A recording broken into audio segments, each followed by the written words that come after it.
Welcome to my course, Data Structures and Algorithms. Algorithms are the recipes programmers use to solve difficult problems on a computer. You can use algorithms to store and retrieve data, sort the items in a list, or find the shortest path from your current location to the nearest coffee shop. In this course, I'll explain what algorithms are and how you can measure their performance so you can pick the best algorithm for the job. I'll also describe a wide variety of interesting and useful algorithms. Over the years, programmers have devised thousands of algorithms, so I'm only going to describe a few of the ones that I think are the most useful, the most interesting, or that demonstrate important techniques that you may need while building your own algorithms. Let me do a quick rundown of the topics I'm going to cover. First, I'll give you an introduction to complexity theory. It'll explain the basics of how you determine how fast or slow an algorithm is under different circumstances.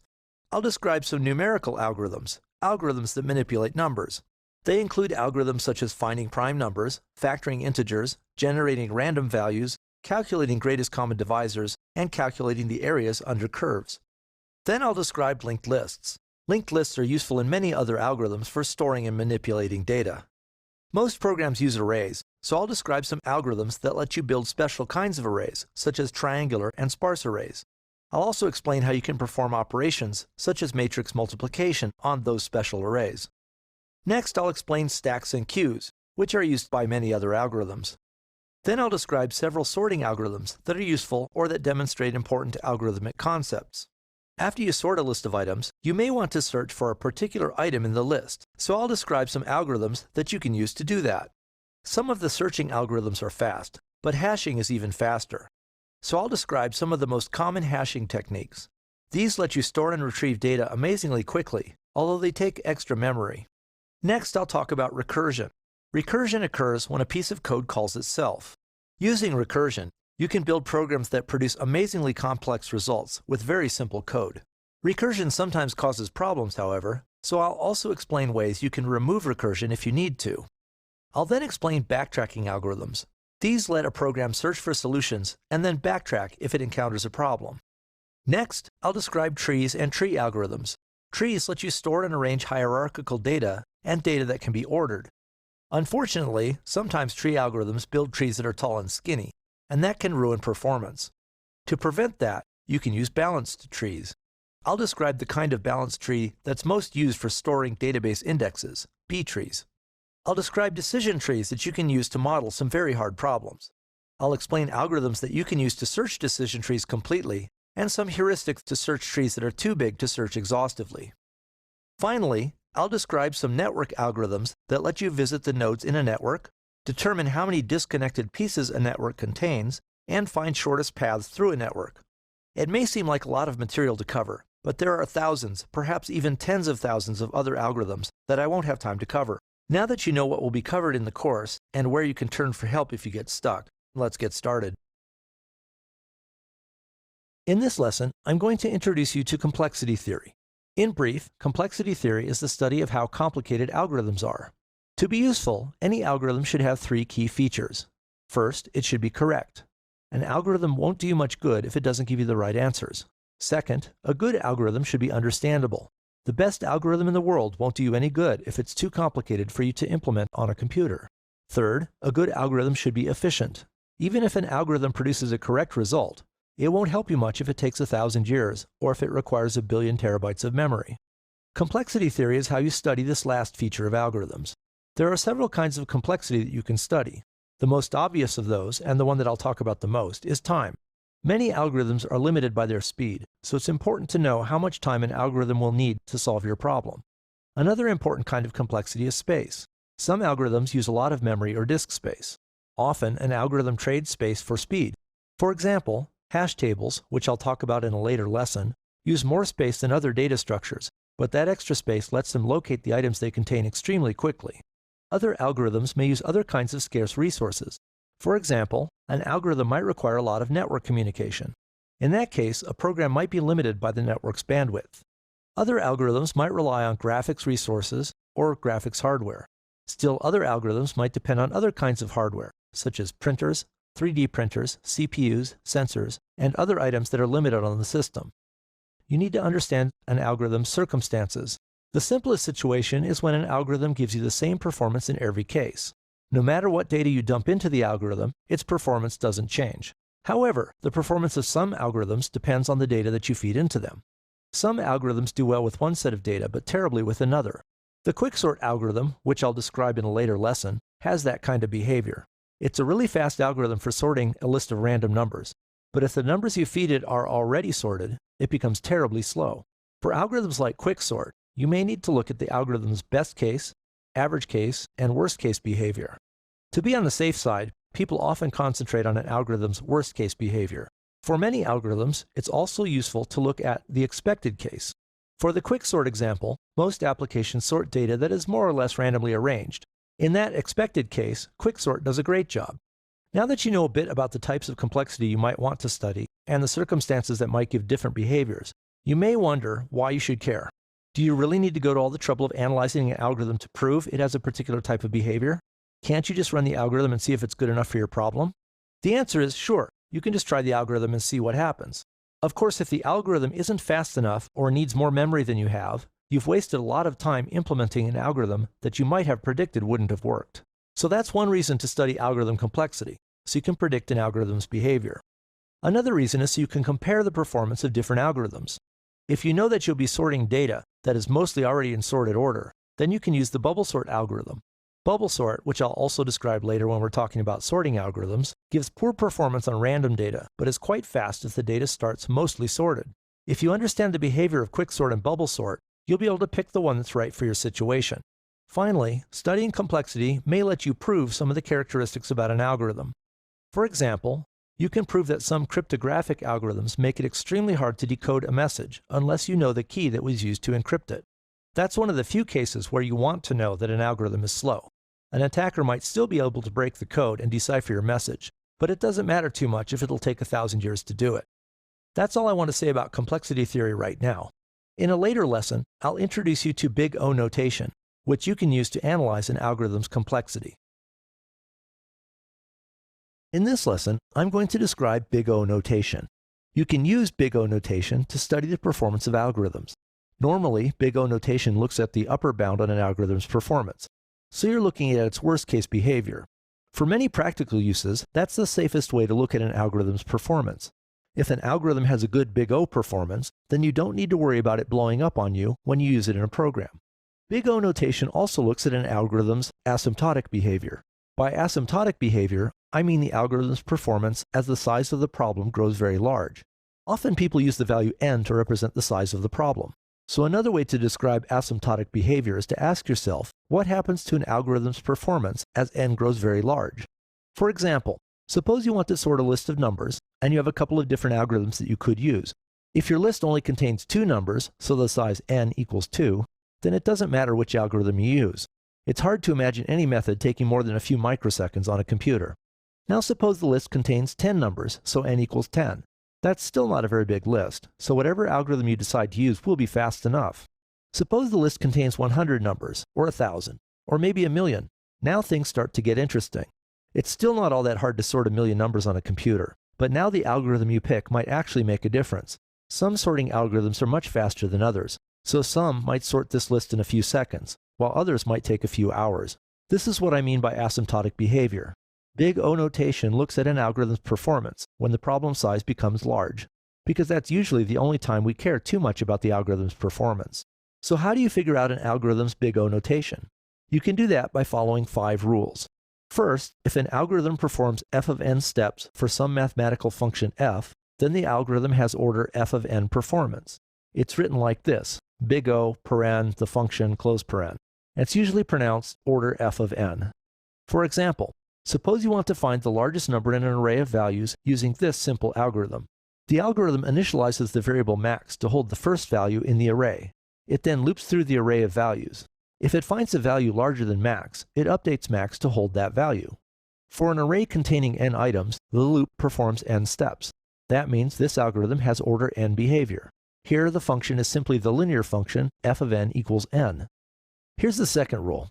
If an algorithm performs f of n steps followed by g of n steps, then it has behavior order f of n plus g of n. For example, consider this algorithm for finding the maximum and minimum values in an array of values. The algorithm starts as it did before to find the maximum value. Then it repeats roughly the same steps to find the minimum value. First it performs n steps, then it performs another n steps, so its behavior is order n plus n, or order 2n.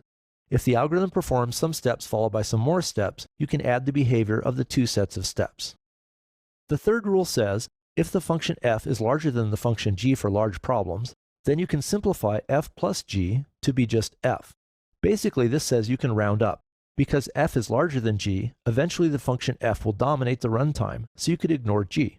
For example, suppose an algorithm performs order n squared steps, followed by order n more steps. The function n squared is bigger than the function n for large n, so this algorithm's performance is order n squared.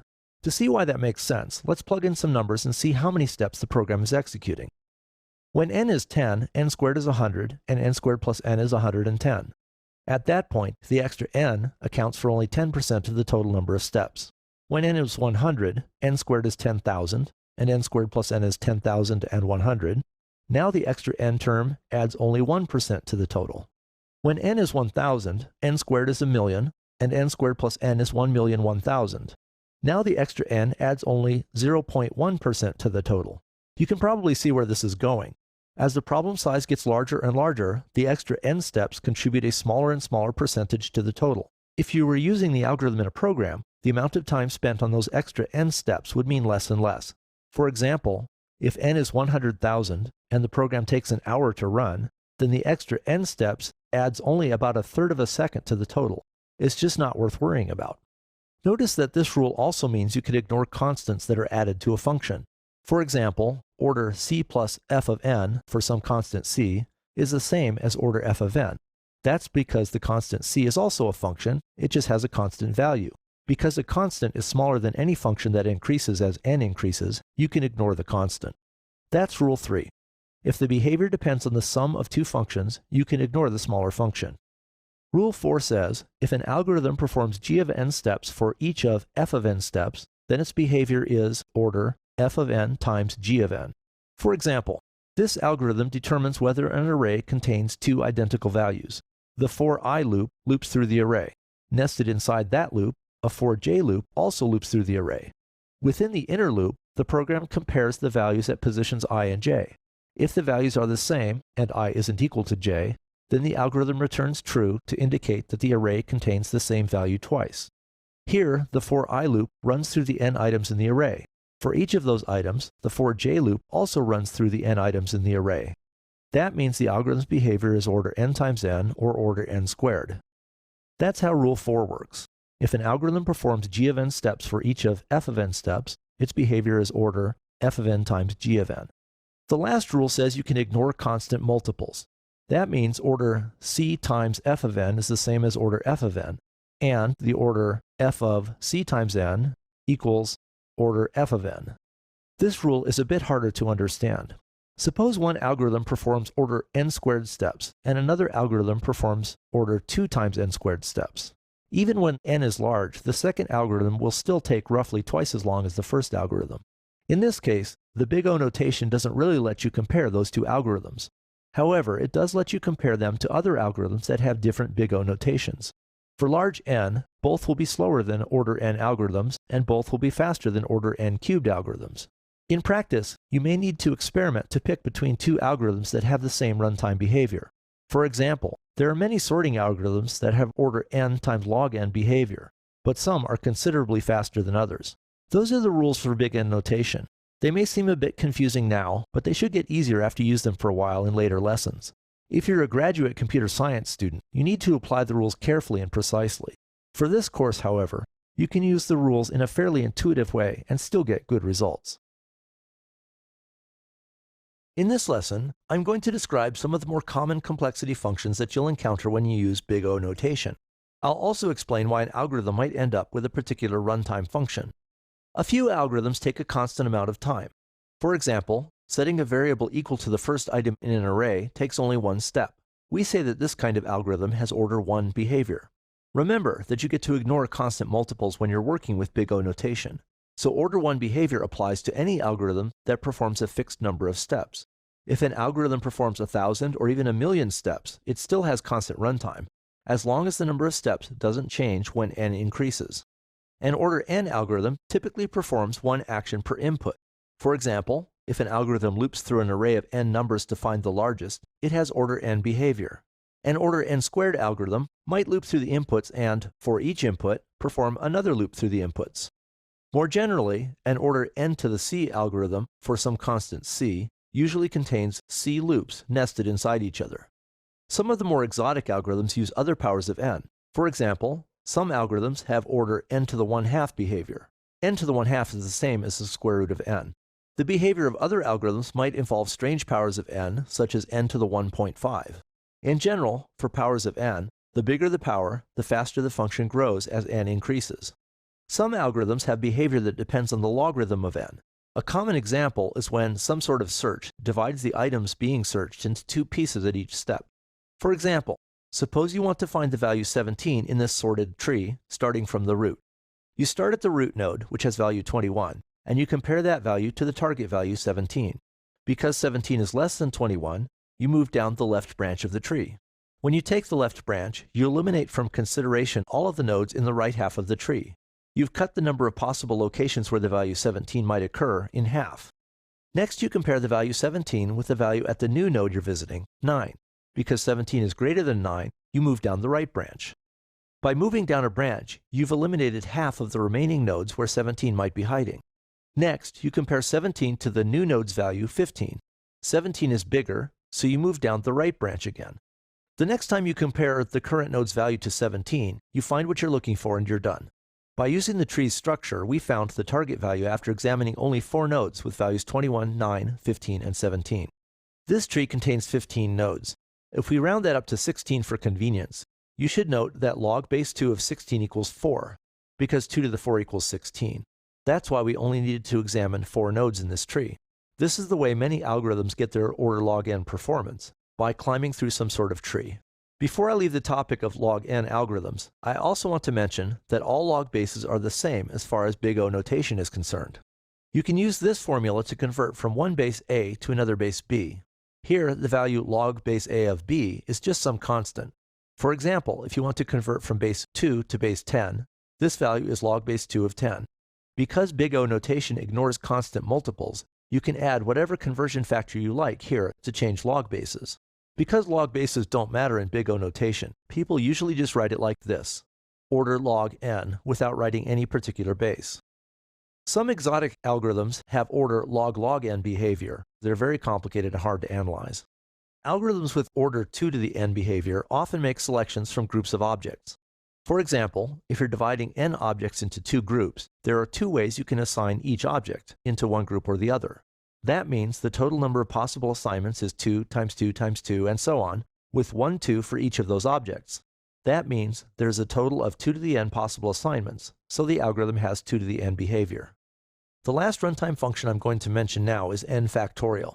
In case you don't remember, n factorial is written as n followed by an exclamation mark, and n factorial means n times n minus 1 times n minus 2 and so on down to 1.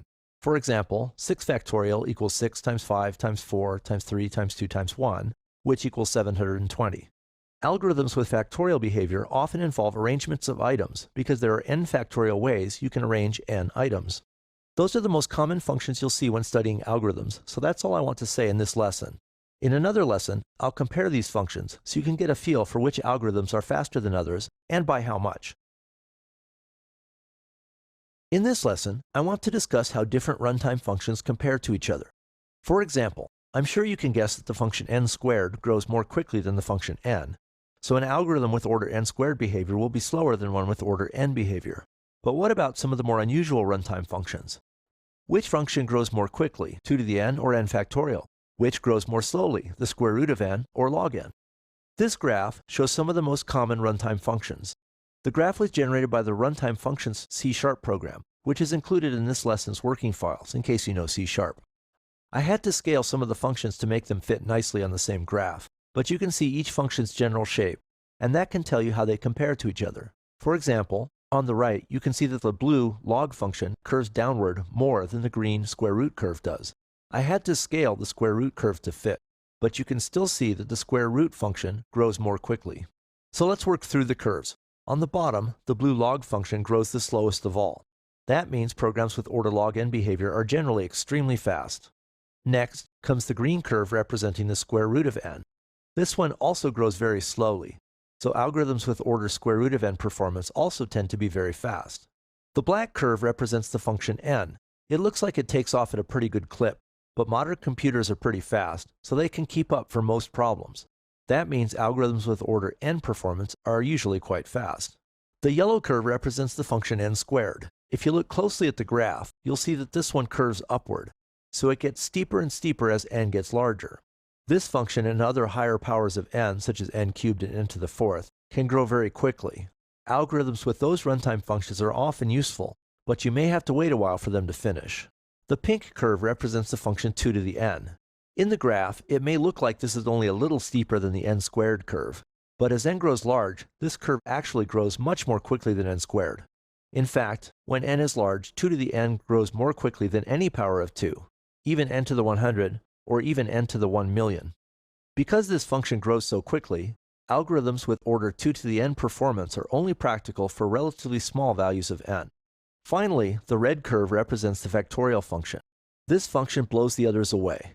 If you look closely at the graph, you'll see that it's practically vertical when it leaves the visible area.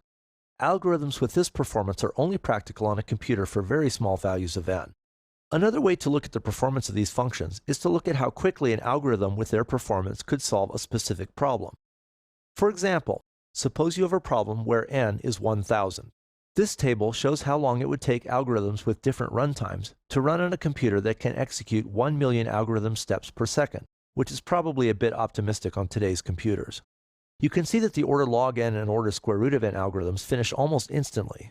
The order n algorithm finishes in a thousandth of a second, which is faster than you could notice. Even if you increase the size of the problem, so n is bigger, say 100,000 or even a million, those algorithms will still be fast enough for most purposes. For a problem with n equals 1000, an order n squared algorithm executes 1 million steps, so you'll take exactly 1 second to finish. If you increase the size of the problem, this algorithm will still give you reasonable results, up to a point. For example, if n is 1 million, you'll need to wait 1,000 times as long for this algorithm to finish. That's 1,000 seconds, or 16 2/3 minutes. You could wait that long to solve an important problem, but it's not fast enough for an interactive program. The order 2 to the n and n factorial functions grow so quickly there's no chance you could use the last two algorithms, where n is 1,000. The final way I want to compare these functions is to turn the problem around and ask how large a problem the different algorithms could solve in 1 second on our computer that can execute 1 million steps per second. This table shows the results. In 1 second, the algorithm with order log n performance can handle extremely large problems, with n as large as 1 times 10 to the 300,000th power. Considering that there are somewhere around 10 to the 80 atoms in the entire universe, this algorithm can probably handle anything you can throw at it. Of course, in practice, you'll have trouble getting enough memory to store that many inputs on your computer. In any case, the algorithm's speed won't be a limiting factor. The order square root of n algorithm can handle 1 trillion inputs in 1 second. That's a lot fewer than the inputs for the order log n algorithm can handle, but it's still probably more inputs than you can store on your computer. The order n algorithm can handle 1 million inputs in 1 second. Still a lot, but you can see the limits are coming. The order n squared algorithm can handle only 1,000 inputs in 1 second. That's enough to do something like calculating shortest paths in a medium-sized city. But if you want to calculate shortest paths in Chicago or London, you may need to wait a couple of seconds. Believe it or not, the order 2 to the n algorithm can only handle 20 inputs within 1 second. And the order n factorial algorithm can handle only between 9 and 10 inputs, because 9 factorial is around 300,000, and 10 factorial is more than 3 million. These algorithms are so slow that they'll only work for very small problems. Ideally, you can find an algorithm that runs in order log n time, or at least no worse than order n squared time. But if you need to use 2 to the n or n factorial algorithms, your problem size better be really small, or you could be in trouble. In this lesson, I'm going to explain one of the most fundamental questions in the study of algorithms. Does P equal NP? This is a mostly philosophical question that doesn't really affect the way you study or use algorithms, but it's also very profound, so your algorithm education isn't complete unless you understand the question. P and NP are two sets of problems that have certain kinds of solutions. The set P consists of problems with deterministic polynomial time solutions. Deterministic just means the program performs a known sequence of steps. It doesn't do any guessing or make any miraculous assumptions. It just chugs through its steps and produces a solution. Polynomial time means there's an algorithm for solving the problem that runs in no more than polynomial time. For example, one method of finding the largest number in a list is to just step through the list and keep track of the largest value you've seen so far. If the list contains n numbers, the algorithm takes n steps. That's a polynomial function in the value of n, so that's a polynomial time algorithm. It doesn't matter how big the polynomial is. For example, an algorithm could run in order n to the 1,000,000th power, and the problem would still be in P. The set NP consists of problems with non-deterministic polynomial time solutions. A non-deterministic algorithm is one that is allowed to make an inspired guess and then verify that the guess is correct. To understand the difference between P and NP, let's consider the subset sum problem. Here, you are given a set of numbers, and the question is there a subset of the numbers that adds up to 0? For example, is there a subset of these numbers that adds up to 0? If you look at the numbers for a while, you may discover that this subset does add up to 0. The problem could be much harder if the set contained a few thousand large random numbers.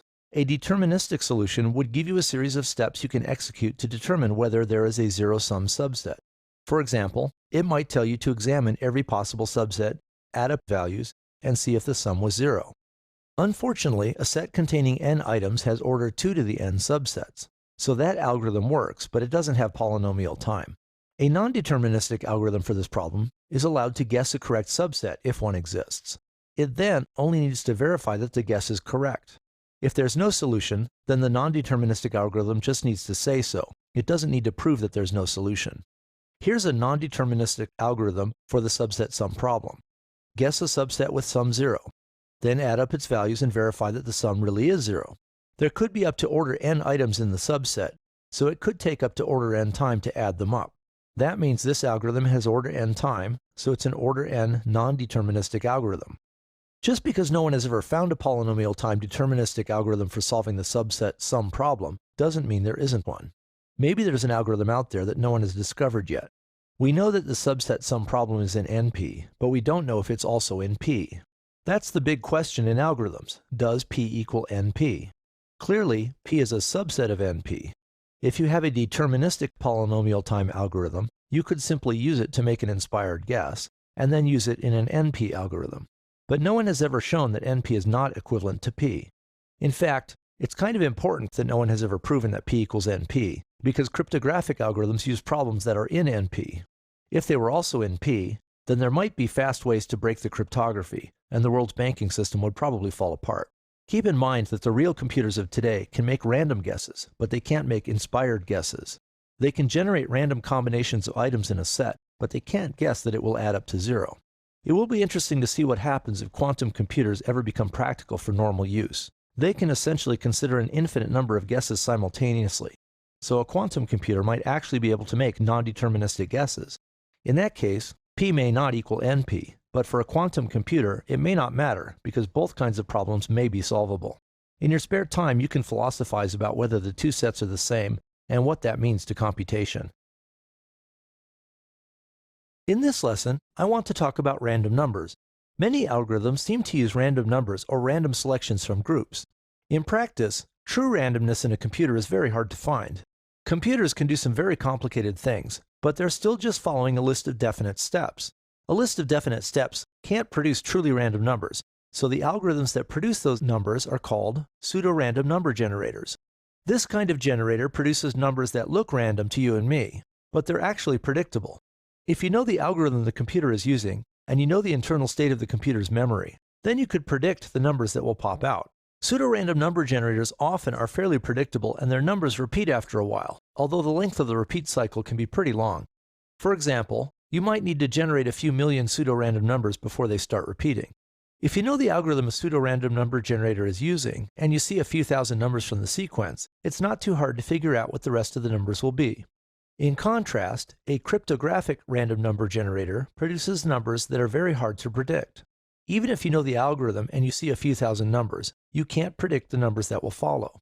These kinds of generators are in some sense more random than pseudo-random number generators. But for most algorithms, you don't need the extra cryptographic protection. They tend to be a lot slower, so most randomized algorithms use normal pseudo-random numbers. These kinds of algorithms are more properly called cryptographically secure pseudo-random number generators. The final kind of randomness I want to talk about is true randomness. A true random number generator uses some sort of non-deterministic process to generate numbers. For example, it might use random fluctuations in radio signals, radioactive decay, lava lamps, dice rolls, or some other complicated physical system to generate numbers. True random number generators are complicated and relatively slow, so few computers have them. And as I mentioned before, few algorithms really need true randomness. If you really want to generate a truly random number, you can go to random.org and get some numbers generated by measuring atmospheric noise. Pseudo-random number generators are the fastest and are usually good enough, so that's what most algorithms use. In the other lessons in this course, if I say random number, I really mean pseudo-random number, unless I state otherwise. In this lesson, I'll explain linear congruential number generators, or LCGs.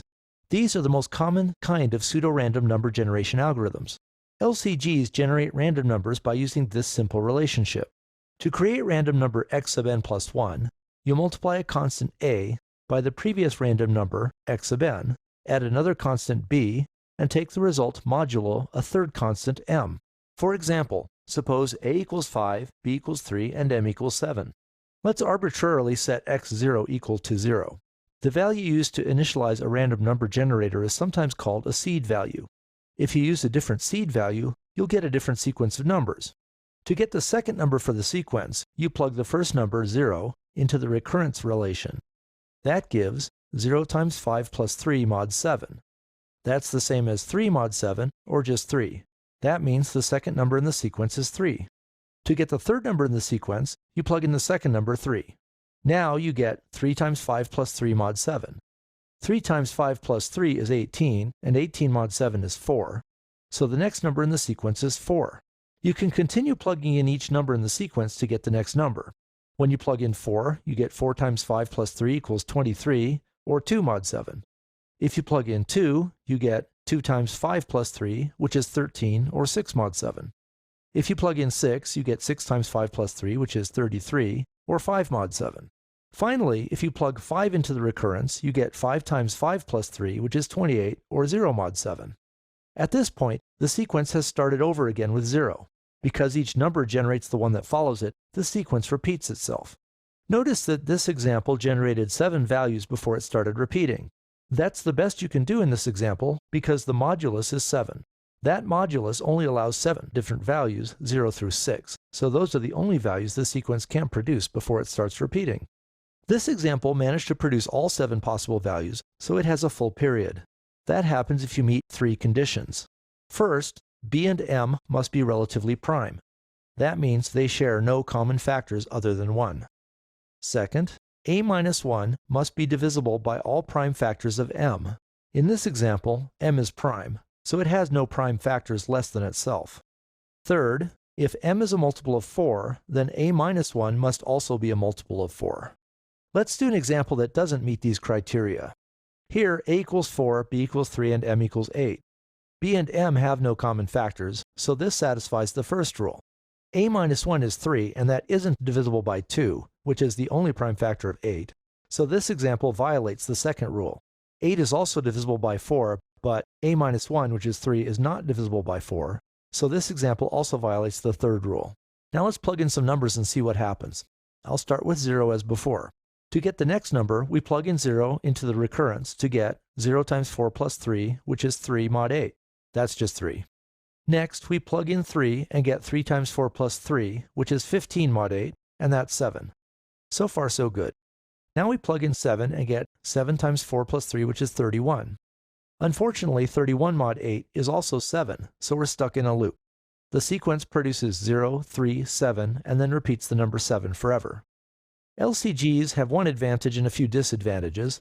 The advantage is that this is a fast algorithm. It only takes one multiplication, one division, and a modulus operator to generate a number. Each of those operations takes a fixed amount of time, so to generate n numbers, it would only take order n steps. The first disadvantage is that an LNG may be unable to generate every possible value before it starts to repeat itself.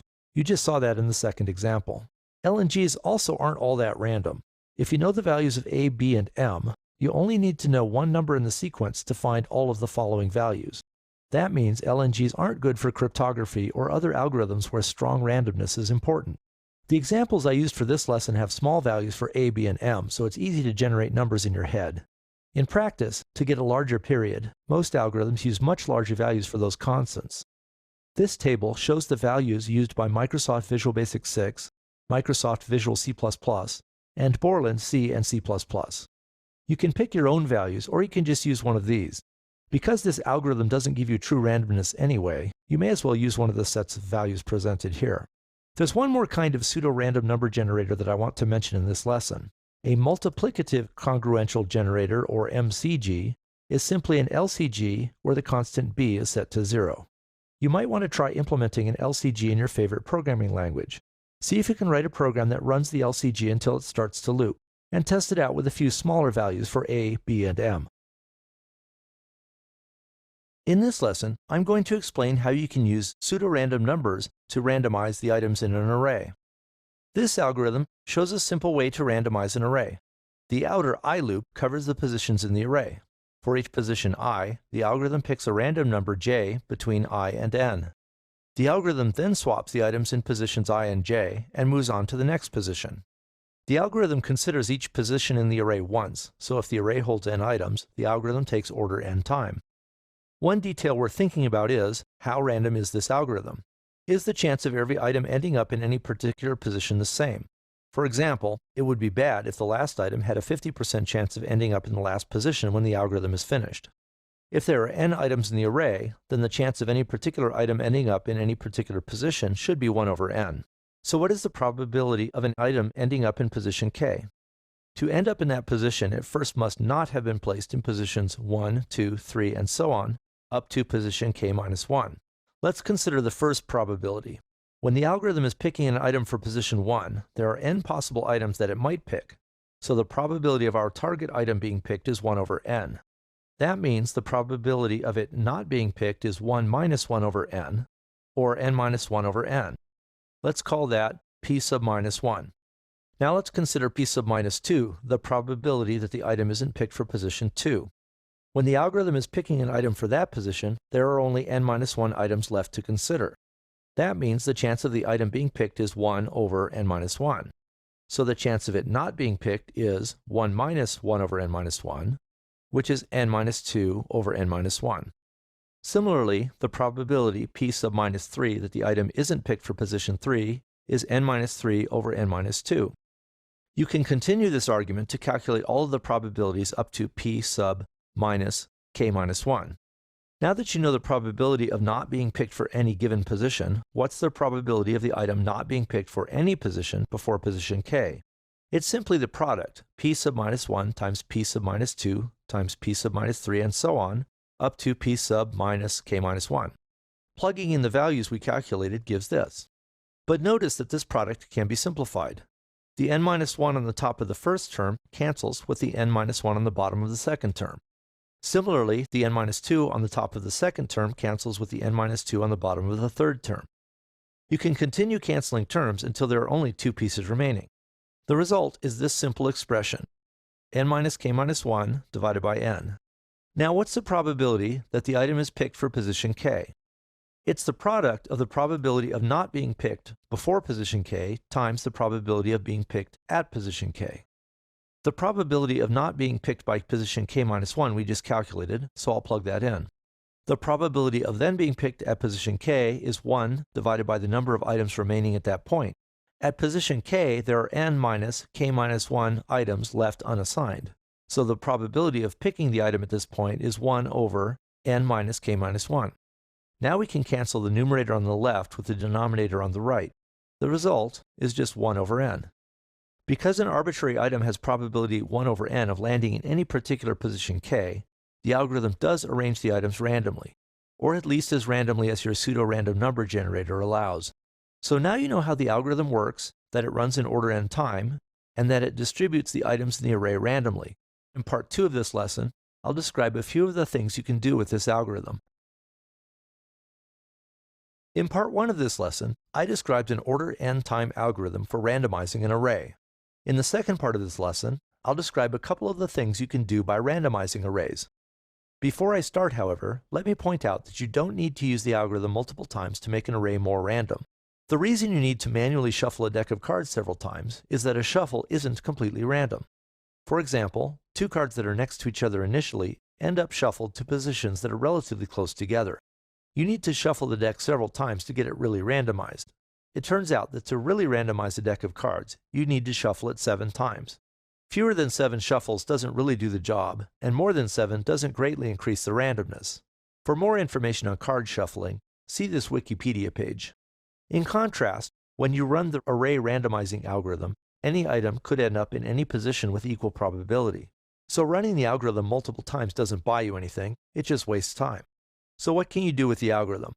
Obviously, if you just need to shuffle the items in an array, you can use the algorithms to do that.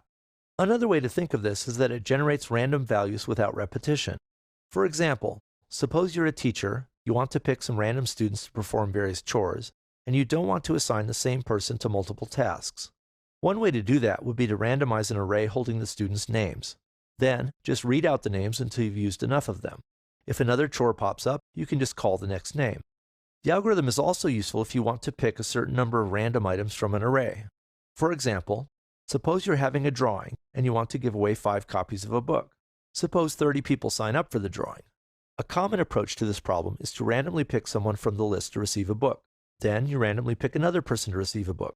You continue picking random people until you've picked all 5 and sent them books. The problem with this approach is that you might pick the same person twice. In that case, you need to discard that pick and try again. This is sort of like picking names from a hat, except after picking each name, you put that name back in the hat, so you might pick it again. Here's a way you might write this algorithm. The code initializes a count numPicked to keep track of the number of people selected. The algorithm then enters a loop that runs as long as we haven't picked 5 people. Inside the loop, the algorithm picks a random person. It then checks the picked array to see if that person has already been picked. If not, the code sets the picked array entry to true for that person and increments numPicked. When the algorithm has selected 5 people, the loop ends. This algorithm works. Usually it's fairly quick, but it may require some extra trips through the loop. If you're monumentally unlucky, you could randomly pick the same people again and again and take a very long time to finish. It's also a little bit inelegant in that sense. Here's another algorithm that's a bit simpler. First, the algorithm randomizes the array. It then simply gives books to the first 5 people in the array. Because every name in the array has an equal chance to end up in every position, everyone has an equal chance of landing in the first 5 positions and winning a book. This algorithm works, but it might do a lot of unnecessary work. For example, if 10,000 people sign up to win a book, you randomize a lot of items that you never use. Here's a version of the array randomization algorithm that only randomizes the first 5 positions. This is the same as the original algorithm, except it stops when it has filled the first 5 positions, so it saves some time. Of course, in a real program, you would probably want the value 5 to be a parameter, so you could randomize as much or as little of the array as you wanted. The last use for this algorithm that I'm going to talk about is randomizing other data structures. For example, suppose you want to randomize a 2-dimensional array instead of a normal 1-dimensional array. You could write an algorithm to do just that. You would need to worry about looping through the array and picking random elements for each position with equal probability. An easier solution is to copy the items into a 1-dimensional array, randomize it, and then copy the items back into the original array.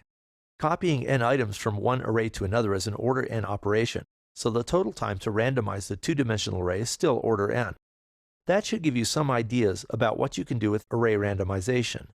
You might want to try implementing the algorithm for picking k random values for an array of n items in your favorite programming language. When you're testing it, make sure it can put any item into any position. For example, run it a dozen or 2 times on an array holding 10 items and make sure that every item eventually ends up in the first position. In this lesson, I'm going to explain a very clever algorithm for calculating the greatest common divisor of 2 numbers. The greatest common divisor, or GCD, of 2 integers is the largest value that evenly divides them both. For example, the GCD of 24 and 30 is 6, because 6 is the largest integer that evenly divides both 24 and 30. One way to find a GCD is to find the prime factors for the 2 numbers and see what factors they have in common. I'll talk more about prime factorization in another lesson. Unfortunately, factoring can be very difficult for large numbers, so that approach doesn't work well with big numbers. Fortunately, the Greek mathematician Euclid wrote down a better method in around 300 BC. This algorithm is called the Euclidean algorithm, or Euclid's algorithm. It's an amazingly short algorithm that's easy to use but hard to understand. Here's the algorithm. To calculate the GCD of a and b, the algorithm enters a loop that runs as long as b isn't 0. Inside the loop, it calculates the remainder after dividing a by b. It turns out that the GCD of a and b is the same as the GCD of b and the remainder. So the code switches the values of the variables around to calculate that GCD. It sets a equal to b and b equal to the remainder. It then repeats the loop. The loop continues until b reaches 0. At that point, the GCD is stored in variable a. For an example, let's calculate the GCD of 78 and 66. 78 is 2 times 3 times 13, and 66 is 2 times 3 times 11. So the GCD should be 2 times 3, or 6. Now let's try it with Euclid's algorithm. Initially, a is 78 and b is 66. The remainder when you divide 66 into 78 is 12. In the next step, a becomes b and b becomes the remainder. Now a is 66 and b is 12. The new remainder when you divide 12 into 66 is 6. In the next step, a becomes 12 and b becomes 6. The new remainder when you divide 6 into 12 is 0. In the final step, a becomes 6 and b becomes 0. At that point, the algorithm ends because b is 0.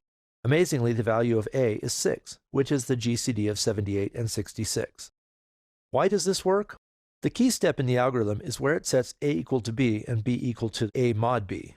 That works because GCD of ab is the same as GCD of b and a mod b. So the question is, why is that true? Consider the definition of a mod b. If you use r to represent the remainder after division, then by definition of the modulus, you know that a equals m times b plus r for some integer m. Now suppose g is the GCD of a and b, and look at this equation. You know that g divides evenly into a because it's the divisor of a. It also divides evenly into b because it's the divisor of b. If g divides evenly into b, then it must also divide evenly into m times b. Now if g divides into the sum on the right of the equal sign, and it also divides evenly into one of the pieces of that sum, namely m times b, then it must also divide evenly into the other piece of the sum. That means it must divide evenly into the remainder r. That proves that the GCD g must also divide evenly into the remainder of r. Each time you switch the variables around, the GCD g is still in there. The only way g can fail to divide evenly into the remainder is when the remainder is 0. That's when the algorithm stops and the GCD is left in variable a. I won't show it because it's even more confusing, but you can prove that the size of a and b is cut at least in half every 2 trips through the algorithm's while loop. Because the algorithm periodically cuts the size of the problem in half, it has order log n performance. That means it's a very fast algorithm even for large numbers. It could take you years to factor two 50-digit numbers to find their GCD, but you can find the GCD almost instantly with Euclid's algorithm.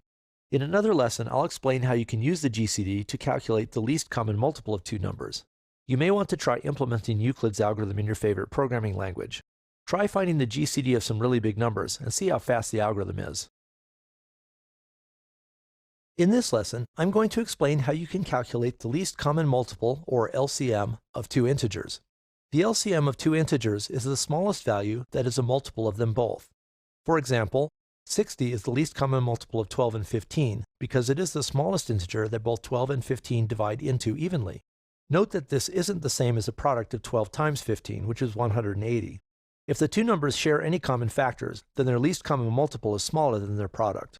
One way to find a least common multiple is to find the prime factors of the two numbers. Then use each factor enough times for both of the numbers in the least common multiple. For example, let's calculate the least common multiple of 12 and 15. 12's prime factorization is 2 times 2 times 3. 15's prime factorization is 3 times 5. Now we look through the prime factors and include as many as are needed for both numbers. 12's factorization includes 2 2's, and 15's factorization doesn't include any. So the least common multiple should include 2 2's. Both 12 and 15 include 1 3, so the least common multiple must include a factor of 3. Finally, 15 includes a 5, so the least common multiple must include a 5.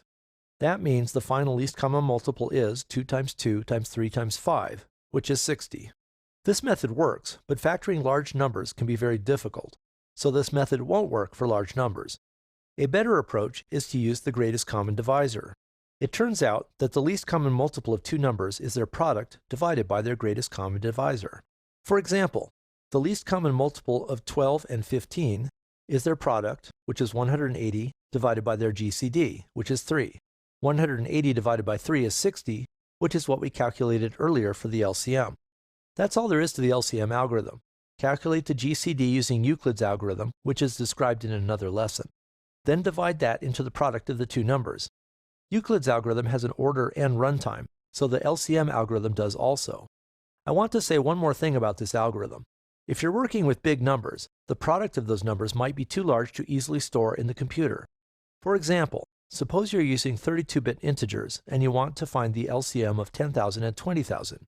Their LCM is obviously 20,000 because 20,000 is a multiple of 10,000 and also of itself. Unfortunately, their product is 200 million, which is too big to fit in a 32-bit integer, so the program would crash during the calculation. You can still perform the calculation, however. You just need to perform the division before the multiplication. Because the GCD divides evenly into either of the numbers, you can divide it into one of them before you perform the multiplication and you won't suffer from rounding errors. For this example, if you divide 10,000 by the GCD 10,000, you get 1. Then when you multiply 1 by 20,000, you get 20,000 as you should. More generally, for any pair of numbers a and b, you can start by dividing a by the GCD of a and b. Then when you multiply by b, the result isn't as large. It may still be too big to fit in a small integer or whatever data type you're using, if the least common multiple is really large. But at least you won't be stopped unnecessarily by a large intermediate value. The working files for this lesson include the file gcd.zip, which contains a C# example that calculates greatest common divisors and least common multiples. You might want to try to implement the least common multiple algorithm in your programming language. I've said in a couple other lessons that factoring numbers can be hard if the numbers are large. But what if they're not? In this lesson, I'll explain how you can factor numbers that are small enough to be reasonably factorable. Note that most of the numbers you deal with on a day-to-day basis are small enough to factor easily. For example, using 64-bit long integers, you can easily factor 17 or 18-digit numbers. It's the 80 or 100-digit numbers that are too big for practical factoring. The way you were probably taught to factor numbers in grade school is to start with 2 and see whether 2 divides evenly into the number. If it does, you divide out as many 2's as you can. Then you do the same thing with 3, 4, 5, and other numbers until you've checked all of the values that could be factors. For example, let's find the prime factors of the number 204. The value 2 divides evenly into 204, so we pull out a 2 and replace the number with 102. Now we consider the value 2 again. The value 2 divides evenly into the new number 102, so we pull out another 2, leaving 51. We consider 2 again, but 2 doesn't divide 51 evenly, so we move on to the next possible factor, 3.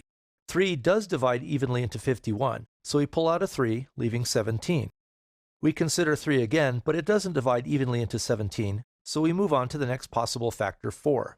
If you were paying attention in school when they taught you this method, you probably know that you don't need to consider the value 4 because you already pulled out any factors of 2 that were in the original number. If 4 is a factor now, 2 would have been a factor then, so you would already have removed it. In fact, you don't need to consider any multiple of 2 after you extract the 2's. If any such number, say 6 or 58, were a factor now, then 2 would have been a factor earlier and you would have already removed it from the number. You can generalize that even more and not consider multiples of any value you've already considered. For example, after you've pulled out all the 3's, you don't need to consider any 3's again. Most programs explicitly pull out the 2's so they can skip looking for other even factors. That lets you skip about half of the possible factors, so it saves a lot of time. Unfortunately, skipping multiples of larger values is a bit trickier, so most algorithms don't worry about multiples of 3 and other larger values. You won't save as much time anyway. For example, if you skip the multiples of 3, you only get to skip a third of the possible factors. And you're already skipping half of those anyway because they're also multiples of 2, like 6 or 18. So most programs skip multiples of 2, but don't worry about other multiples. Now back to the problem of factoring 204. After skipping the value 4, you would next consider the value 5 as a possible factor.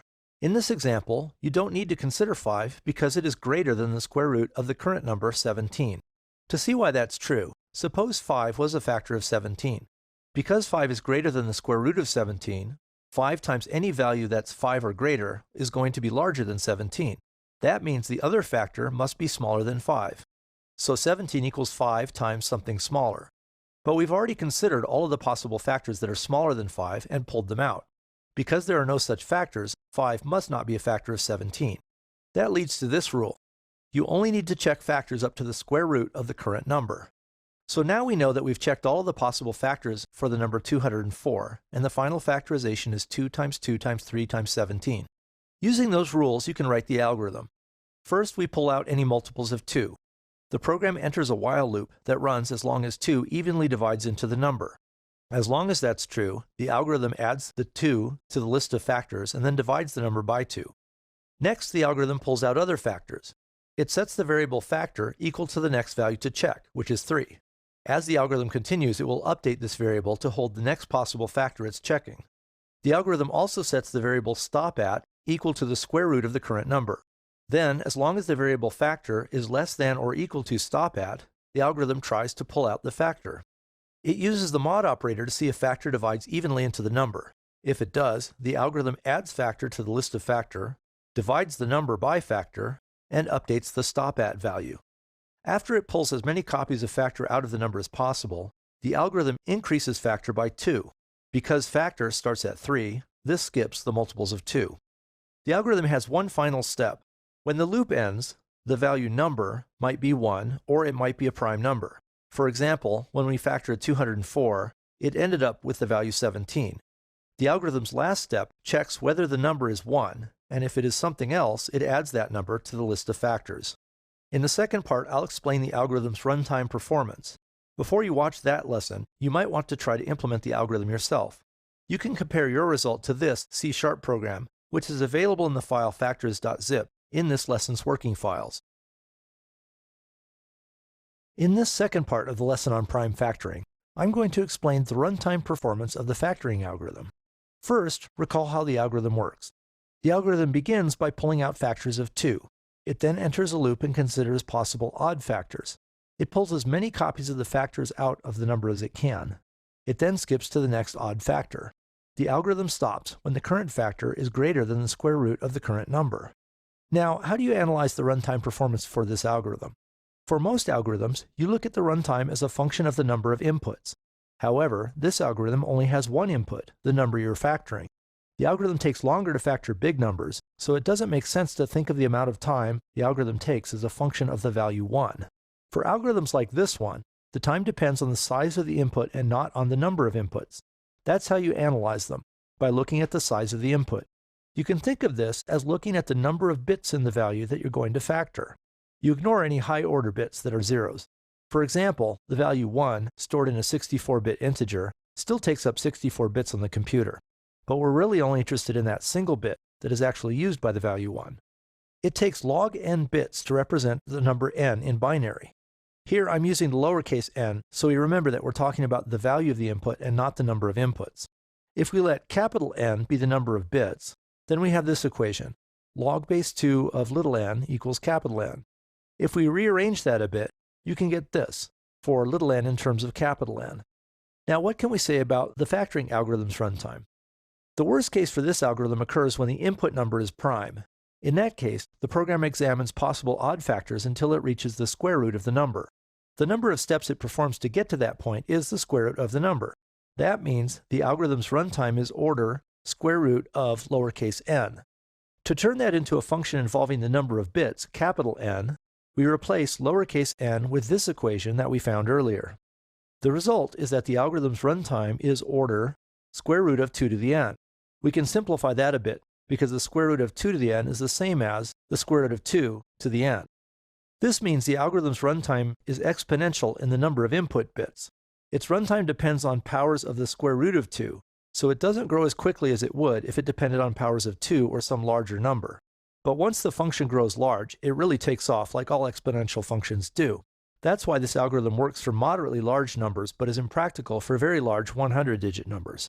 You can use similar techniques of using bits of input to analyze other algorithms that have a fixed number of inputs. In this lesson, I'm going to describe an algorithm for generating a list of prime numbers. The algorithm is called the sieve of Eratosthenes, named after the Greek mathematician Eratosthenes of Cyrene, who wrote it in around the 3rd century BC. The basic idea is simple. To make the sieve, you first create an array holding the numbers 1 through the largest number you want to examine. Technically 1 isn't prime, so I've grayed it out here. Next you consider the value 2 and you cross out all of the multiples of 2 in the array. You can do that by making an index move through the array, adding 2 to the index at each step. For example, it starts at 4 and then goes up by 2, 6, 8, 10, 12, and so on. Here I've grayed out the multiples of 2 because we know they aren't prime. Next you consider the value 3 and cross out its multiples as before. The next value in the array is 4, but it's already grayed out, so you know all of its multiples are already crossed out. That means we can skip 4. The next non-crossed out value in the array is 5, so we consider its multiples. As before, you cross out the multiples of 5. The next non-crossed out value in the array is 7, so we consider it next and cross out its multiples. You can continue this process, crossing out multiples of the next value that isn't already crossed out until you're done building the list. This algorithm is fairly quick, but there are a couple of improvements that can make it even faster without much extra work. For the first improvement, notice that you don't need to consider multiples of a prime number times any value smaller than itself. If you look at the multiples of 7 that are crossed out in this picture, you'll see that the first several were already crossed out. The values 2 times 7, 3 times 7, 4 times 7, 5 times 7, and 6 times 7 were already crossed out when we eliminated the multiples of smaller values. That means when we're considering multiples of 7, we can start at 7 times 7 and go from there. So that's improvement 1. We skip the low multiples. This also helps you decide when you need to stop building the sieve. Suppose you're about to cross out multiples of the value p. The first value you cross out is p times p. If p is greater than the square root of the largest number in the array, then p times p isn't in the array, so you're done. That's the stopping condition. Stop when the number you're considering is greater than the square root of the largest number in the array. For the second improvement, look again at the values that are being crossed out. In this example, 49 is odd, 56 is even, 63 is odd, 70 is even, and so on. Because 7 is an odd number, every other multiple of it is even. But we already crossed out all the multiples of 2, so we don't need to cross them out again. We only need to cross out every other multiple of 7. Let's look at the algorithm. It starts by creating and initializing the isPrime array. It then loops through the array, setting isPrime to false for all of the even values greater than 2. The program then enters a loop where the variable p runs from 3 to the square root of the largest value n. The loop increments p by 2 each time through the loop, so it only considers odd values. If p is prime, the program crosses out multiples of p starting with p squared and ending with n. This loop increments the variable multiple by 2 times p each time through the loop, so it considers only odd multiples of p. That's all there is to this algorithm. If you have time, try implementing it on your own. Then you can compare it to this C# example, which is available in the file sieve-of-eratosthenes.zip in this lesson's working files. In this lesson, I'm going to explain a way you can test a number to see if it's prime. Some of the other lessons show how you can find a number's prime factors, and how you can make a list of prime numbers. Those methods only work for relatively small numbers. You can reasonably factor numbers up to around 18 digits or so.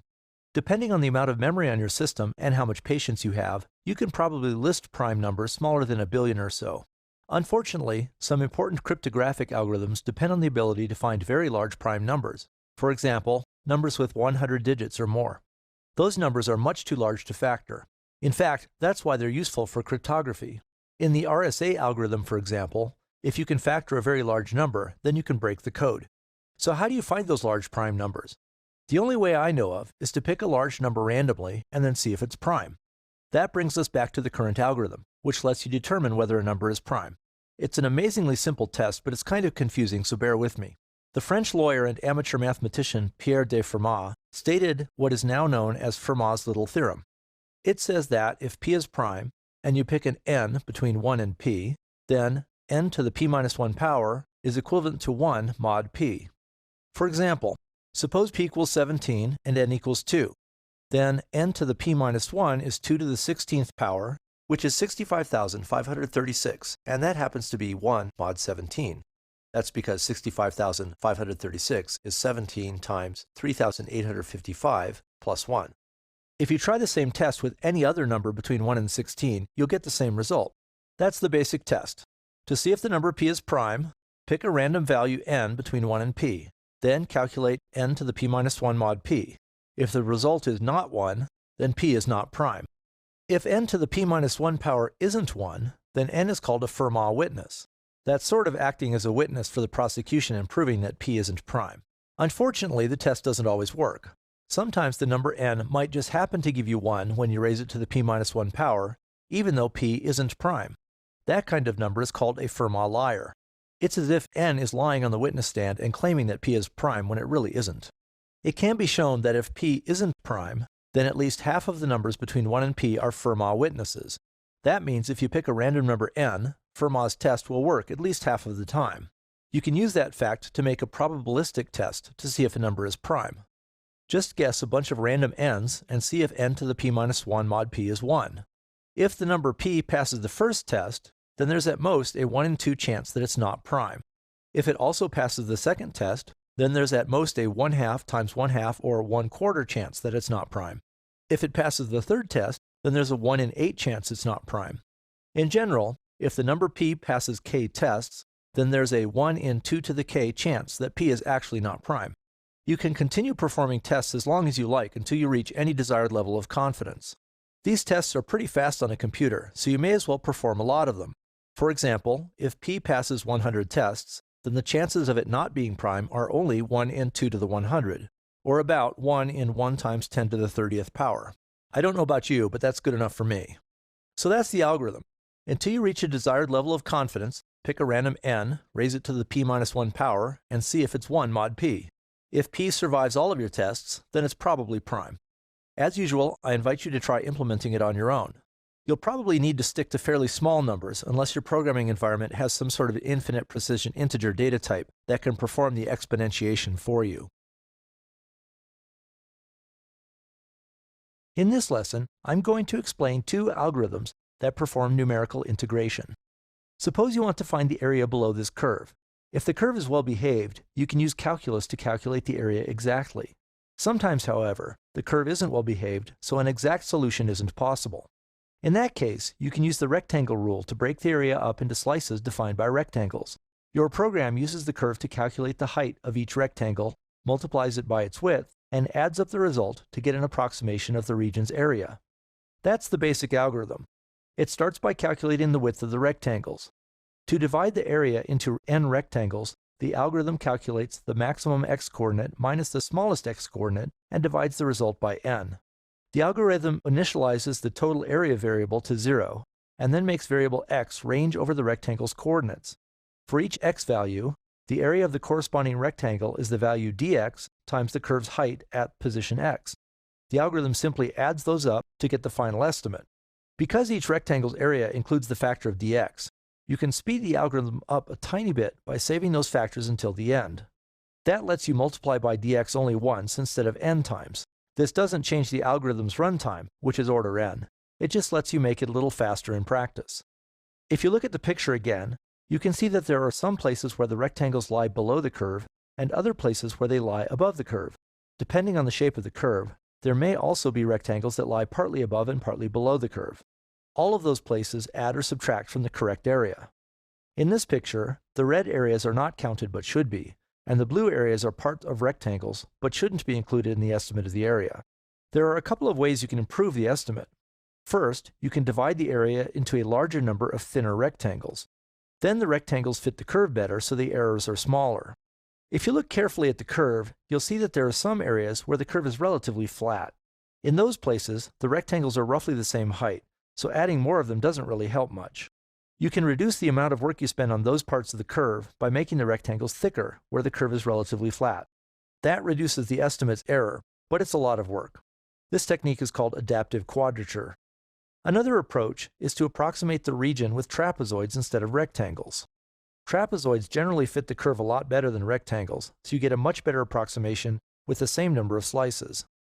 In case you don't remember, the area of a trapezoid is its width times the sum of its 2 heights, all divided by 2. Here's the basic trapezoid rule algorithm. The program initializes the variables dx and total area as before. It then enters a loop similar to the one used by the rectangle rule. Notice that each of the terms added up inside the loop include a factor of dx divided by 2. Just as we speeded up the rectangle rules program a bit, we can do something similar here by pulling those terms out and multiplying them back in at the end. There's one other small change you can make to squeeze a tiny bit of extra performance out of the algorithm. As the algorithm runs through its loop, it adds the curve's value for each x-coordinate twice. In one trip through the loop, it adds the curve's height at position x plus dx. In the next trip through the loop, it adds the value again. For example, suppose the algorithm is adding in the sizes of the two dark trapezoids shown here. When it considers the first trapezoid, the algorithm adds in the curve's value at x1 plus the curve's value at x2. Then it considers the second trapezoid and adds in the curve's value at x2 plus the curve's value at x3. In these two trapezoids, the value of the curve at x2 is added twice. When it covers all of the trapezoids, the algorithm adds the curve's value at every x-coordinate twice.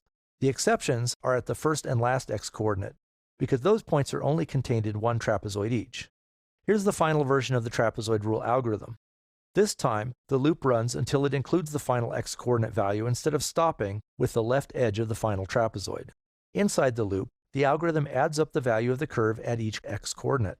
When it finishes, the algorithm doubles the sum of the values and subtracts the first and last values, since they should only be included once. It then multiplies the result by dx over 2 as before.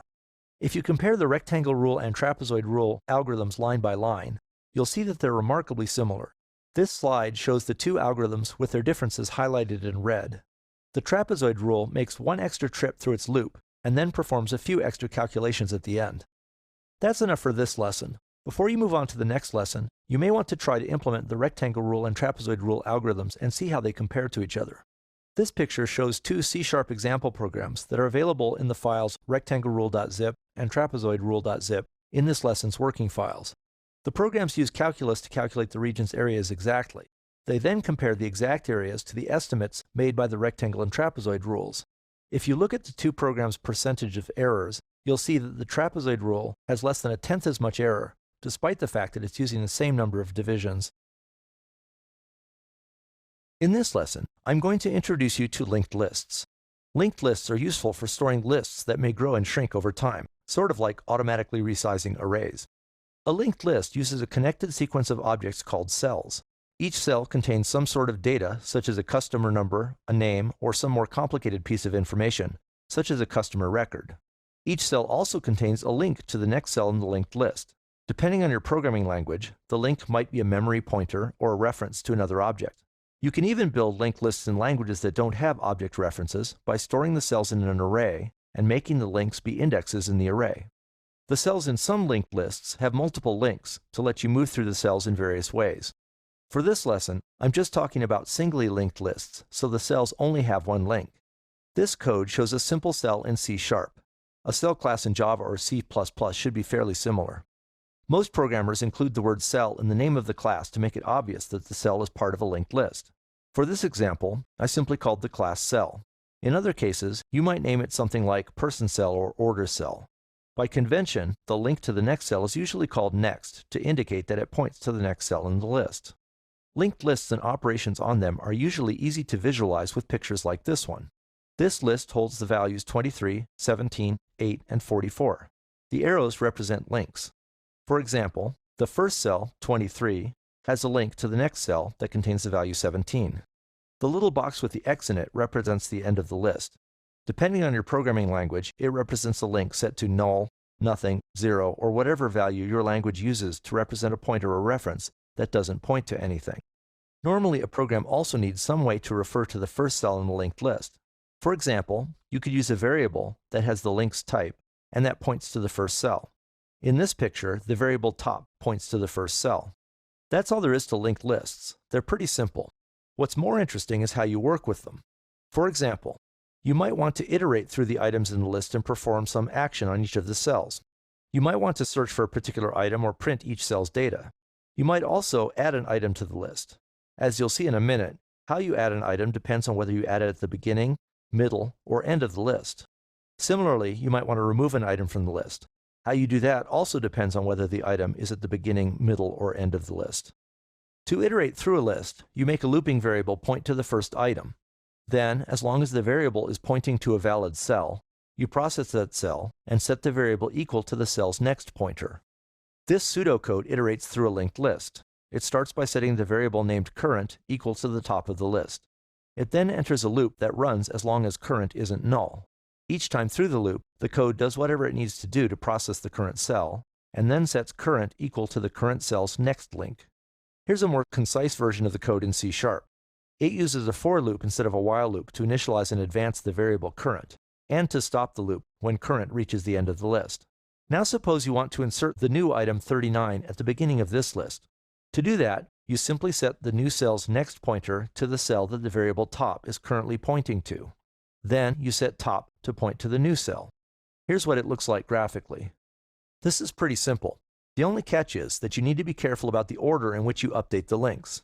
In this example, you must set the new cell's next pointer before you make the variable top point to the new cell. If you set top first, then you lose the pointer to the cell 23, so you basically lose the whole list. This pseudocode shows how you might do this in a program. The code sets the new cell's next pointer to the cell at the top. It then sets top to point to the new cell. Now suppose you want to insert a new cell in the middle of a linked list. For example, suppose you want to insert the value 39 between the cells 17 and 8. First, you need to find the cell that's before where you want to put the new cell. In this case, that's cell 17. Next, you set the link from the new cell to point to where the previous cell points. In this example, you make the new cell point to where cell 17 points, which is cell 8. Finally, you make the previous cell, 17, point to the new cell. This pseudocode shows how you might do this in a program.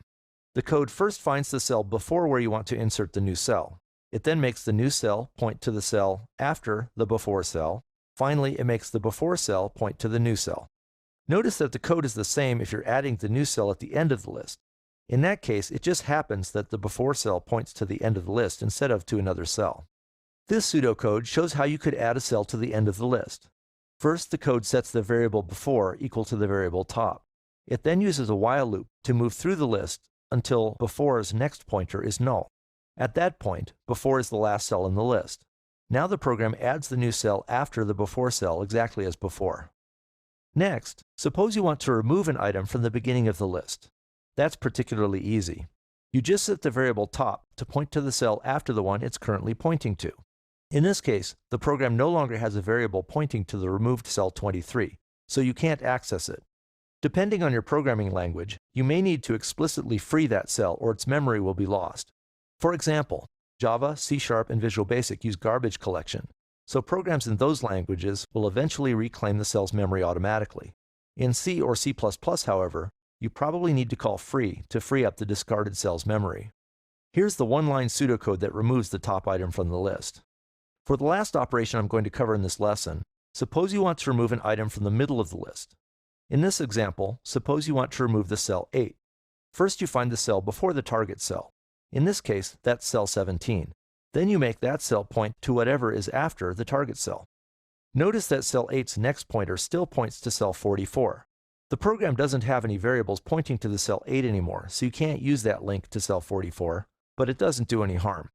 As is the case when you remove an item from the top of the list, you may need to free the memory allocated to the deleted cell, depending on your programming language. That's enough for the first part of this lesson. You now know how to build and iterate through a linked list, and how to add and remove items from the beginning or middle of the list. In the second part of this lesson, I'll explain how you can use sentinels to make managing linked lists easier. Before you move on to that lesson, you might want to experiment a bit with linked lists. The C# example program in the file singlylinkedlist.zip in this lesson's downloads lets you add and remove items at the beginning or end of a list. In the first part of this lesson, I described singly linked lists. In the second part, I'm going to explain how sentinels can make managing those lists a bit easier. All of the operations for adding and removing cells from a linked list are fairly easy, but they do require that you handle a couple of special cases. For example, recall how you add cells to a linked list. If you want to add the cell at the top of the list, you make that cell point to the current top of the list, and then you set the variable top to point to the new cell. In contrast, if you want to add a cell in the middle or the end of the list, you first find the cell before where you want to add the new cell. You then add the cell after that before cell. The two situations are different because there's no cell before where you want to add the new cell if you're adding it at the top of the list. In one case, you need to update the top pointer, and in the other you don't. Similarly, recall how you remove a cell from a linked list. If you're removing the first cell, you need to set the variable top to point to the second cell. If you're removing some other cell, you need to find the cell before the one you're removing. Again, the difference is that there is no cell before the target cell when you're removing the first cell in the list. And again, in one case you need to update the top pointer, and in the other you don't. A final problem occurs when the list is empty. Suppose you want to add a cell to the end of this list. If the list is empty, then you can't find the last cell in the list because there isn't one, so you can't add the new cell after it. Instead, you need to add the cell at the beginning of the list. It's not hard to do that, but it's one more special case to check. You can simplify the whole process and avoid these special cases by using a sentinel. A sentinel is just a special cell that doesn't contain any data, and that represents the beginning of the linked list. It replaces the top variable. Here's what a linked list with a sentinel looks like. Now, whenever you add or remove a cell, you don't need to worry about whether you're at the top of the list. You can always act as if you were working in the middle of the list. For example, to add a new cell at the top of the list, you simply add it after the sentinel. The code is the same you use to add a cell in any other position in the list. Removing a cell from the top of the list is just as easy. You simply remove the cell after the sentinel. Here's what an empty list looks like. You can't remove any cells from this list because it's empty, but it is easy to add a new cell. Just add it after the sentinel. They're easy to use, and they let you avoid some annoying special cases. In this lesson, I'm going to talk about sorted linked lists. A normal linked list holds a collection of cells. If you build the list by adding each item to the top of the list, their order is determined by the order in which you added them. With a little extra work, you can ensure that the items in the list are always arranged in sorted order. Here's a sorted linked list that contains the values 3, 7, 8, 14, and 17. Now suppose you want to add the value 12 to this list. In a non-sorted list, you could just add it at the beginning. To keep the list sorted, you need to do a little more work. First, the program finds the cell with the largest value that is smaller than the new one. In this example, that's the cell containing the value 8. Next, the program adds the new item after that one. Here's the pseudocode for the algorithm. First, the code finds the new cell's position. It sets the variable before equal to the sentinel. The while loop then makes two checks. First, it checks whether the before cell's next pointer is null. If it is null, the loop ends. If the next pointer isn't null, the loop compares the next cell's value to the new value that we're adding to the list. If the next cell's value is less than the new value, the loop advances the before pointer to the next cell. The loop continues until one of two things happens. First, it might hit the end of the list. That happens if the list is empty, or if the new value is bigger than all of the values that are already in the list. In this case, the variable named before is left pointing to the last cell in the list. If the list is empty, then it's left pointing to the sentinel. The second way the loop ends is if the next cell has a value greater than or equal to the new value. In that case, the variable before is left pointing to the cell before that one. In either case, the variable before is left pointing to the last cell that should come before the new value in the list. Now it's easy to insert the new cell after that one. This algorithm is fairly quick, but you can simplify it and make it a tiny bit faster by adding another sentinel. You put the new sentinel at the end of the list and give it a value that is larger than any value that you might want to put in the list, as shown in this picture. Now when you loop through the list, you know that you will eventually find a cell with a value larger than the new one. That means you don't need to constantly check that you're not running off the end of the list. Here's the algorithm with that test removed. It's slightly simpler, and it also makes the loop a bit faster. That's how you add a new item to a sorted linked list. You remove an item just as you would for any linked list. First, you loop through the list to find the item before the target item. Then you make the before cell's next pointer point beyond the target item. Here's the algorithm pseudocode. It sets the variable before equal to the top sentinel and then loops through the list as long as the following cell holds a value less than the target value. When the loop ends, the algorithm has either found the target value or the value isn't in the list. If it has found the target value, the algorithm sets the before cell's next pointer to skip the target cell. Notice that the bottom sentinel helps in this algorithm too. It simplifies the while loop by making it so the loop doesn't have to worry about falling off the end of the list. It also helps in the if statement, which would also need to worry about falling off the list. That's all you need to know to build and maintain a sorted linked list. Another lesson explains how you can use a sorted linked list to sort a collection of values.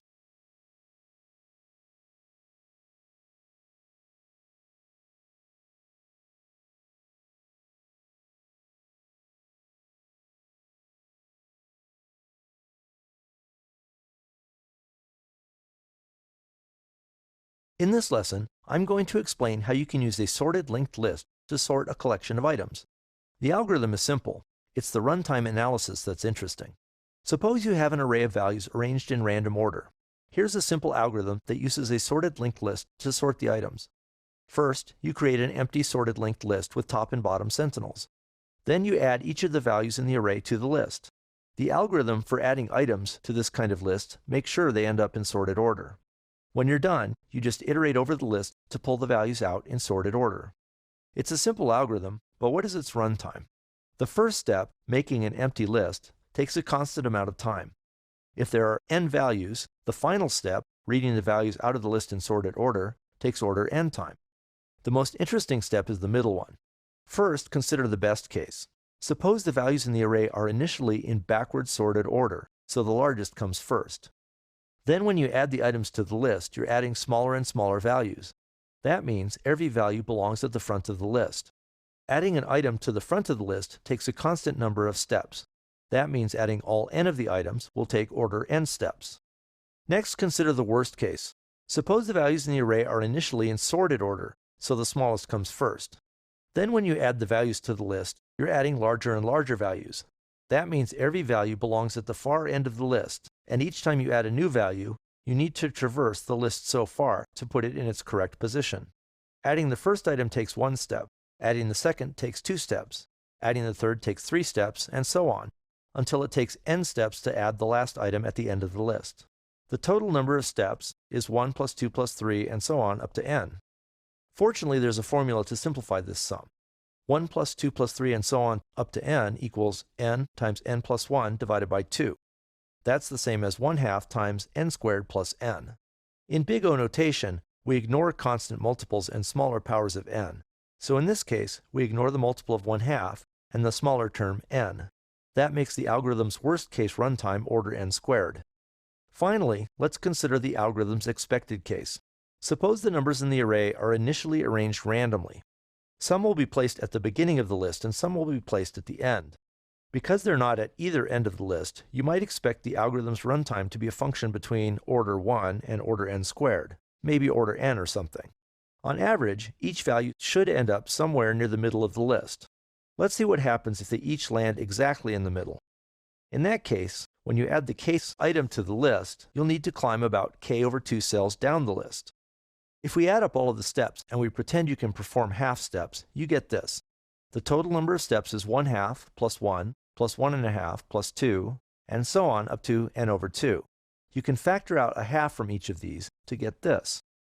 1/2 times 1 plus 2 plus 3 plus 4 and so on up to n. This is simply 1/2 times the result we got for the worst case. Plugging in that result gives this. 1/2 times 1/2 times n squared plus n. For big O notation, we ignore the constant multiples of 1/2 and the smaller power of n. That makes the algorithm's expected case runtime order n squared. This is the same runtime we got for the worst case. In practice, however, you will notice a difference in time to sort an array of numbers that is initially sorted or arranged randomly. You can still use the big O runtime to predict performance as long as you keep the arrangement of the values the same. Now let's go back to the algorithm's total performance. Making the empty linked list took a constant amount of time, adding the items to the list took order n squared time, and reading the items back out of the list in sorted order took order n time. If we add those up and ignore the constant term and the smaller power of n, the total runtime is order n squared. That's it for this lesson. Other lessons talk about different sorting algorithms, some of which offer much better performance. In this lesson, I'm going to describe doubly linked lists. A singly linked list stores items in a chain of cells. You can use the cell's next pointers to move from the top of the list to the bottom, but there's no way to move backward. If you're just enumerating the items in the list, that's not a problem. But sometimes it's useful to move backward and forward through the list's items. You can make moving backward through a list easier by using a doubly linked list. Simply add another link to the cell class that points to the previous cell in the list. Here's a picture of a doubly linked list. By convention, the backward link is usually called previous. Adding an item to a doubly linked list is a lot like adding an item to a singly linked list. The difference is that you need to do everything twice, once for the next link and once for the previous link. For example, suppose you want to add the cell with the value 2 to the list between the cells containing 4 and 13. First, you set the new cell's next and previous links. Then, you update the original cell's links to point to the new cell. Here's the pseudocode. This code assumes the variable named before is pointing to the cell that comes before the position where we want the new cell. The code first sets the new cell's next pointer to the cell that follows before. That's the cell that should come after the new cell. The code then sets the new cell's previous pointer to the before cell. Next, the code updates the existing cell's pointers. It sets the before cell's next pointer to the new cell. Finally, the code needs to set the following cell's previous pointer to the new cell. The before cell's next pointer no longer points to the following cell, so the code uses the new cell's next pointer to get to that cell. It sets the following cell's previous pointer, so it points to the new cell, and it's done. Linked lists work well with object-oriented programming languages, and you can give the cell class methods to make adding and removing cells easier. This is basically the same code as before, but written in an object-oriented style. The keyword "this" represents the cell object whose method is being called. The code inserts the new cell after the cell whose method is executing. Removing an item from the list is just as easy as adding one. Suppose you want to remove the target cell containing the value 4. All you need to do is update the links out of the cells before and after the target so they point to each other instead of to the target cell. The target cell's links still point to those cells, but that's okay. As is the case with singly linked lists, you may need to explicitly free the memory used by the deleted cell. For example, if you're using C or C++, you need to call free to deallocate the memory. Here's the pseudocode for removing an item from a doubly linked list. It assumes the variable target points to the cell you want to remove. The first statement follows the target cell's next link to get to the following cell. It then sets that cell's previous link to point to the cell before the target. Next, the code follows the target's previous link to get to the cell before the target. It then sets that cell's next link to point to the cell after the target. Here's an object-oriented version. The remove method rearranges the links for the cells before and after the current cell to remove it from the list. One of the nice things you can do with a doubly linked list is add or remove items from either end of the list without traversing the whole list.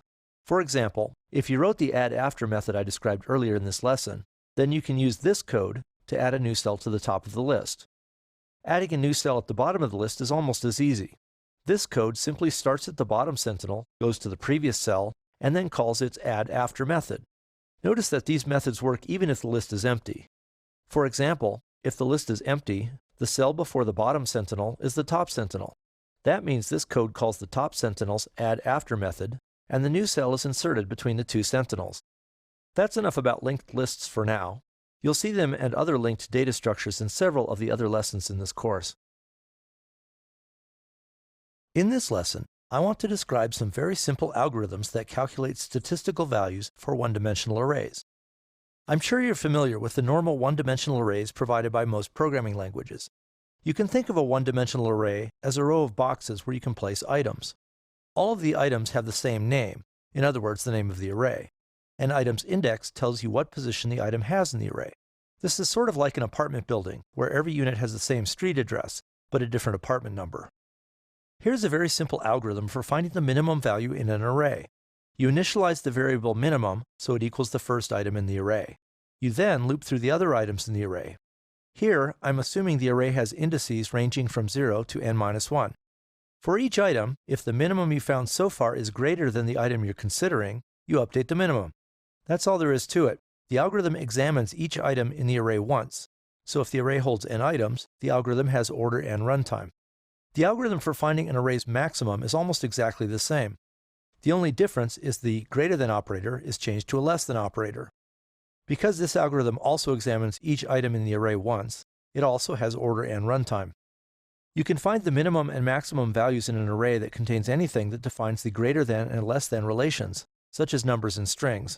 Finding the total of the values in an array is slightly different. First, you can only find the total of items that you can add up. You can add up an array of numbers, but you can't really add up an array of strings. The algorithm is also different from the previous two. This algorithm initializes the variable total to 0. It then loops through the array and adds each value to the total. Again, it examines each item in the array once, so it has order and runtime. Once you know the total of the values in the array, you can find the average by dividing the total by n. The average is also called the mean and is represented by the Greek lowercase mu. So far, these calculations are pretty trivial. Now I want to describe two non-trivial calculations that you can perform using an array of numbers. First, the variance of the numbers is defined as the average of the sums of the squares of the values minus the mean. In other words, you subtract the mean from the value and square the result. You then take the average of those results. The second value is the standard deviation. It is represented by the Greek lowercase sigma and simply equals the square root of the variance. Here's an algorithm for calculating the variance. First, it uses the earlier algorithm for calculating the mean. Next, it loops through the array and adds up the sum of the squares of the difference between the array's values and the mean. When the loop is finished, it divides the sum by the number of items to get the variance. This algorithm uses the earlier algorithm to calculate the mean, and that algorithm has order n runtime. It then loops through the array, taking another order n time. That means the total runtime for this algorithm is order 2 times n, which in big O notation is the same as order n. After you calculate the variance, you just take the square root of that to find the standard deviation. Because it uses the variance algorithm, which has order n runtime, calculating the standard deviation also takes order n runtime. You may be wondering why you want to calculate these values. The standard deviation of a set of values gives a measure of how spread out they are. If the values have a small standard deviation, then they are concentrated around the mean. If the standard deviation is large, the values are more spread out. This graph, which you can find on Wikipedia, shows 4 distributions of values with different standard deviations. The blue curve shows a graph of values with a mean of 0 and a standard deviation of 0.2. The red curve also shows values with a mean of 0, but those values have a standard deviation of 1.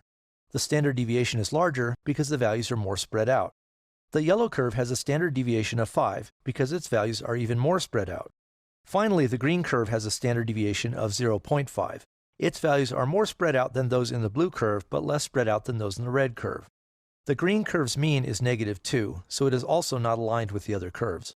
Another use for standard deviation is to look at how far a particular value is from the mean. This graph, which is on that same Wikipedia page, shows how standard deviation applies to a normal distribution of values. This is the kind of distribution you get by rolling dice, flipping coins, or using many other random processes. For example, if the values have a normal distribution, then 68% of those values should lie within one standard deviation of the mean. To put that in perspective, let me go back to the preceding graph. Here, the red curve has a standard deviation of 1. So assuming this is a normal distribution, 68% of its values should lie between -1 and +1. Now if you look at a particular value, you can use its distance from the mean as a measure of how unusual that value is in the dataset. For example, the value -2.5 is 2.5 standard deviations away from the red curve's mean. That means this is a pretty unusual value for that dataset. That's all I want to say about calculating statistical values for one-dimensional arrays. For more information about standard deviation and other statistical values, search online or find a good statistics book. In this lesson, I'm going to explain a way you can build triangular arrays that you can use to save memory under some circumstances. You're undoubtedly familiar with one-dimensional arrays, where items are stored in a group of adjacent memory locations. You're also almost certainly familiar with two-dimensional arrays that store items in rows and columns. These arrays are efficient in the sense that they use one memory location for each item. But what if you don't really need all of the items in a two-dimensional array? For example, suppose you use this array to store the distances between various cities. The distance from Chicago to Los Angeles is 1,745 miles. This array is easy to use, but it contains a lot of wasted space. For example, all of the entries along the diagonal are 0 because the distance from any city to itself is 0. Because those values are always 0, you don't really need to store them in the array. Also note that the other entries in the array occur twice because the distance from city A to city B is the same as the distance from city B to city A. You don't really need to store the same value twice. Here's the array with the unnecessary entries removed. The result is a triangular array that uses less than half of the memory of the original. The question is, how can you build this kind of an array? First, you need to allocate enough memory to hold all of the items in the array. One way to do that is to make a one-dimensional storage array with enough space to hold all of the values. In this picture, I've colored the original array's rows so you can see how each row is laid out in the one-dimensional array. In order to allocate enough space for the array, you need to be able to calculate the number of items it contains. If you think back to the original array, you'll remember that the first row was completely removed. So in the new triangular array, the first row contains 0 items. The second row contains 1 item. the third row contains 2 items, and so on, up to the final row which contains n minus 1 items. This sum adds up to n times n minus 1 over 2. In this example, where we have 4 cities, the total number of entries is 4 times 3 over 2, or 12 over 2, which is 6. That agrees with the picture on the left. Remember this formula because I'm going to use it again in a moment. At this point, we can calculate the amount of space we need to store a triangular array. Now we need to figure out how to map the rows and columns in the original 2-dimensional array into indices in the 1-dimensional storage array. First, if a row number is less than the column number, then this entry is one of the ones we removed from the original array. For example, in the second row, we removed the third and fourth entries. We removed those entries because they were duplicates of the entries with the row and column switched. That gives us our first rule for mapping rows and columns. If the row is less than the column, switch the row and column. Now let's figure out how many items come before the target row. If we start numbering rows and columns from 0, then row 0 holds 0 items, row 1 holds 1 item, and so on up to the row before our target row. That means the number of items before the target row is 0 plus 1 plus 2 and so on up to row minus 1. Now we're going to use that formula again to convert this sum into row times row minus 1 divided by 2. So that gets us up to the end of the row before the target row. The number of items we need to move into the target row is simply the column number. So we add that to the value to get the index in the storage array. The final index into the storage array is row times row minus 1 divided by 2 plus the column number. For an example, let's try to find the entry in the original array's row 0, column 3. Because the row number is smaller than the column number, we switch them. Now we plug the row and column numbers into the formula from the previous slide to get this. The index is 3 times 3 minus 1 divided by 2 plus 0, which is the same as 3 times 2 divided by 2, which is 3. Now let's look at the storage array again. There's the item we wanted to find sitting in position 3. That's how you build a triangular array. You allocate a storage array with enough space to hold the items. Then, when you need to get or set a value in the array, you map the row and column to an index in the storage array. In part 2, I'll show how you can make using the triangular array easier by wrapping its features in a class. In the first part of this lesson, I explained how to build a triangular array. In this part, I'm going to explain how you can wrap a triangular array in a class to make using it easier. First, let me review the steps for building a triangular array. You start by allocating a storage array big enough to hold the items you need. If the original square array has n rows and columns, then the storage array should contain n times n minus 1 over 2 entries. To map a row and column to an index, you follow these steps. First, if the row number is smaller than the column number, you switch the row and column. Then, the index corresponding to the row and column is given by row times row minus 1 over 2 plus the column number. You can write code to manage the array, but it's a bit cumbersome to have to calculate indices every time you want to access the array's entries. You can make this easier by wrapping the array in a class. The class needs 2 variables. Variable numRows records the number of rows and columns in the original square array. Variable values is the storage array. You can make these variables private if you want to increase the class's encapsulation. This pseudocode shows the class's constructor. When you create an instance of the class, you pass the constructor the number of rows and columns in the square array. The constructor saves the number of rows in the numRows variable. It then allocates the storage array, giving it enough room to hold the required items. This pseudocode shows the class's mapRow and column method. This function uses the triangular array rules to map a row and column to a storage array index. First, if the row is less than column, it switches the row and column values. Then it uses the formula to return the desired index. The rest of the class is practically trivial. This setValue method saves a value in the array. It uses the mapRow and column method to map a row and column to an index in the values array. It then saves the value in that entry in the array. This getValue method fetches a value from the array. Like the setValue method, it uses the mapRow and column method to map a row and column to an index in the values array. It then returns whatever is saved in that location. Using the class is easy. First, the program creates an instance of the class. In this example, the triangular array object represents a square array that has 4 rows and columns. Now the program can use the object's setValue method to store a value in the array. Then it can use the getValue method to retrieve that value. Of course, you should include error handling code in case something goes wrong. such as the program storing a customer object in an array that expects to hold strings, or the program trying to use rows and columns that are too big. The triangular array is an example of a space-time trade-off, something that happens in many algorithms. In this case, saving and retrieving items takes a bit longer than it does with a normal two-dimensional array because you need to map rows and columns to indexes in the storage array. However, the triangular array saves more than half of the two-dimensional array's space. That's enough for this lesson. In other lessons, you'll learn about other algorithms that make space-time trade-offs. Before you move on to those lessons, you might want to try implementing the triangular array class in your own programming language. Then, you can compare it to this C# program in the file triangulararray.zip in this lesson's working files. In this two-part lesson, I'm going to describe two data structures that you can use to represent sparse arrays. Other lessons talk about triangular arrays that let you save space if you only need half of the entries in an array. For example, this array contains a lot of unnecessary and duplicate values. If you only store the non-highlighted entries, you save more than half of the array's memory. In some cases, an array may contain even fewer useful entries. For example, suppose you're working for an airline and you use this adjacency matrix to represent the connections between cities. This array contains 64 entries, but less than a third of them are used. Some applications might use even larger arrays with an even smaller percentage of useful entries. One way you can store this kind of data more compactly is to use a sparse array.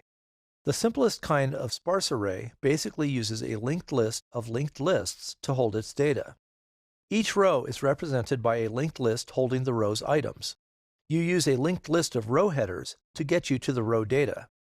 If you remember the lessons on linked lists, you know that it can be helpful to use sentinels to mark the beginning and ends of the lists. Here's the same structure with sentinels.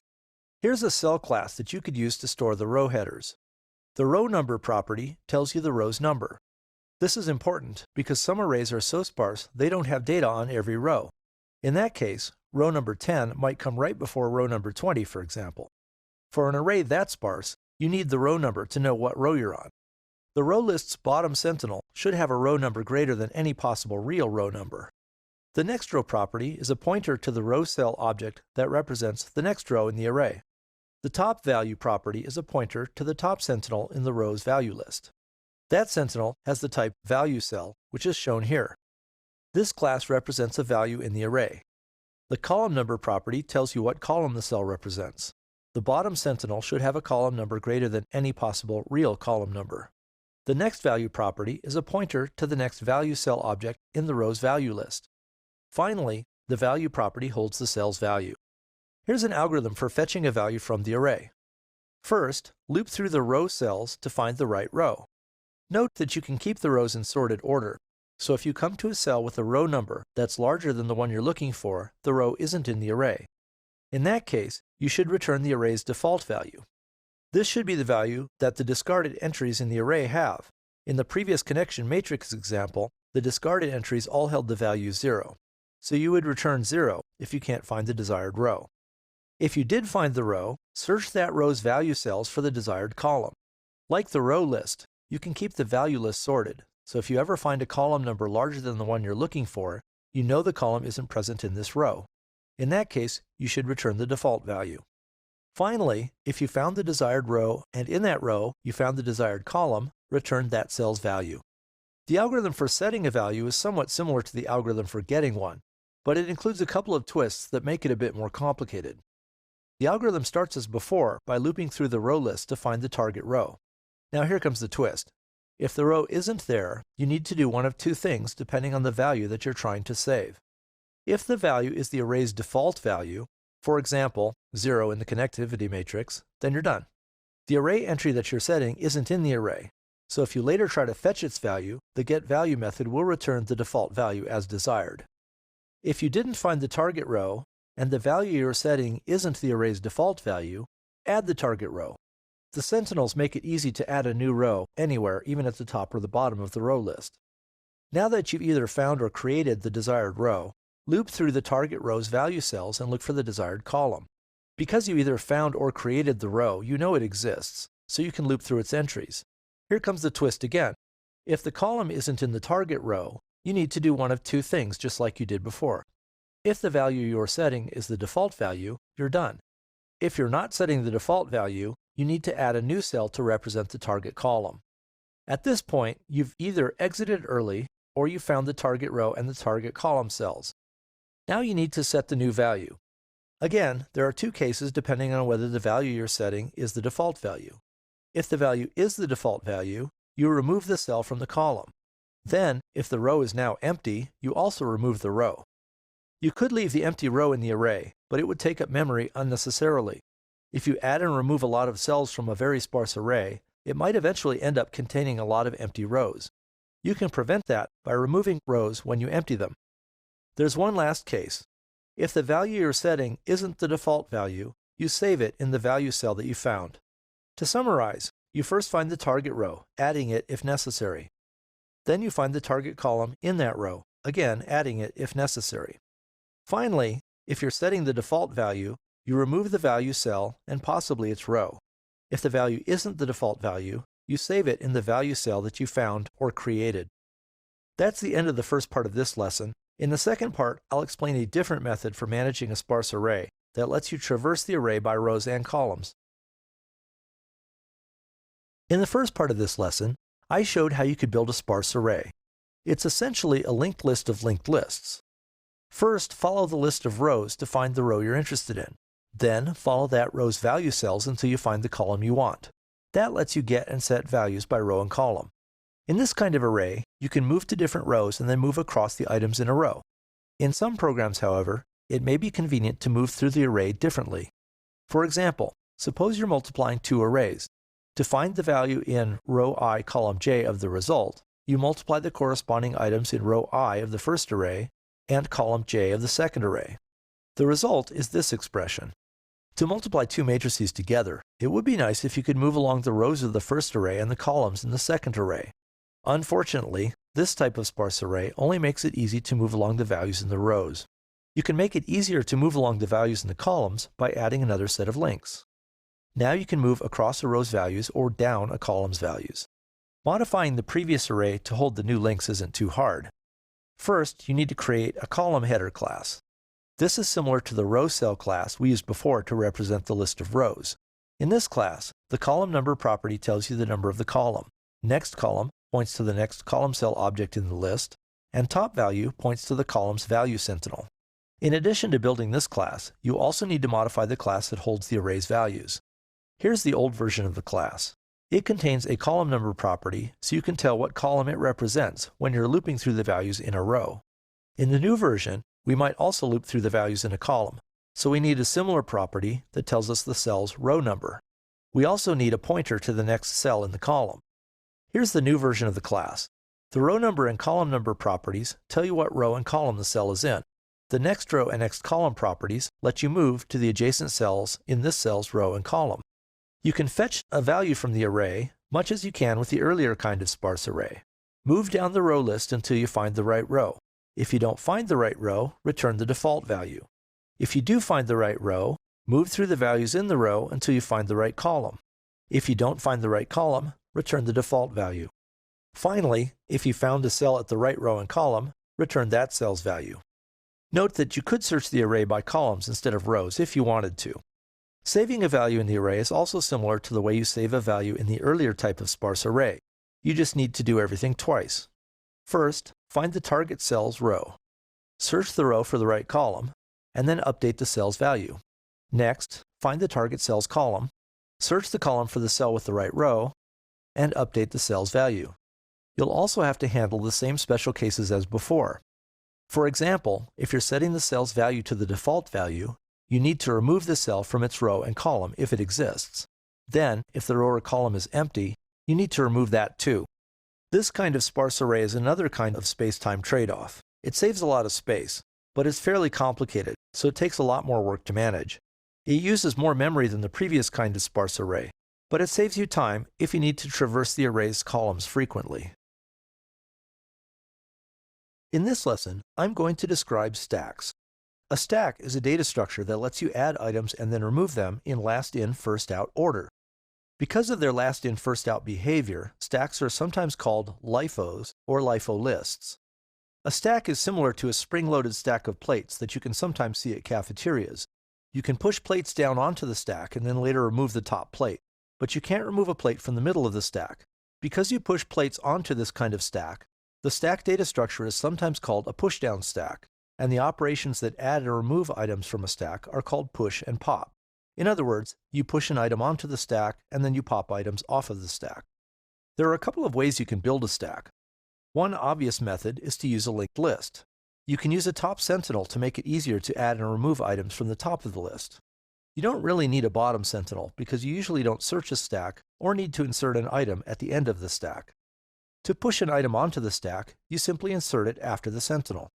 Popping an item off the stack is just as easy. You simply remove the item after the sentinel. Another way to build a stack is to use an array. First, allocate an array big enough to hold all of the items you will ever need to add to the stack at one time. Use a variable to keep track of the next unused position in the array.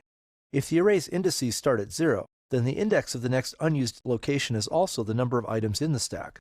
To push an item onto the stack, you save the item in the next unused position and then increment the count variable. To pop an item off of the stack, return the last item in the array and decrement the count variable. If the items you're storing in the stack are something simple like integers or strings, you can probably leave the popped item in the array. If the items are objects, then you may want to set the array entry to null. For example, Java, Visual Basic, and C# use garbage collection. If you leave a reference to the popped object in the array, then the garbage collector can't reclaim that object if the program doesn't need it anymore. Linked list and array-based stacks both have their advantages and disadvantages. An array-based stack is simpler, so it's easier and quicker to use. However, it also requires that you know exactly how big the stack might need to be. That means you might have to allocate a lot of space for it, even though you know it might rarely need that much room. In contrast, linked list queues are more complicated and make pushing and popping items take a few extra steps, so they're a bit slower. However, they can resize indefinitely anytime you need them to. Other lessons describe some algorithms that use stacks. In this lesson, I'm going to describe a couple of simple algorithms that use stacks. Stacks are often used by algorithms to store objects that the algorithm manipulates. One of the simplest stack algorithms reverses the items in an array. First, you loop through the array and push the items onto a stack. Then, you loop through the array again and pop the items off the stack back into the array. You can reverse an array without a stack by carefully swapping items from the front and back of the array. Using a stack just lets you avoid the calculations you need to do to swap the items correctly. Another use for stacks is to simulate some sort of real-world situation. For example, in a train sorting problem, you have a train that contains cars bound for different destinations. You can move the train left and right onto a certain number of holding tracks. The goal is to sort the cars in the train so all of the cars going to the same destination are together. For this problem, you can model the different tracks as stacks, because you add and remove cars from the same end. That means the cars have to move in and out of the tracks in a last-in, first-out order, and that makes it natural to simulate the tracks as stacks. To sort this train, you would start by popping the first car off the input stack and pushing it onto the first holding stack. Next, you would pop another car off the input stack and push it onto the second holding stack. After that, you pop the next car off the input stack and push it onto the output track. You continue popping and pushing cars, grouping them if you can, on the holding and output tracks, until you've moved them all off of the input track. Now you can start moving cars back onto the input track. First, you pop the car D from the second holding track and push it onto the input track. Next, you pop the C cars from the output track and push them onto the input track. You continue popping and pushing cars until all of the cars are back on the input track in their sorted order, and the train is ready to roll out on the output track. Another algorithm where you can use stacks is the Tower of Hanoi puzzle. You have 3 pegs and a number of disks stacked on one of the pegs. The goal is to move the disks from the start peg to one of the other pegs. The rules are that you can only move one disk at a time. You can't place a disk on top of a smaller disk. You can model the 3 pegs as stacks. You can only add and remove disks one at a time from the tops of the pegs, so they also move on and off the stacks in last-in, first-out order. And that makes stacks a natural choice for modeling the pegs. To solve this puzzle, you can start by popping the top disk from stack 1 and pushing it onto stack 2. Then you can pop the next disk from stack 1 and push it onto stack 3. In the third move, you pop the top disk from stack 2 and push it onto stack 3.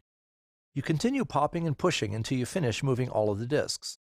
I'll talk more about the Tower of Hanoi puzzle in the lessons on recursion. Another kind of algorithm uses stacks to store items that it needs to process later. Those algorithms typically start by initializing a stack. To do that, they might place one or more items on the stack for initial processing. Next, as long as the stack isn't empty, the algorithm pops the top item off the stack. It then processes the item somehow. That processing may add one or more items back onto the stack. The algorithm then pops another item off the stack and processes it. The algorithm continues processing items until the stack is empty. Some network traversal and shortest path algorithms work this way. I'll say more about some of them in a later lesson. As you work with algorithms, you'll often find uses for stacks. In this lesson, I'm going to describe an unusual kind of stack called a double stack. Recall that a stack stores and retrieves items in last-in, first-out order. One of the ways you can build a stack is with an array. You allocate enough space for the array to contain as many items as the stack will ever need to hold. You then use a count variable to keep track of the next unused entry in the stack. In a double stack, you use a single array to hold two stacks. One stack grows on the left of the array as usual. The other stack begins on the right of the array and grows toward the left. You use two variables to keep track of the next empty position in each stack. Because the right stack's next entry position is not the same as its count, it doesn't make much sense to call those variables counts. So in this example, I've called the two variables next left and next right. You add and remove items from a double stack much as you do for a normal array-based stack, except you have two versions of each method. For example, the pushRight method adds a new item to the right stack. It inserts the new item and decrements the next right variable.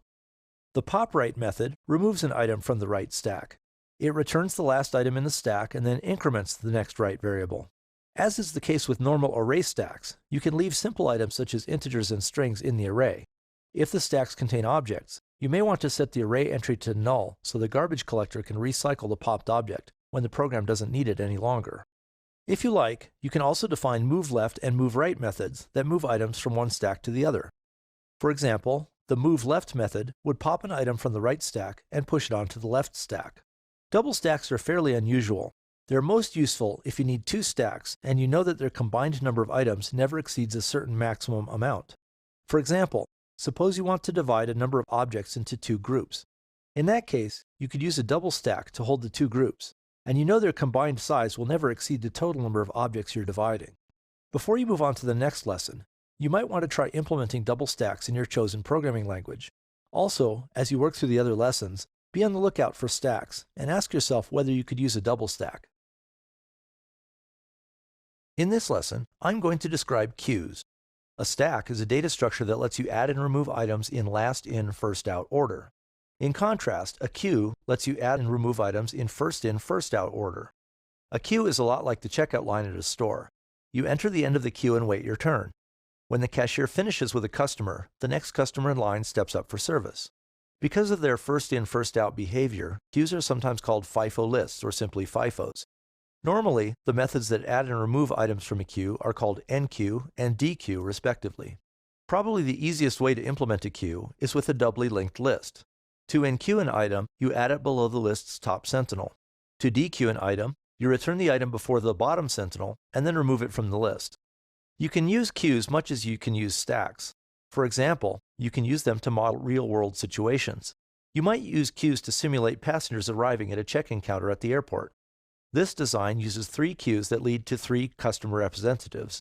When a representative is free, the front customer in the corresponding queue moves up for service. This design uses a single queue that feeds into all three representatives. When any representative is free, the next customer in the queue moves up for service. If you make assumptions about how often new customers arrive in the queues and how long each customer needs for service, you can run a simulation of how the different arrangements of lines behave. Not surprisingly, the multi-headed queue tends to be more efficient. It keeps all of the customer representatives busy, as long as there are any customers. It also allows the representatives to serve more customers per hour, and it gives lower average customer wait times. It also makes the wait times a bit more consistent. For example, in the multiple queue design, a customer can get stuck behind someone who needs a long service time. In the multi-headed queue, that can't happen. A less obvious feature of this model is that there are critical thresholds that depend on the number of customer representatives. For certain parameters, adding a single representative can greatly reduce wait times. In contrast, removing a representative can make wait times grow longer and longer indefinitely. Lots of other algorithms use queues to hold the items they will process. Those algorithms start by initializing their queues, usually by adding some initial items to process. Next, as long as the queue isn't empty, the algorithm pulls the next item out of the queue and processes it. That processing may add more items to the queue. The algorithm then pulls another item out of the queue and processes it. The algorithm continues processing items until the queue is empty. In the lesson on stacks, I mentioned that some network traversal and shortest path algorithms work this way. Other variations of those same algorithms use queues instead of stacks to get slightly different behavior. At this point, you know what a queue is, how to build one with a doubly linked list, and some uses of queues. Before I leave the topic of queues, I want to describe two specialized types of queues, circular and double-ended queues. To understand circular queues, suppose you wanted to implement a queue in an array. You add items at one end of the array and remove them from the other. Suppose we start with this array, and we've already added 3 items to the queue. Now suppose we remove an item. Then we remove another one. Next, suppose we add 2 items. Remove an item, add an item, remove an item, add an item. As you add and remove items from the queue, those items crawl to the right through the array. No matter how big you make the array, you can't make the array big enough to stop the items from falling off the end. If you know that the queue will never need to hold more than a certain number of items, you can get around this problem by making a circular queue. This is just a normal array, but you pretend that the end of the array wraps around to connect with the beginning. You use 2 variables to keep track of where the items are in the queue. The variable top points to the next open position in the array. This is the top of the queue, where you will add the next item. The variable bottom points to the oldest item in the queue. This is the next item that you will remove from the queue. To dequeue an item, you return the item pointed to by the bottom variable. Then you set bottom equal to bottom plus 1 mod n, where n is the size of the array. Now when the value bottom falls off the end of the array, it wraps around to the beginning and points to index 0. To enqueue an item, you place the item in the position pointed to by the top variable. You then set top equal to top plus 1 mod n, where n is the size of the array. Now when the value top falls off the end of the array, it wraps around to the beginning. As long as you don't try to add more items to the queue than it can hold, you should be all set. Adding and removing items from a circular queue is slightly easier than the same operations with a linked list queue, so it's slightly faster. It's also more convenient if the queue holds simple items like numbers or strings rather than objects. To store those items in a linked list queue, you'd need to make a cell class just to hold the items. If you use a circular queue, the queue's array can just hold the items directly. The last thing I want to talk about in this lesson are double-ended queues. These are sometimes called DEQs, which some people spell D-E-Q-U-E-U-E. Unfortunately, that's also the way you spell DQ, so some people shorten the spelling to D-E-Q-U-E. If you just call them double-ended queues, there's less confusion. As you can probably guess from the name, a double-ended queue is simply a queue that lets you add and remove items from both ends. Usually double-ended queues provide 3 kinds of operations. First, they let you enqueue an item at either end. Second, they let you dequeue an item from either end. Finally, they let you peek at an item from either end. Peeking at an item returns the item but doesn't remove it from the queue. Double-ended queues may seem complicated, but they're actually easy to implement with doubly linked lists. The top and bottom sentinels make it easy to add and remove items at either end of the list. That concludes the lesson on queues. You'll find them, along with stacks, used in a lot of other algorithms. In this short lesson, I'll introduce sorting algorithms. Sorting algorithms have been extensively studied for many years, so they're well understood. In fact, they're so well understood that most programming libraries contain sorting methods that you can use, so you don't have to write your own. In that case, it's natural to wonder why you should bother studying sorting algorithms. There are several reasons. First, sorting algorithms demonstrate an assortment of useful techniques. For example, different algorithms demonstrate the divide and conquer approach, binary subdivision, recursion, and techniques similar to hashing. I'll cover recursion and hashing in a lot more depth in other lessons. Some sorting algorithms also demonstrate useful data structures. For example, some of the linked list lessons explained how to use linked lists to sort data. The algorithm isn't terribly fast, but it's interesting, and linked lists are useful for all sorts of other things. The Heapsort algorithm uses a particularly interesting data structure called a heap. You can use heaps to build priority queues. You can also use trees to sort items. I'll say a lot more about trees in other lessons.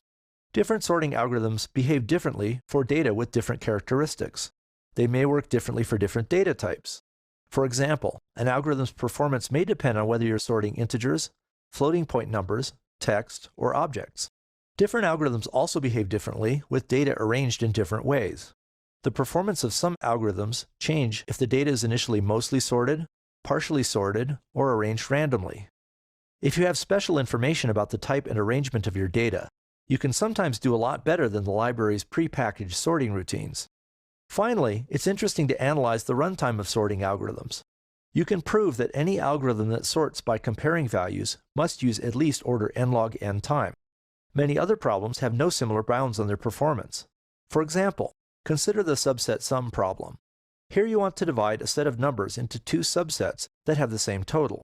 For example, you could divide the numbers 1, 3, 5, and 7 into the two subsets 1 and 7 and 3 and 5. Both of those subsets have a total of 8. You can solve the subset sum problem in order 2 to the n time by simply checking every division of the numbers that's possible into two subsets and seeing if their totals are the same. But it's not known if there's a better solution. Sorting is unusual because we have an exact bound for those algorithms. So all sorting algorithms that sort by using comparisons must use order n log n time. In fact, some use order n squared time. Others use order n log n time, although they may not always give the best performance in practice. Finally, a few algorithms, such as Countingsort, can sort in order n time. They use extra information about the type of the data to break the n log n minimum time rule. So for all those reasons, it's important to study sorting algorithms. If you understand the different algorithms available to you and the characteristics of your data, then you can pick the algorithm that gives you the best result. When you're ready, watch the next lesson to learn about a specific sorting algorithm. In this lesson, I'm going to describe one of the simplest sorting algorithms, Insertionsort. The idea is simple. For each item that you want to sort, you find the position where the item belongs in the sorted output, and you insert it there. This is the way a sorted linked list works. For example, suppose you're sorting some numbers by building a sorted linked list, and suppose you've gotten to this point. You've already added the values 3, 7, 8, 14, and 17, and now it's time to add the value 12 to the list. The first step is to look through the list to find the position where the new item belongs. In this example, it's after the item with value 8. You then insert the new item. You simply repeat those steps, adding new items to the list until all of the items are in the list. So what's the algorithm's runtime? In the worst case, which is what we consider for big O notation, each item belongs at the end of the growing sorted list. It will only take one step to find the position for the first item. Then it'll take 2 steps to find the position for the second item. The next item will take 3 steps, and so on, until it takes n steps to find the position for the last item. If you remember your algebra, this sum adds up to n times n minus 1 over 2. If you rearrange a bit, you get this, 1/2 times n squared minus n. Now if you ignore the constant factor of 1/2 and the smaller power of n, the result is this algorithm has runtime order n squared. That's pretty slow compared to order n log n, so this isn't a very fast algorithm. The worst case occurs if each item must go at the end of the growing sorted list. That happens if the items are initially in sorted order. In that case, each item is larger than the items that came before it, so the new item goes at the end of the list. What about the best case? In the best case, each item belongs at the beginning of the list. That happens if each item is smaller than the ones that came before it. That means the items were initially sorted in reverse order, so you add them to the sorted list in largest to smallest order. In that case, it only takes one step to add each item to the beginning of the list. If there are n items, it takes a total of order n steps to add all of the items to the list. So for this algorithm, if you know the items are initially arranged in reverse sorted order, sorting is very fast. It's even faster than the order n log n time that is sort of the gold standard for sorting algorithms. In fact, if the list is mostly in reverse order, with a few items out of order, the algorithm can still sort them very quickly. Finally, suppose the items are initially arranged in random order. When you add an item to the sorted list, sometimes it will go near the beginning of the list. Other times it'll go near the end of the list. On average, it'll go somewhere in the middle. If there are k items in the list at that point, you'll need around k over 2 steps to position the new item. That means the total number of steps will be around 1/2 plus 1/2 times 2 plus 1/2 times 3, and so on up to 1/2 times n. If you factor out the 1/2, you get this equation. This is just 1/2 times the equation we had before for the worst case, which gave us order n squared runtime. Because we ignore constant multiples in big O notation, this result is still order n squared. So the algorithm's worst case performance is order n squared, its best case is order n, and its expected case is order n squared. All that analysis applies to sorting with linked lists. But what if you're using an array? suppose you want to sort these values. You can use the same insertion sort algorithm, but you can't easily insert items in the middle of an array. One approach is to place the sorted items in a new array. For example, here the algorithm is sorting the items in the top array and has positioned the first 4 items in the bottom sorted array. Now it needs to consider the next item, which has value 4. The program scans through the sorted array to find the position where that item belongs. Up to this point, this is a lot like the way insertion sort works for a linked list, but now there's a difference. You can insert an item in a linked list in a fixed number of steps. Adding an item in the middle of an array isn't as easy. In an array, you need to bump the existing items down to make room. Then you can insert the item. Now you repeat those steps for each item in the array. Here's the algorithm for insertion sort in an array. You loop over the items in the array. For each item, you search the sorted items to see where the new item belongs. You bump the sorted items after that position over one spot to make room for the new item, then you insert the new item. To figure out the runtime for this version of the algorithm, let me go back to this picture. For each item, you first scan the sorted values from left to right until you find the position where the new item belongs. Then you move the items to the right of that position.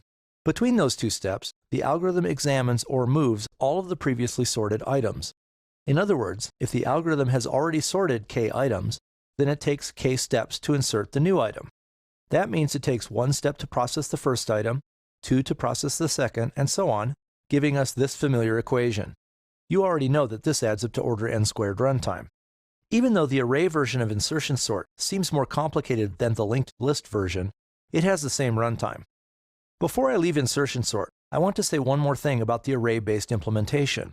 The algorithm I just described uses a separate array to hold the sorted items, but it's actually not hard to sort the array within its own memory. For example, consider the previous array and suppose we're inserting the value 4 again. Here's the array with the first value sorted. To insert the next item, you scan through the sorted part of the array to find the item's new position. The only difference between this version of the algorithm and the previous one is that you need to be careful to search only the sorted part of the array. Next, you bump the already sorted items to the right 1 position to make room for the new item. Notice that the algorithm overwrites the new item with the last sorted item. In this example, the algorithm overwrites the value 4 with the value 9. That's okay. The algorithm can store the new item's value in a temporary variable while the other values are moved over. Finally, the algorithm drops the new item into the newly vacated spot. These are the same steps used by the previous version of the algorithm that uses a second array to hold the sorted items, so it has the same runtime. The algorithm is just easier to explain with 2 arrays. There are some other variations that are kind of fun to play with. For example, it's interesting to try to implement insertion sort using 2 stacks or queues instead of linked lists or arrays. Those are more brain teasers than useful algorithms though, so I'll leave them for you to work on in your spare time. After you're done mulling over insertion sort, and maybe playing with stacks and queues, move on to the next lesson. In this lesson, I'm going to explain the selection sort algorithm.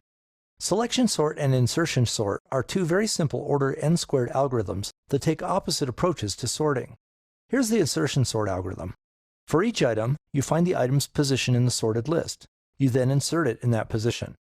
In the selection sort algorithm, instead of looking at the items and trying to figure out where they belong, the algorithm looks at the positions in the sorted list and tries to find the item that belongs in that position. Here's the algorithm. The program loops through the positions 1 through n. For each position, it searches the unsorted values for the smallest. It then places that value in position p. For example, suppose you want to sort these values. The algorithm starts by considering the first position in the sorted array, which is colored blue in this picture. It looks through the remaining items in the top list and finds the smallest. In this example, the smallest value is 2. The algorithm moves the value it found into the position it is considering and starts over. For the second position, the program finds the value 4. It moves that into the second position. For the third position, the program finds the value 5 and moves it into the third position. The algorithm continues like that until all the positions have been filled in the result list. Now, when I showed you these last few pictures, you may have noticed something suspicious. Each time I moved a value, I removed it from the array on the top, and that left a hole behind. Of course, a real array can't have holes. There are several ways you can handle that problem. First, you can use linked lists. Each time you find a smallest item, you can remove it from the list of unsorted items and add it to the end of the list of sorted items. Each time you remove an item, the unsorted list becomes smaller, so it's easier to search for the next item. Finding the first item takes n steps. Finding the second item takes only n-1 steps, and so on, until the unsorted list contains only a single item, and it takes only one step to find it. If you add up the steps, you get n plus n-1 plus n-2 and so on down to 1, which adds up to order n squared. Another approach is to use arrays and mark each item removed with some value to indicate that you've moved it into the sorted array. Now you can ignore the removed values when you search for later items. This isn't a great solution for a couple of reasons. First, you still have to look at the removed items to know that you should skip them. That means you need to search all n entries in the unsorted array, even though some of them are marked as removed. If the array holds n items, you'll need to spend n steps examining it each time. You need to do it n times, so the total runtime is order n squared. This is the same runtime as the linked list approach, but in practice it may or may not give worse performance. If you could compress the array each time you removed an item, then you would have to only search the remaining unsorted items, and you could get performance similar to what you would get with a linked list. Unfortunately, you would spend as much time compressing the array as you would save. A sneakier approach that works much better is to use the same array for both the sorted and unsorted items. Here's the algorithm at a high level. For each position p, you search the unsorted items to find the smallest. Suppose it's in position k. You then swap that item with the one in position p. For example, consider this array again. The algorithm starts by considering the first position and searches for the smallest unsorted item, which in this example is 2. It swaps those two items, and the new array looks like this. To find the item that belongs in the second position, the algorithm searches the unsorted items for the smallest remaining item. It finds the value 4, swaps that item with the value in the second position, and the array looks like this. To find the item that belongs in the next position, the algorithm searches again, finds the value 5, swaps it with the value in the third position, and the array looks like this. The algorithm continues like this until it has swapped an item into every position. In this version of the algorithm, the unsorted items are all kept together at the end of the array, so it's easy to search only those items. That gives this algorithm the same performance as the linked list version. It's still order n squared, but it sorts within the array that the values came in, so it seems a bit more elegant. The insertion sort algorithm has worst case, best case, and expected case behaviors that depend on the initial ordering of the items to be sorted. In contrast, when Selectionsort needs to find the smallest remaining item, it examines every remaining unsorted item, no matter what order they're in. That means its runtime doesn't depend on the initial ordering. As is the case with Insertionsort, there are a couple of interesting variations that use stacks or queues instead of arrays or linked lists. They're really more brain teasers than useful algorithms though, so I won't cover them here. When you're done thinking about Selectionsort and maybe experimenting with stacks and queues, you'll be ready to move on to the next lesson. In this lesson, I'm going to introduce the Quicksort algorithm. It has some drawbacks, which I'll describe, but in practice it's often the fastest sorting algorithm, so it's probably the most commonly used sorting algorithm. The idea is simple, but the details are complicated, so I'll split this lesson into two parts. In this part, I'll explain the basic algorithm. In the second part, I'll explain the algorithm's runtime behavior and describe some variations that can affect its performance. Quicksort works by dividing the list of items into two pieces and then recursively sorting the two pieces. In case you haven't encountered it before, recursion occurs when a routine calls itself to do something. For Quicksort, that means you write a routine, which you can name Quicksort. Then, to sort a big list of items, the Quicksort routine divides the list into two pieces and then recursively calls itself to sort the pieces. Here's a very high-level overview of how the algorithm works. First, the algorithm divides the items into two groups. After dividing the items, the algorithm calls itself recursively to sort the two groups. The first step, where the algorithm divides the items into two groups, is the key to the algorithm. Quicksort is an array-based algorithm. To divide the items, it picks one of the items to be a dividing item. It then moves the items that are smaller than the dividing item to the beginning of the array. It moves the items that are larger than the dividing item to the end of the array. For example, consider these items, and suppose you've picked the item 4 as the dividing item. I'll say more about how you pick the dividing item in the second part of this lesson. In this case, the values 3, 2, and 1 are smaller than the dividing item, so you move them to the beginning of the array. The values 9, 7, and 8 are larger than the dividing item, so you move them to the end of the array. Here's the result. Now you can use the Quicksort algorithm recursively to sort the two halves of the array. That's the general idea of the algorithm, but there are a couple of details to consider. First, let's talk about how you divide the items into the halves of the array. One method would be to use a second array. You would scan through the array, skipping the dividing item and moving items to the ends of the array as appropriate. First, you move 9 to the end of the array. Next, you move the value 3 to the beginning of the array. You move the value 7 to the end of the array, and then you move 8 to the end also. You move 2 to the beginning of the array, followed by 1.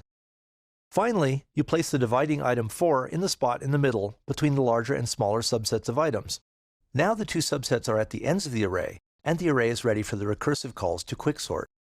That method works and is easy to understand. Unfortunately, it also requires a second array, and that means it takes a lot of memory. It also means you either have to copy the rearranged items back into the original array, which would take a lot of extra time, or you would need to make different recursive calls to Quicksort work on either array. Eventually, you'll need to copy the final results into the original array. All in all, that seems like a lot of very confusing work. Fortunately, there's a different approach you can take that separates the two subsets of items without using a secondary array. It's kind of tricky, so you may want to watch this part of the lesson a few times if you miss the details the first time around. Start by removing the dividing item from the original array and storing it in a temporary variable. That leaves a hole in the array as shown here. Next, initialize two variables to keep track of the leftmost and rightmost items that have not yet been positioned. Right now the hole is on the left side of the array, so you look at the rightmost item that has not yet been positioned. In this example, that item has the value 1. The value 1 is smaller than the dividing item, so it belongs on the left side of the array. Fortunately, that's where the hole is, so you move the item into the hole. You also update the variable that tracks the rightmost item that has not yet been positioned.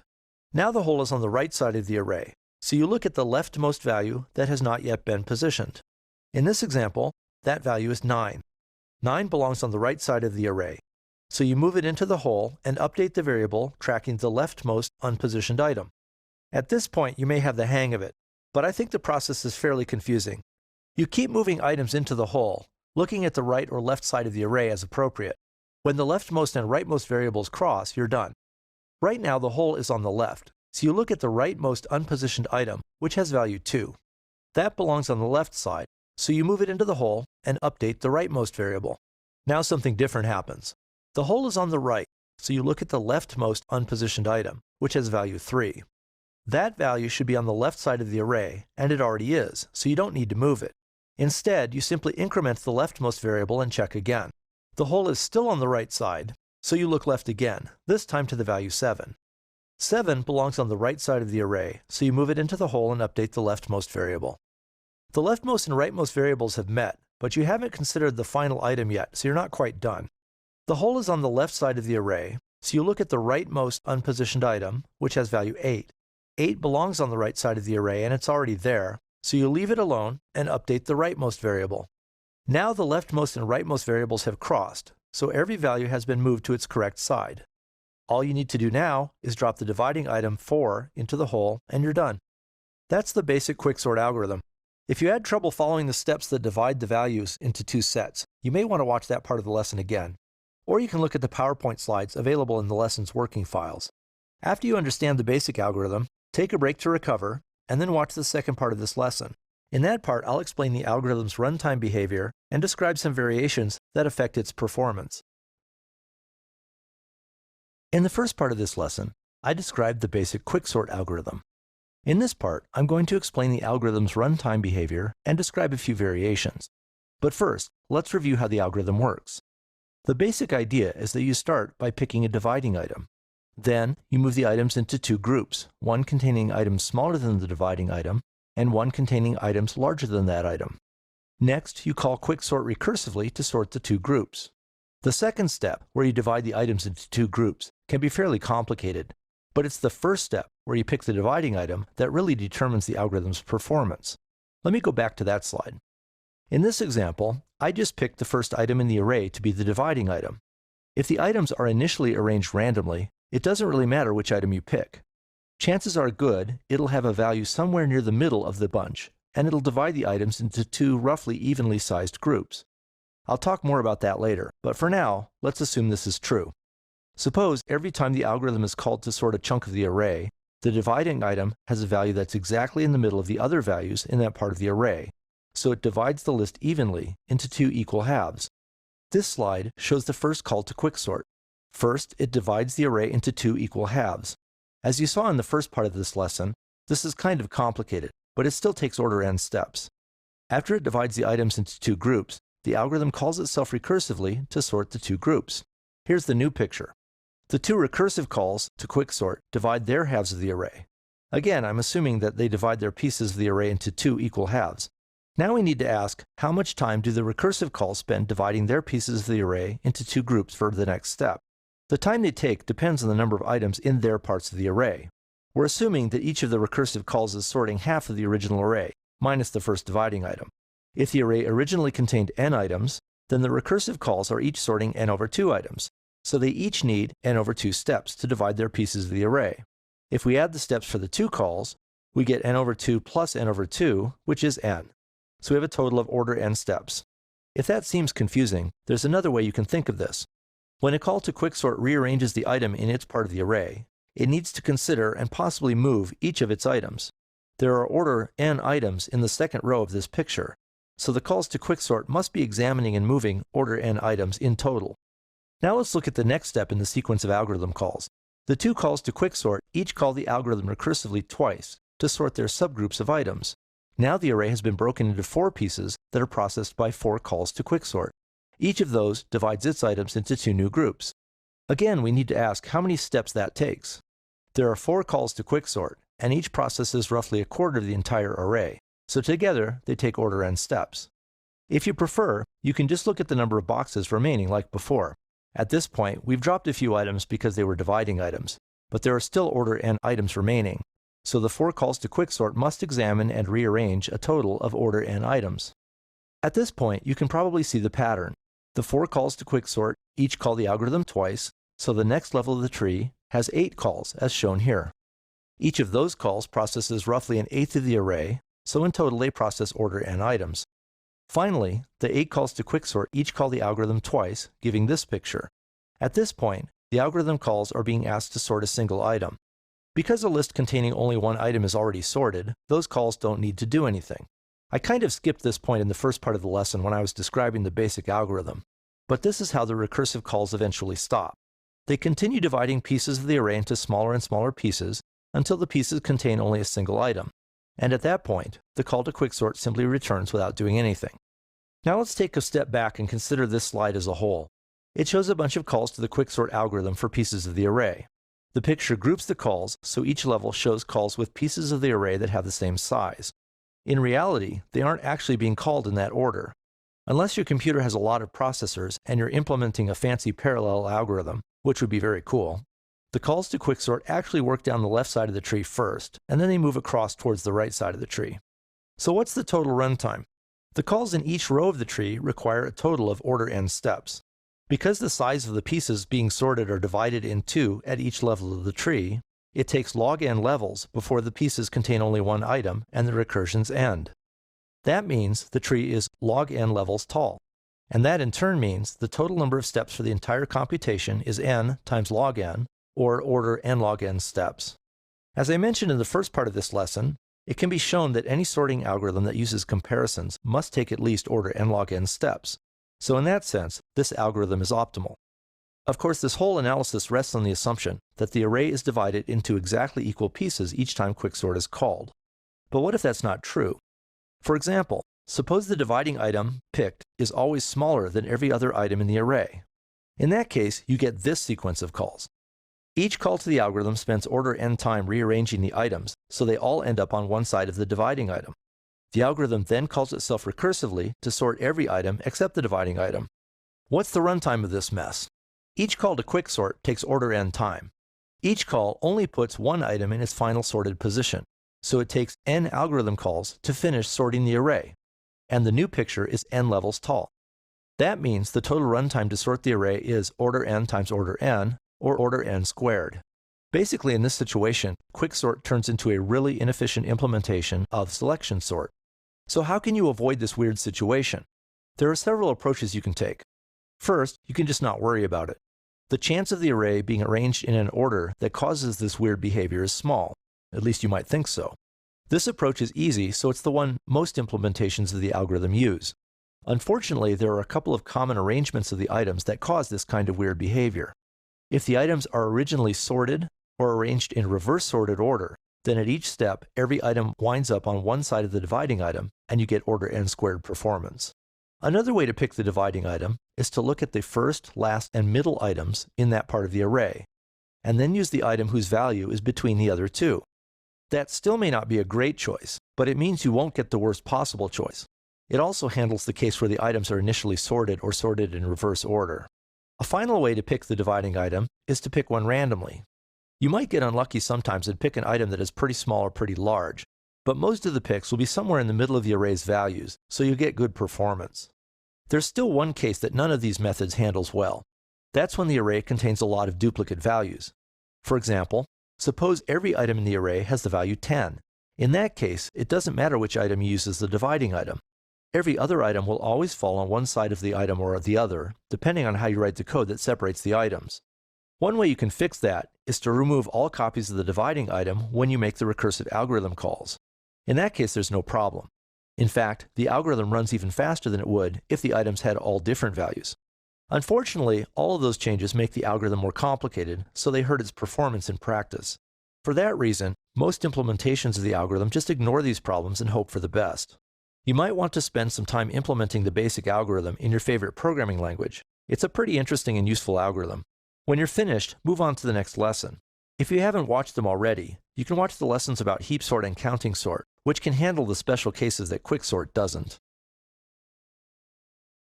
In this lesson, I'm going to describe the Heapsort algorithm. Like Quicksort, Heapsort sorts n items in order n log n time. Unlike Quicksort, Heapsort's performance doesn't depend on the initial arrangement of the items it's sorting. Heapsort is moderately complicated. It's manageable, but it'll take a while for me to explain, so I'm breaking this lesson into 3 parts.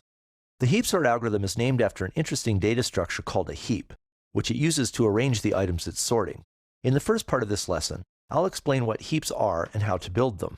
In the second part of the lesson, I'll explain how Heapsort uses heaps to sort values. Finally, in the third part of the lesson, I'll explain how you can implement Heapsort in arrays. Heaps are a bit easier to understand if you think about them as linked data structures, so I'll start there. But in practice, they're more efficient if you implement them in arrays. To get started, let me explain what a heap is. A heap is a binary tree where every node's value is at least as big as the values of its children. For example, in the heap shown on this slide, the root node has value 9. Its children have values 8 and 4, which are both smaller than 9. The ordering of the values isn't restricted in any other way. For example, in this heap, it's not obvious how you could pull the items out in sorted order. This tree isn't really sorted, it just has the heap ordering property at every node. There's one other special property of this tree. It's a complete binary tree. A binary tree is one where each node has at most 2 children. A complete tree is one where all of the leaf nodes are in the bottom 2 levels of the tree, and all of the leaves are pushed to the left. For example, this tree is not a complete tree because it has leaf nodes at 3 different levels. The nodes with values 1 and 2 are on the tree's 4th level. The node with value 7 is at the 3rd level. That's okay because it's on one of the bottom 2 levels. But the node with value 4 is on the 2nd level, and that's not okay. This tree has leaf nodes on 3 levels, so it's not complete. This tree also isn't complete. Its leaf nodes are all on the bottom level, but they aren't pushed to the left. You could fix this tree by moving the node with value 1, so its parent node is the one with value 8, but it isn't a heap right now.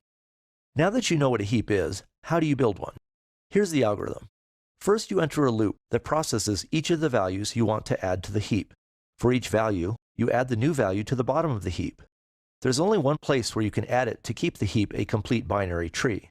That's the leftmost available spot on the bottom or second to bottom level of the tree. Next, you compare the new value with the value of its parent node. If the new value is smaller than the parent's value, the tree is still a heap, so you're done. If the new value is larger than the parent value, you swap those 2 values to fix the heap property at the parent node. Because the tree was a heap before you added the new value, you know that the parent's original value was larger than the value of its other child, if it has one. Because the new value is larger than the parent's value, you know that it's also larger than the other child, so the heap property is satisfied at this node. This will all be more obvious after you see an example. If you do swap the new value with the parent value, then that node is fixed. But the new value might be larger than the grandparent value, so you move up the tree and repeat the process. You keep swapping the new value up the tree until it finds a parent node that's larger than it, or you reach the top of the tree. Let me show you an example. Suppose you've built this heap and you're ready to add the new value 4. First, you add the new value at the bottom of the tree to get this picture. Next, you compare the new value 4 with its parent value 2. Because 2 is less than 4, that node no longer satisfies the heap ordering property, so this tree isn't a heap. To fix it, you swap the values 2 and 4 to get this tree. Before you added the new value, the node 2 satisfied the heap property, so you know that 2 is larger than the node's other child, which has value 1. Because 4 is even bigger than 2, you know that it's also larger than the value 1. That means the node that now holds the value 4 satisfies the heap property. Next, you compare the new value 4 to its new parent value, which is 9. This time the new value is smaller than its new parent, so the node already satisfies the heap property. At this point, you're done adding the new item because the tree is a heap again. If you had other items, you would add them to the tree and fix the heap in the same way until you ran out of items. So that's how you build a heap. You add new values to the bottom of the tree and then swap them up the tree until the tree is a heap again. The next question is, how long does it take to fix a heap? Sometimes when you add a new item to the bottom of the heap, it belongs there.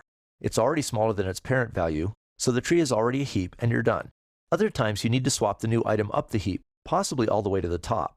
So now the question is, how far up the tree might the value need to go? Another way to put this is, how tall is the tree? If a complete binary tree contains n nodes, then it is order log n levels tall. For example, consider this tree. It contains 7 nodes and has height 3, which is pretty close to log base 2 of 7. Actually, 3 is log base 2 of 8, and that tells you how to get an exact formula. For a full binary tree, where every level has as many nodes as it can hold except for the bottom level, which is all leaves, the tree's height is log base 2 of n plus 1. For a complete tree that may not be full, the height may differ by 1, but the height is still on the order of log n. Now that you know the height of the heap, you can calculate the runtime for building the heap. To add one node to the heap, it takes order log n steps. That means to add all n nodes to the heap, it takes n times order log n steps, which is equal to order n log n steps. I want to mention one more detail about the performance calculation. The heap grows as you build it. When you're adding the final items, it has height order log n. But when you start out, it only holds a few nodes.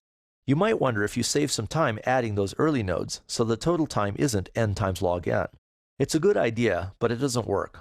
Roughly half of the nodes in a complete binary tree are leaf nodes. For example, consider this heap again. It contains 7 nodes, 4 of which are leaf nodes at the bottom. That means most of the nodes in the heap are at the bottom of the tree. So when you're building the heap, the tree has height order log n. Now that you know how to build a heap, watch the second part of this lesson to see how Heapsort uses the heap to sort items. In the first part of the Heapsort lesson, I explained how you can build a heap. In this second part, I'll explain how the Heapsort algorithm uses a heap to sort a list of values. I'll also explain the algorithm's runtime performance. Recall that a heap is a complete binary tree, where each node's value is at least as large as the value of its children. That doesn't tell you the complete ordering of all of the nodes in the tree, but it does tell you that the root node holds the largest value. It's bigger than its children, and they're bigger than their children, and so on. So the root node must hold the largest value in the tree. After you make that observation, it's fairly easy to come up with this statement of the Heapsort algorithm. First, use the methods I described in the first part of this lesson to add all of the items to a heap. You then enter a loop that runs until the heap is empty. Inside the loop, you pull the root node's value out of the heap and add it to the end of the output array. Because the root node holds the heap's largest value, you pull the values out in reverse order, largest to smallest. Next, you move the last value in the heap to the root. Because the values at the bottom of the heap are usually the smallest values, moving this value to the root will almost certainly break the heap property, so you need to fix the heap. To do that, you compare the moved value to the values of its child nodes, and you swap it with the larger child. Because the larger child is bigger than the smaller child, and the moved value, that restores the heap property at the node. You then follow the moved value down into the heap and repeat the process until you get to the bottom of the heap. After you finish fixing the heap, you do it all again. You remove the next root value, move the heap's last value to the root, and push the value down into the tree until the tree is a heap again. If this seems confusing, don't worry. A quick example should make it all clear. Suppose you start with this heap. First, you pull the value 9 out of the root node like this. Because the root node holds the largest value in the heap, I'll put the value 9 at the end of the output array. Next, you move the last value in the array to the root node. The last value is the rightmost leaf node at the bottom level. In this example, that's the node holding the value 2. Unfortunately, that breaks the heap property because the value 2 is not larger than its child values 8 and 4. To fix the heap property, we swap the value 2 with the larger of its children, in this case 8. That gives us this new tree. The moved value 2 still breaks the heap property in its new location because 2 is smaller than 3 and 7. So we swap it with its larger child again. In this case, the larger child is the one with value 7, so we get this new tree. Now the moved value 2 has reached the bottom of the tree, so the tree is a heap again. Now you repeat the whole process. You remove the value 8 from the root node and add it to the output array. You then move the last value in the tree, which in this case is the value 1, to the root node. Next, you push the moved value 1 down into the tree to fix the heap property. First, you swap it with its larger child 7. Then you swap it again with its new larger child 3, and the tree is a heap again. You just continue following those steps until you've pulled every item out of the heap and the sorted list is complete. When you remove an item from the heap, you move the last item to the root node and push it down into the tree until the tree is a heap again. Because the tree is order log n levels tall, pushing the item down into the tree could take up to order log n steps. So that's the worst case. In fact, it's also the typical case. The bottom nodes in the heap tend to hold the smallest values because they have to be smaller than all of their ancestors higher up in the heap. That means when you swap one of those items to the root, most of the time you'll need to push it far down into the tree before the tree is a heap again. You might also realize that the heap shrinks over time. It starts out with height order log n, but it gets smaller as you remove items. So you might wonder if that can save you some time. After all, removing the last few items doesn't take order log n time, because the tree is tiny at that point. You may remember from part 1 of the lesson that most of the nodes in the tree are near the bottom. That means you pull most of the nodes out of the heap when it still has height order log n. The heap shrinks over time, but not quickly enough to change the runtime performance. You need to remove n items from the heap, and each one takes order log n time. So the total time to remove every item is n times order log n, which is the same as order n log n. Now let's add up the total time for the heap sort algorithm. Hopefully you recall from the first part of the lesson that building the initial heap takes at most order n log n time. Removing the items from the heap to build the sorted list also takes order n log n time. That means the total time for the heap sort algorithm is order n log n plus order n log n, which is also order n log n. If you've already watched the lessons on Quicksort, you may remember that it also uses order n log n time if the items are initially arranged randomly.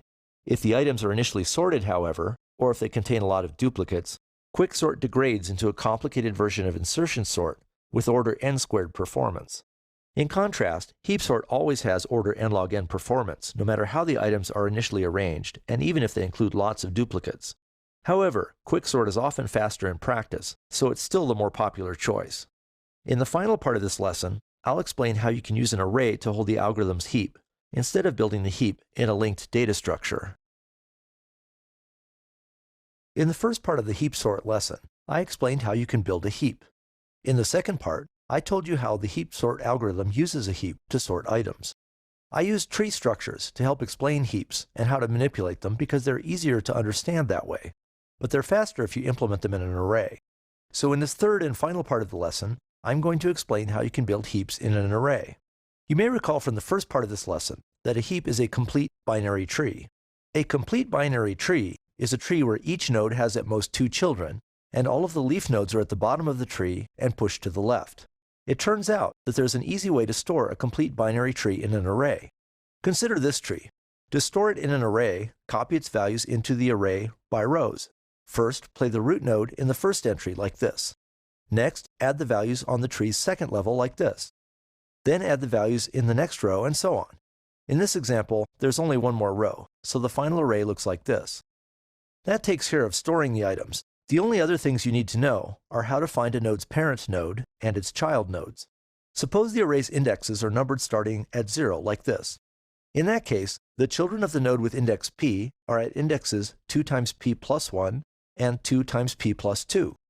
For example, look at the array entry containing the value 7.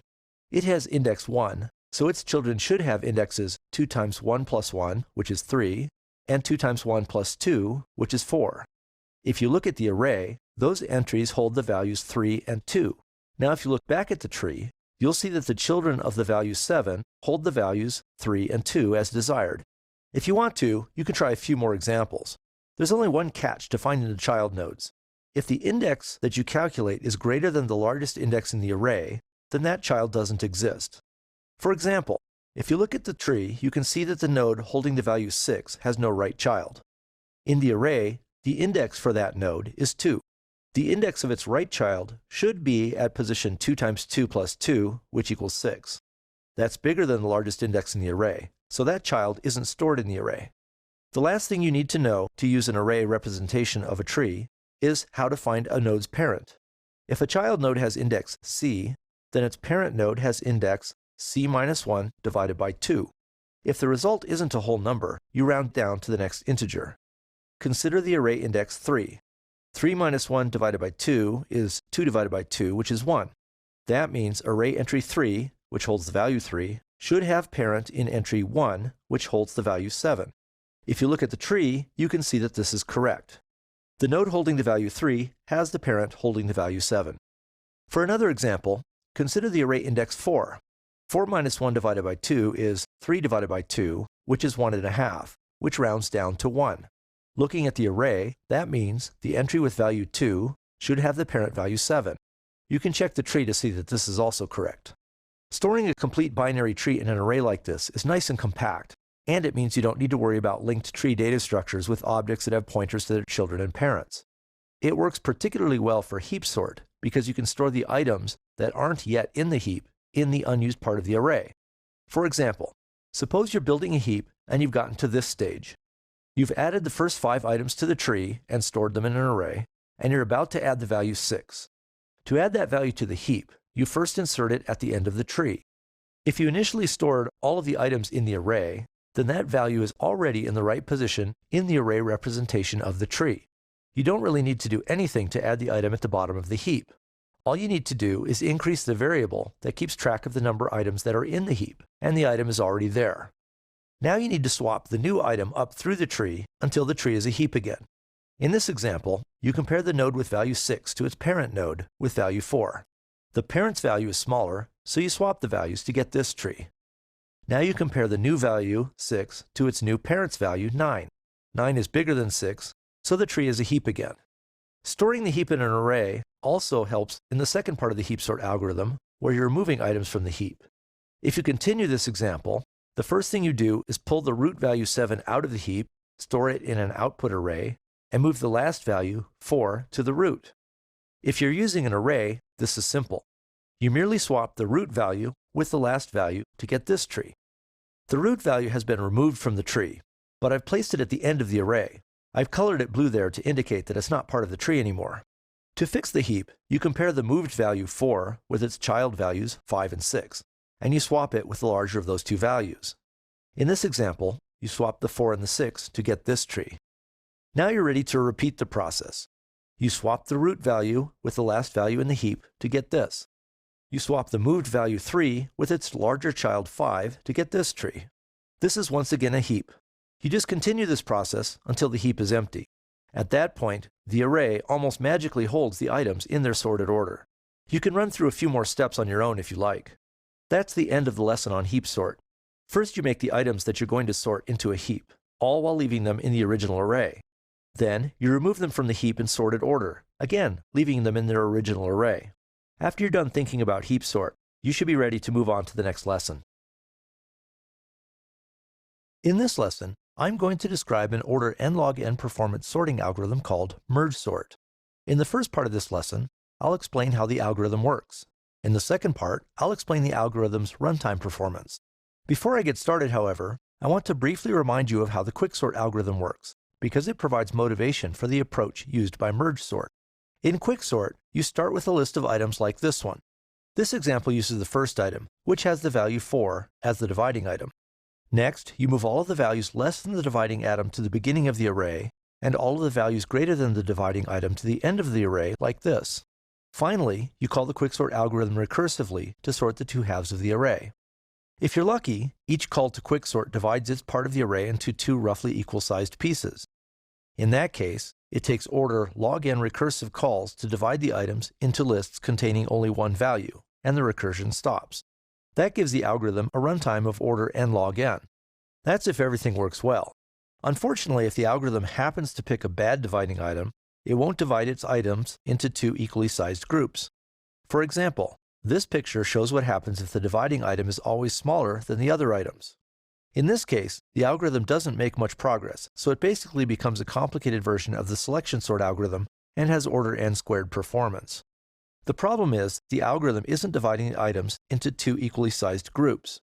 The Mergesort algorithm also divides its items into two groups, and then calls itself recursively, but it takes a different approach to dividing its items, so it guarantees that the two groups have the same size. Instead of picking a dividing item to separate the groups, this algorithm simply divides the items into two groups of equal size. It recursively sorts the two groups, and then merges the results. Here's a high-level statement of the algorithm. First, the algorithm divides the items into two equally sized groups. Next, it recursively calls itself to sort the two groups. Finally, it merges the two sorted groups into one big sorted list of items. Suppose you call Mergesort with this array of 8 items. The algorithm divides the values into two groups of 4 items each like this. It then calls itself recursively twice to sort the two groups. The recursive calls continue to divide their groups and call the algorithm recursively until the groups each contain one item. A list containing one item is already sorted, so those calls simply return. The other recursive calls unwind until we get back to this point, where the two original groups of 4 items each have been sorted. Now it's time for the original algorithm call to merge the two sorted groups produced by the two recursive calls. This is the only really complicated part of the algorithm. To do that, you can create two variables to keep track of the smallest item in each of the sorted lists that has not yet been moved into the final sorted result list, like this. You compare the two values pointed to by those variables, move the smaller one into the result array, and update its variable. In this case, 1 is smaller than 3, so you move the 1 into the array like this. Now you compare the new values pointed to by the variables and move the smaller one again. This time 2 is smaller than 3, so you move 2 into the result array. You compare values again, and this time you move the 3 into the result array. You continue like this until all of the items have been moved into the result array. Next you move 4, then 6, then 7, then 8, and finally 9. At this point, the two groups of items that this call to Mergesort created have been sorted and merged, so this part of the array is sorted. In this example, this was the first call to Mergesort, so all of the values have been sorted. That's how the algorithm works. It divides its items into two equally sized groups, recursively sorts them, and then merges the two sorted groups. In the second part of this lesson, I'll describe the algorithm's runtime performance and explain some interesting features of the way this algorithm processes its data. In the first part of this lesson, I described the Mergesort algorithm. In this part, I want to talk about its runtime performance and some special features of how it manages its memory. First, recall how Mergesort works. You start with an array of values like this. The algorithm breaks the values into two evenly sized groups and calls itself recursively to sort them. Those calls break their groups of items into smaller groups, and again call the algorithm recursively to sort them. This continues again and again until each group contains a single item. At that point, each group is trivially sorted because it only contains one item. Up to this point, the algorithm calls haven't done much work. They don't really need to do anything to divide the items into two groups. They simply call the algorithm twice, passing it the first and last indexes in the array that the call should process. Now that the recursion has ended, control climbs back up the call stack, and the higher level calls merge the results. That's where most of the work takes place. So now, the bottom level calls to Mergesort return, and the next level up merges their results.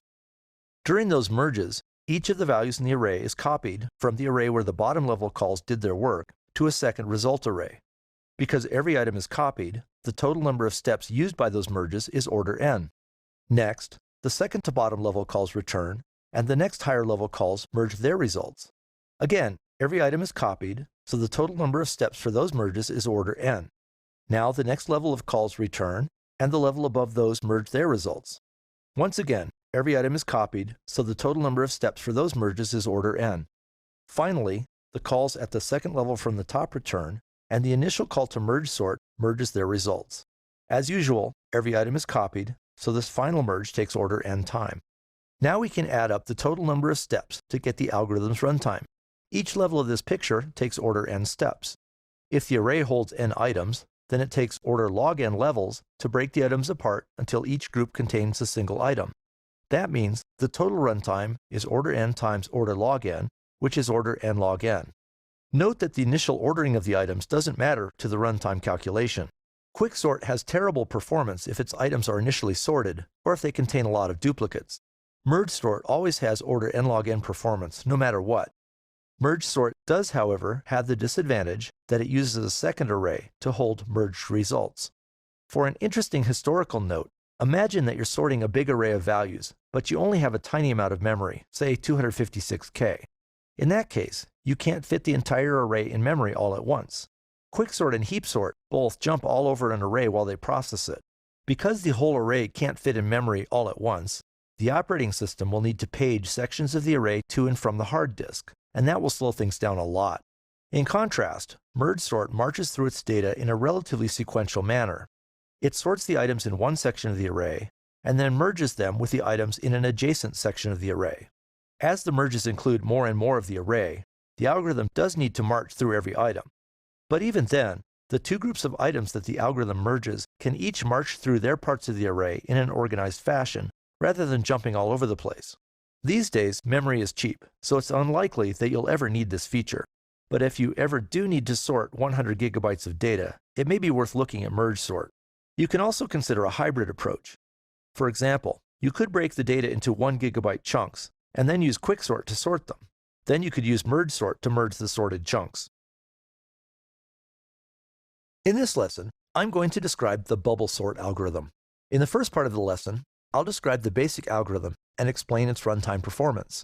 In the second part, I'll describe some modifications that you can make to the basic algorithm to improve its performance.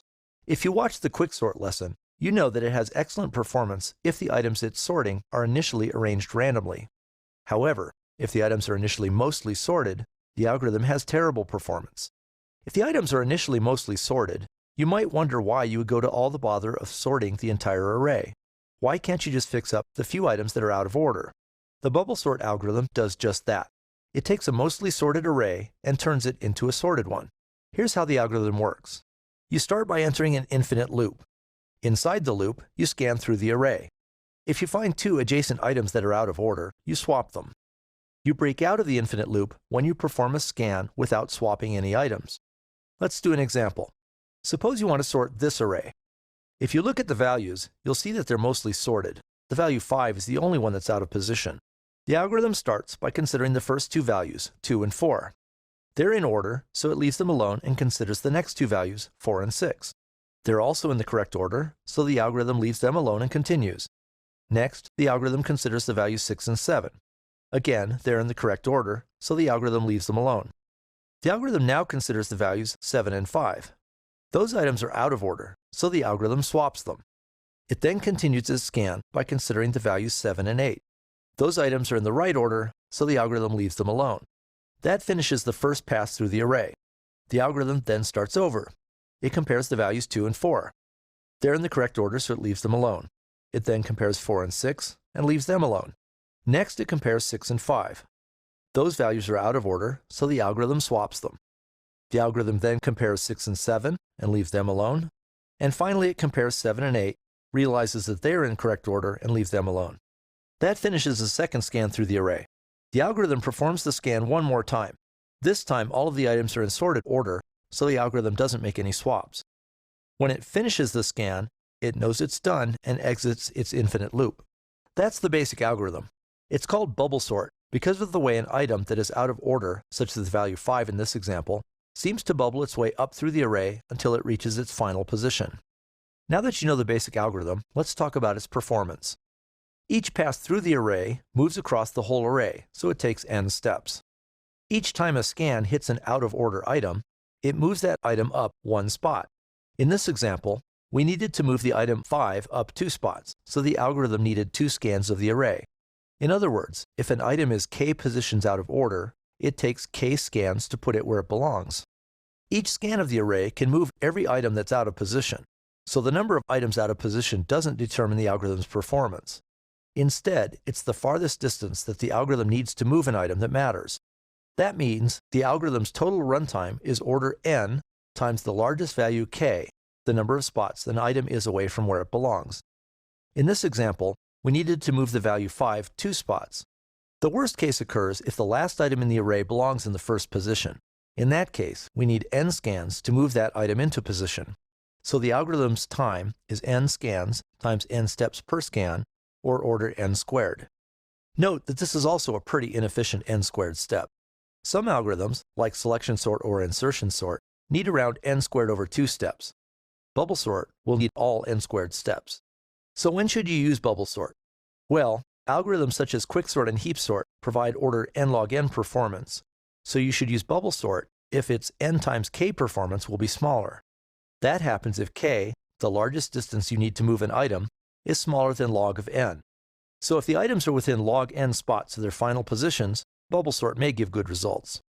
Bubblesort also doesn't require a lot of recursion, rearranging of items, building heaps, and so on, so it has less overhead than the other algorithms. That means it's often faster for very small arrays. If the array holds only 10 or 15 items, there's a decent chance that Bubblesort can beat fancier algorithms. Of course, for such a small array, it doesn't really matter which algorithm you use. Unless you're going to sort the array a huge number of times, it probably doesn't really matter whether you take 5 milliseconds or 10 milliseconds. Bubblesort provides good performance, but only under limited circumstances. Fortunately, there are a couple of ways you can modify Bubblesort to make it more effective in more situations. I'll talk about some of those in the second part of this lesson. In the first part of this lesson, I explained the basic Bubblesort algorithm. In this part of the lesson, I'll describe 2 modifications that make the algorithm more useful. First, consider this array of values. The array is mostly sorted, but the value 3 is out of order. During each scan of the array, the algorithm moves that value one position closer to where it belongs. During the first scan, it swaps the 8 and the 3. During the second scan, it swaps the 7 and the 3. During the third scan, it swaps the 5 and the 3. During the fourth scan, the algorithm doesn't make any swaps, so the array is sorted. In this example, it took 3 scans to move the value 3 into its correct position. Now consider this array. Here the value 5 is out of position. When the algorithm begins its first scan of the array, it immediately sees that 5 and 1 are out of order, so it swaps them. It then continues and compares 5 and 2, sees that they are out of order, and swaps them. Next, it compares 5 and 3, sees that they're out of order, and swaps them. After that, the rest of the items are in order, so it leaves them alone. At this point, the array is sorted. The algorithm was able to move the value 5 to its final position in just one scan of the array. The reason that worked was because the value needed to move down instead of up through the array. Items that move down can move quickly, but items that move up can only move one position per scan. That leads to the first improvement to Bubblesort. Instead of scanning down through the array every time, alternate downward and upward scans. Here's the new statement of the algorithm. Start by entering an infinite loop. Inside the loop, scan down through the array, swapping items that are out of order. If you finish the scan without making any swaps, you're done. Next, scan up through the array, swapping items that are out of order. If you finish this scan without making any swaps, you're also done. So how does this improve the algorithm's runtime? If an item needs to move k positions, the original algorithm must perform k scans, so the algorithm's runtime was order n times k. Here, k is the farthest distance you need to move any item. The new version of the algorithm can move an item any number of positions in each pair of upward and downward scans, so that's no longer true. The algorithm can still move every item that's out of position in every scan, but it can't get them all into their final positions in one pair of scans. However, in every scan, the last item the algorithm swaps does reach its final position. If it wasn't in its final position, it would have been swapped again during that scan. That means each scan moves at least one item into its final position. If there are m items out of position, then the algorithm needs order n times m steps. There's one more improvement to the algorithm that I want to discuss. After you make a scan through the array, the last item swapped is in its final position. That means you don't need to scan that item or any item after it ever again. You can use that fact to improve performance by keeping track of the first and last items that might be out of position. For an example, consider this array. The algorithm starts with a downward scan through the array. During that scan, it swaps 7 with 6, and then it swaps 7 again with 5. Because 7 was the last value swapped, you know that it and all of the items after it are in their final positions. Here's the new arrangement. I've shaded the last 3 values with green to show that they're in their final positions. Now the algorithm begins an upward scan. This time it starts the scan with the value 5 because the values after that are in their final positions. This time the algorithm swaps the values 5 and 6. Because the value 5 was the last one swapped, it and all of the items above it are in their final positions. Here's the new arrangement. The algorithm performs one last scan, starting with the value 6 and ending with the value 6. It doesn't make any swaps, so the array is sorted. This technique of keeping track of the items that may still be out of position doesn't reduce the number of scans the algorithm needs to perform, but it does reduce the lengths of the scans. It's still not the best algorithm for sorting large, randomly arranged arrays, but if the items are mostly sorted and you use the two modifications I just described, it can often beat out more complicated algorithms. You might want to take a few minutes to implement Bubblesort in your favorite programming language. It's a useful algorithm to have in your toolbox. In several of the lessons on sorting, I've mentioned that any algorithm that uses comparisons to sort must take at least order and log n time. In this lesson, I'm going to describe the Countingsort algorithm. It doesn't use comparisons to sort, so it gets to break the order n log n barrier. Countingsort only works if the items you're sorting are integers. It also only works well if the range of values those integers might have is fairly limited. For example, if the values range from 1 to 1,000, the algorithm works well. If the values range from 1 to 1,000,000, the algorithm only works well if you have a really large number of items to sort. If the values range from -2 billion to +2 billion, then the algorithm doesn't do very well at all. Here's the way the algorithm works. Suppose the values you are sorting range from 1 to m. First, allocate an array with indexes 1 through m, and initialize each of those entries to 0. Next, you count the values. Loop through the input array. If an item has value v, set count of v equals count of v plus 1. For example, if a value is 17, you would set count of 17 equals count of 17 plus 1. When you're done looping through the input array, count of v tells you how many times the value v appeared in the input array. Now it's time to produce the sorted list. Simply loop through the count array. For each index v, write v into the result array count of v times. It may be a bit odd trying to keep track of which values are indexes and which are counts, but an example should make it clear. Suppose you want to sort this array that contains 8 values ranging from 1 to 4. Because the values range from 1 to 4, we start by allocating a count array with indexes 1 through 4, like this. I've drawn the indexes above the array in purple so it's easy to remember which entry corresponds to which count. Initially, you set the count values to 0, although most programming languages do that automatically when you allocate a new array. Next, you loop through the values array. The first entry has value 4, so you increment the value of the fourth entry in the count array like this. The second entry has value 1, so you increment the value in the first entry in the count array like this. The next entry has value 2, so you increment the entry 2 in the count array like this. You just continue looping through the values and incrementing the corresponding counts. The next entry has value 4 again, so you increment the fourth count value. The next value is 3, so you increment the third count value. The next two values are 2, so you increment the second count value twice. Finally, the last value is 4, so you increment the fourth count value again. At this point, the entries in the count array tell you how many times each value occurred in the original array. For example, the third entry has the value 1, indicating that the value 3 appeared 1 time in the original array. Now it's time to read the values out of the count array.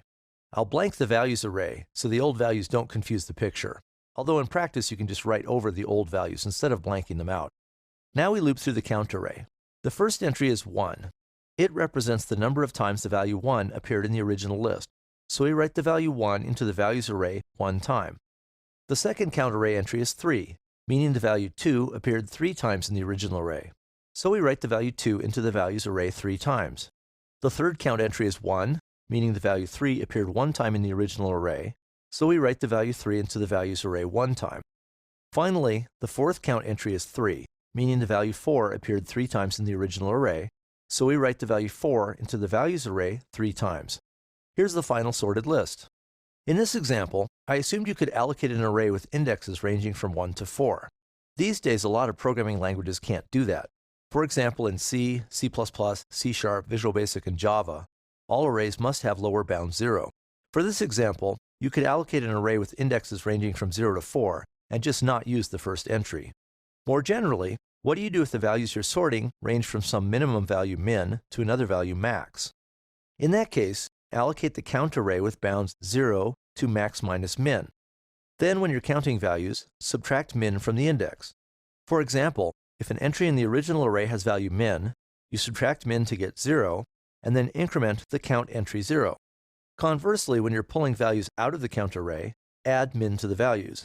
For example, the first count entry, which has index 0, represents the value min. If that count is 10, add the value min to the output array 10 times. That's how Countingsort works. First you count the values, and then you write them into the output array. In the second part of this lesson, I'll explain the algorithm's runtime performance. In the first part of this lesson, I described the Countingsort algorithm. In this part of the lesson, I'm going to explain its runtime performance. First, recall how the algorithm works. If the values in the array range from 1 to m, you allocate a count array with indexes 1 through m. You then initialize that array's entries to 0. Next, you loop through the values array and increment the corresponding count entries. After you're done counting the values, you loop through the count array and write the values into the output array the appropriate number of times. Now let's go through the algorithm steps and see how much time they each take. First, you allocate the count array. If you have enough memory available on your computer, that takes a constant amount of time, so we'll mark this step as taking order 1 time. Next, you initialize the array's entries to 0. Your programming language might do that for you when it creates the array, and it might do that so quickly that you don't need to count this time. But let's assume the worst and allow time to do this in code.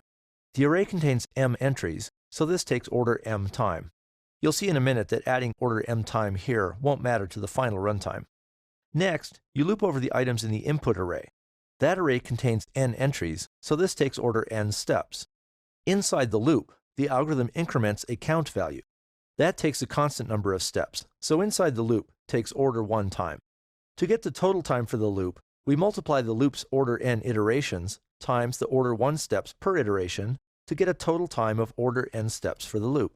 The next loop is a bit strange. The algorithm loops through the count array. That array contains m entries, so the loop executes order m times. Inside the loop, the algorithm writes values into the output array. Each time through the loop, it writes some unknown number of values. We don't know how many times it writes a value for each iteration of the loop, but we do know that it has to completely fill the values array. That array holds n entries, so the algorithm must write a total of n values during the whole loop. That means the writing part of the loop uses order n steps. Because the order n steps include the whole loop and not each trip through the loop, we don't multiply the order m trips through the loop by the order n times the algorithm writes a value. Instead, we add them to get order m plus n. To see that this makes sense, suppose the initial array contains only the value 1. Then after we count the values, the count array has n in its first entry and 0 in the others. During the first trip through this loop, the algorithm writes the value 1 into the output array n times, so that takes n steps. Then the algorithm needs to finish looping through the count array, and that takes m steps. That means this part of the algorithm takes a total of n plus m steps. Now we can add up the total time for the algorithm. In big O notation, 1 plus m plus n plus m plus n equals order m plus n. That's the algorithm's total runtime. In general, order m plus n is a lot faster than order n log n. For example, suppose you have 1,000 items with values ranging from 1 to 1,000. Then log n is around 10, so n log n is around 10,000. In contrast, m plus n is just 1,000 plus 1,000, or 2,000. Constants that we ignore in big O notation mean Countingsort probably won't take exactly 1/5 as long as an order n log n algorithm. But you should get the idea. Countingsort is usually amazingly fast. If you have time and haven't done so already, you might want to implement Countingsort in your chosen programming language. When you're finished, you can move on to the next lesson.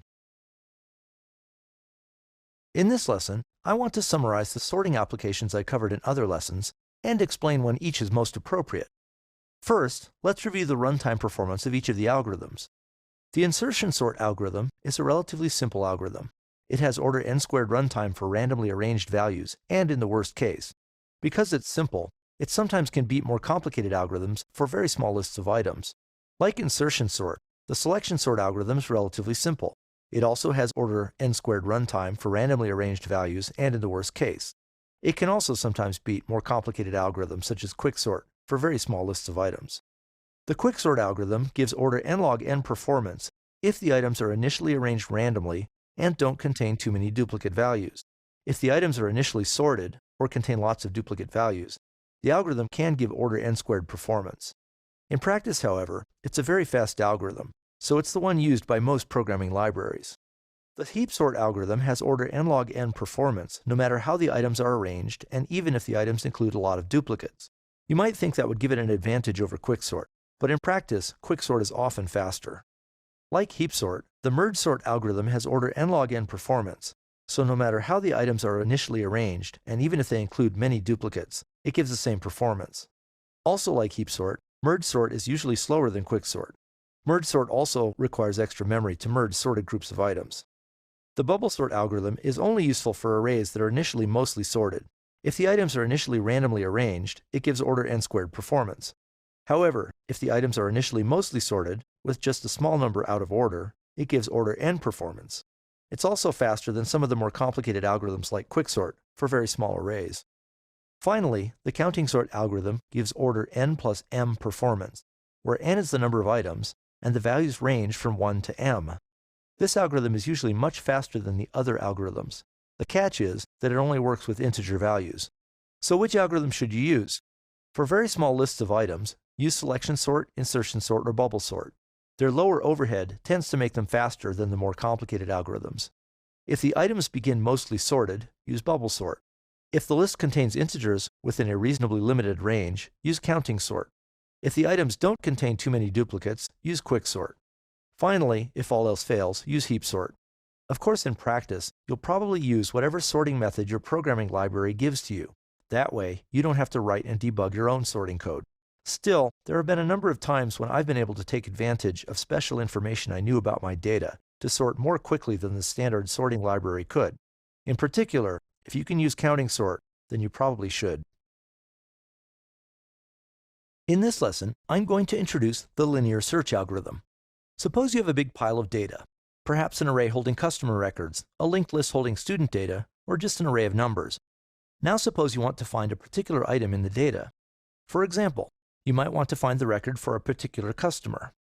One approach you could take would be to just perform a linear search through the data until you find the item you want. Here's a description of the algorithm. You simply loop through the items in the array and examine each in turn. If you find the target item, you're done, so you stop. If you reach the end of the array without finding the item, then the item isn't present in the array. Here's a graphical representation of the algorithm searching for the item 64 in an unsorted array of values. In this case, the algorithm had to search about 3/4 of the array. The algorithm's performance is easy to analyze. Sometimes the item you want will be near the beginning of the array. In that case, the search will only take a few steps. If the target item is at the end of the array, you'll need to search the whole thing, so you'll need n steps. Similarly, if the item isn't present, you'll need to search the whole array to learn that, and that'll take n steps.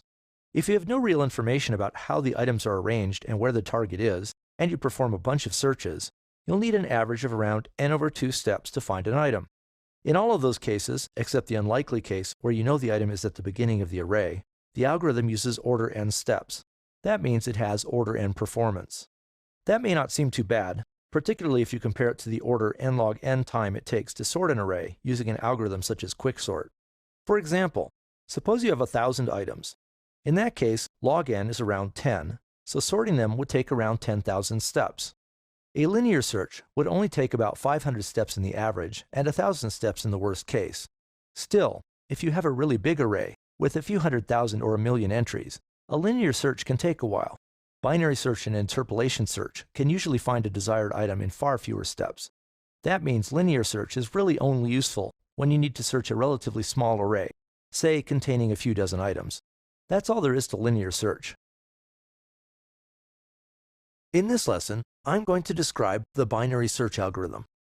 Suppose you have an array of unsorted values such as this one, and you want to find a particular value. For instance, suppose you want to find the value 36. Because the values are unsorted, you don't have any clues about where 36 might be in the array. Your only real hope of finding it is to look through every item in the array, one at a time, until you find it, or until you reach the end of the array, like this. This is called a linear search, and it takes order n time. Now suppose the values are sorted as they are in this picture. The fact that the values are sorted gives you clues about where the item you're looking for might be. For example, suppose you're looking again for the value 36, and you guess that it might be in position 7 of the array. You could look at the array's 7th entry and learn that it has value 25. 25 is less than 36, so you know that 36 lies to the right in the array. By examining the single value 25, you eliminate half of the array from consideration. That's the way binary search works. You keep track of the range of array entries where the target item might lie. At each step, you examine a test item in the middle of that range. If the target item is smaller than the test item, you update the range to include only its left half. If the target item is larger than the test item, you update the range to include only its right half. You repeat the process until you find the target item, or the range where the item must lie, is empty. Here's a more formal statement of the algorithm. First, you initialize variables min and max to hold the smallest and largest indexes in the array. Next, you enter a loop that executes as long as min is smaller than max. Inside the loop, you set mid equal to the value halfway between min and max. You then compare the target value with the value at the index mid. If the values match, you found the target item and you're done. Otherwise, if the target value is less than the value at index mid, you move max down to mid minus 1. Finally, if the target isn't less than the test value, you increase min to mid plus 1. You then repeat the loop until you find a target or the range of indexes that might hold the value is empty, in which case you know the target item isn't in the array. Let's do an example. Suppose you're searching this array for the value 36. Initially, min is 0 and max is 14. First, you set mid equal to min plus max divided by 2. In this case, that's 0 plus 14 divided by 2, which is 7. Because mid is 7, you then examine the value at position 7 in the array. In this example, that value is 25. Because 25 is less than 36, you update min to be mid plus 1. In this example, that means you set min equal to 8. Now you repeat the process. You calculate a new mid value equal to the average of min and max. In this case, that's 8 plus 14 divided by 2, or 22 divided by 2, which is 11, so you set mid equal to 11. The next test item is the value with index 11, which is 50. 50 is greater than 36, so you move max down to mid minus 1, which in this case is 10. Now you repeat the process again. The new value for mid is 8 plus 10 divided by 2, which is 18 divided by 2, or 9. The next test item is the value with index 9, which in this case is 36. At this point, we found the target item and we're done. In a linear search, we had to examine 10 items before we found the target value. With the binary search, we only needed to examine 3 items before we found the target. In general, every time you examine an item, the binary search reduces the range of indexes that might contain the target in half. That means if the array contains n items, it'll take at most log n steps before the range of possible indexes is empty. That gives the algorithm order log n performance. To give you an idea of how fast that is, let's consider some examples. Suppose you're searching an array containing 1,000 items. Then a linear search will take at most 1,000 steps, but a binary search will take only 10 steps. That's a pretty big improvement, but 1,000 steps still isn't all that many, and a program can probably check 1,000 entries in a few milliseconds. Now suppose the array contains 1 million values. Then a linear search will take up to 1 million steps, but a binary search will take only around 20 steps. Now the improved speed might make a noticeable difference. Suppose the array contains 1 billion values. Now a linear search could take up to 1 billion steps, but a binary search would still take at most around 30 steps. And that's assuming the array fits in memory. If the array holds something big, like student records instead of simple numbers, then it won't fit into memory all at once. In that case, a linear search will require the operating system to page chunks of memory from disk into the array, and that will slow the search down tremendously. The binary search will probably also force the operating system to page the array from disk, but it'll only need to read a few pieces of the array from disk, instead of reading the whole thing back into memory. In that case, binary search will be a lot faster than linear search. There are some boundary conditions you need to think about, such as what happens to mid when min and max are one value apart. After you work through that little detail, you can move on to the next lesson. In this lesson, I'm going to describe an algorithm that uses interpolation to locate items in a sorted list. Before I do, let me quickly recap the binary search algorithm. Suppose you want to find a value in an array that has been sorted. In a binary search, you keep track of the largest and smallest indexes that might contain the target value. You then calculate the index of the item in the middle of that range and compare the item there to the target value. If the target is smaller than the test item, you lower the range's upper bound to the middle value -1. If the target is larger than the test item, you raise the range's lower bound to the middle value +1. You then repeat the process until you find the target item or the range of possible indexes is empty. In that case, you know the item isn't in the array. This slide shows a binary search for the value 64. Initially, the range of indexes that could hold the target item is 0 to 19. The middle index, 9, has value 43. 43 is less than 64, so we consider the right half of the array. The index in the middle of the new range, 10 to 19, is 14, so we look at that value. The array's value in index 14 is 72. That's larger than the target value of 64, so we consider the left half of the new range. You continue this process 2 more times until eventually you zero in on the value 64. When it examines a test item, the binary search uses the fact that smaller values lie to the left and larger values lie to the right. That lets you divide the range of possible indexes in half, but you may be able to get more information out of the relationship between the target value, the range of possible indexes, and the values in the array in that range. If the values are distributed in a reasonably uniform way, you can use interpolation to estimate where the target item might lie. Interpolation is the process of using known values to estimate an unknown value. In this case, you'll use the target value, the minimum and maximum indexes that might hold the value, and the values in the array over that range of indexes to estimate where the target might lie. For example, consider this array again. The values in the array range from 0 to 99, and the target value is 64. If the values are evenly distributed, the value 64 should appear about 64/99ths, or 0.65 of the way through the array. Another way to think of this is that 64 is about 65% of the way between the values 0 and 99. So the value should lie at an index that's about 65% through the array's indexes. Multiplying 0.65 times 19 gives 12, so the target should be near index 12. That's exactly where the item lies. Binary search was fast, but interpolation search found the target in a single try. Here's a more general statement of how to use interpolation. Suppose you're searching a part of an array with indexes ranging from min to max. The distance from the target value to the minimum value in the range is target minus values of min. The range of values in this part of the array is values of max minus values of min. That means the fraction of the distance through the range where you should expect to see the target is distance divided by value range. The range of indexes in this part of the array is simply max minus min. Then the estimate of where the item is would be fraction times the index range. For the previous example, target minus values of min is 64 minus 0, or 64. Values of max minus values of min is 99 minus 0, or 99. Then, distance divided by value range is 64 divided by 99, which is roughly 0.65. The index range is 19 minus 0, which is 19. Finally, the estimate is 0, the minimum index, plus 0.65 times 19, or 12. This is the same thing we got before. Now in this example, interpolation calculated the target item's location exactly, so you might think this example was rigged.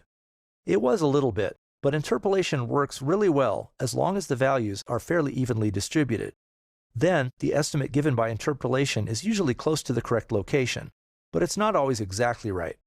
The next question is, if we don't hit the target item exactly, how do we find it? One solution is to start moving away from the initial guess, doubling the distance you move in a sort of outward binary search, until you find a range of values that includes the target. For example, suppose you're searching an array for the value 83, and the interpolation makes the initial guess land on the value 65, as shown here. The value 65 is smaller than 83, so you start searching to the right. First, you move one position. The value in the next entry is 69. That's less than the target value 83, so you continue moving to the right. This time you skip 2 positions and land on the value 73. 73 is still smaller than 83, so you again move to the right. This time you skip 4 positions and land on the value 86. That value is larger than the target value, so you found a range to search. Now you can use binary search to look for the target in the range shown here in green. Interpolation can usually get you a pretty good guess about where the target item lies. A few steps with an outward binary search should let you find a range of indexes that you can then search with a normal binary search to find the target. In this lesson, I'm going to introduce hash tables. Other lessons describe different approaches to building hash tables. A hash table is a data structure that lets you quickly store and retrieve items. Often, a hash table stores some larger piece of data, such as a customer record, and lets you retrieve the record by using a key. Because they let you use a key to look up information, hash tables are sometimes called dictionaries. The basic way a hash table works is it uses some sort of function to map key values into some sort of data structure. The process of converting a key into a position in the data structure is called hashing. For example, suppose you want to store a few employee records and you want to use their phone numbers as keys. In that case, you might allocate an array of 10 entries to hold the values. Then, you could use the last digit of a phone number as its index in the array, like this. In practice, each entry would probably also include a pointer to the rest of the employee's data. But I'll leave that out to keep the picture simple. So far, this seems like nothing but a big waste of space. This array has 10 entries, but only uses 4 of them. To see why it's helpful, let's compare this array with some other strategies you could use to store the data. We'll look at the time it takes to insert or locate an item, and whether the method requires extra space. First, suppose you store the item in a sorted linked list. To add a new item to the list, you need to search the list for the item's location and then insert it there. The search takes order n time, so that's how long it takes to insert an item. As I just mentioned, finding an item in the list also takes order n time. A linked list needs a little extra space to hold the pointers between items, but it's only a few bytes per item. Next, suppose you store the data in a sorted array. In that case, adding an item to the array is difficult. First, you need to figure out where to put the new item. If you use binary search, that takes order n log n time. Then, you need to move all of the array entries to the right of that position over one spot to make room for the new item. All that work takes order n time. If you use binary search, you can locate items in only n log n time.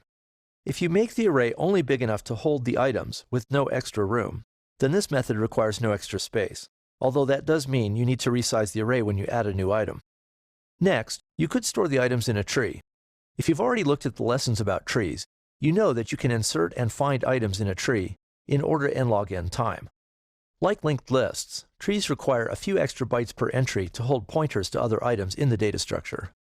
Finally, let's look at the phone number hash table stored in an array. To add a phone number to the table, you use the number's last digit as an index into the array and put the phone number there. That only takes a single step, so this has order 1 time. To find a phone number, you again use its last digit as an index into the array. That also takes only a single step, so it also has order 1 time. The one drawback to this method is that the array contains a lot of unused space. Unless by some weird chance you have 10 employees that all have phone numbers with different final digits, the array will have some empty entries. In practice, if a real hash table is too full, then it takes longer to add new items.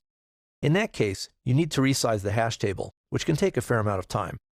This is an example of a space-time trade-off similar to the trade-offs I've mentioned in some of the other lessons. The hash table uses extra space, but it makes inserting and finding items much faster. Now let's go back to the example array.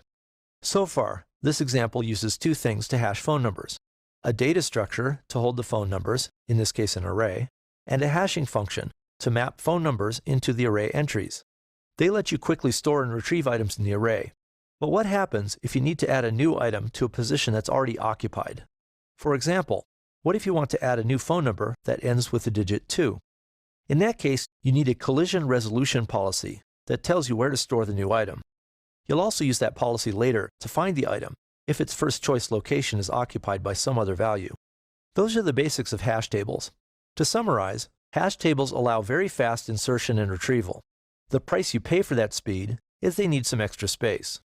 To build a hash table, you need 3 things: a data structure, a hashing function to map values into the data structure, and a collision resolution policy that tells you what to do if multiple values map to the same location. That's the end of the lesson introducing hash tables. Other lessons describe specific approaches to building and managing hash tables. In this lesson, I'm going to explain how you can build hash tables with chaining. Suppose you want to store employee data, student records, or some other data using a numeric key. The key could be phone number, employee ID, social security number, or any other numeric value that's unique for the records you want to store. Now suppose you want to use this array to build a hash table. You use the last digit of the key as the index into the array. In this picture, the keys are phone numbers.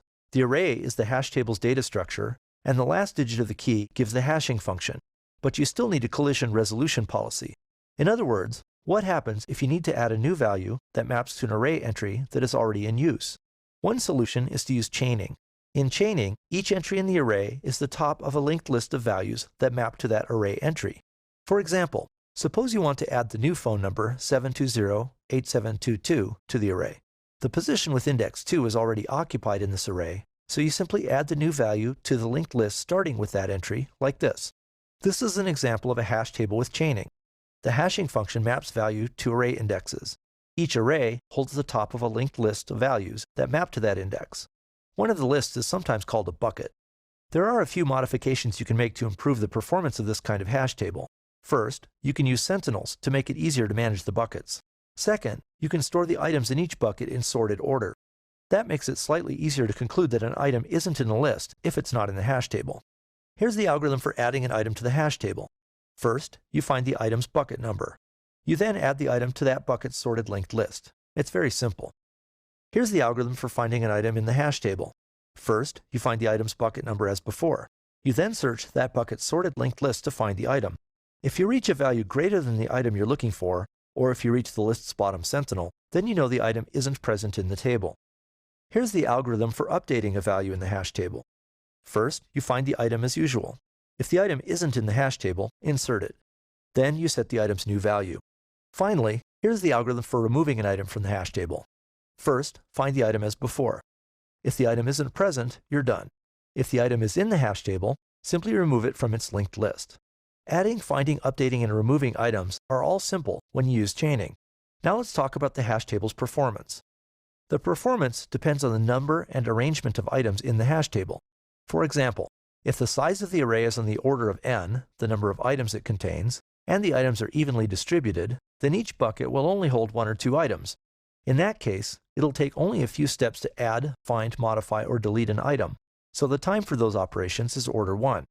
Now suppose the items are very unevenly distributed, so every item ends up in the same bucket. In that case, the hash table is basically just a big sorted linked list.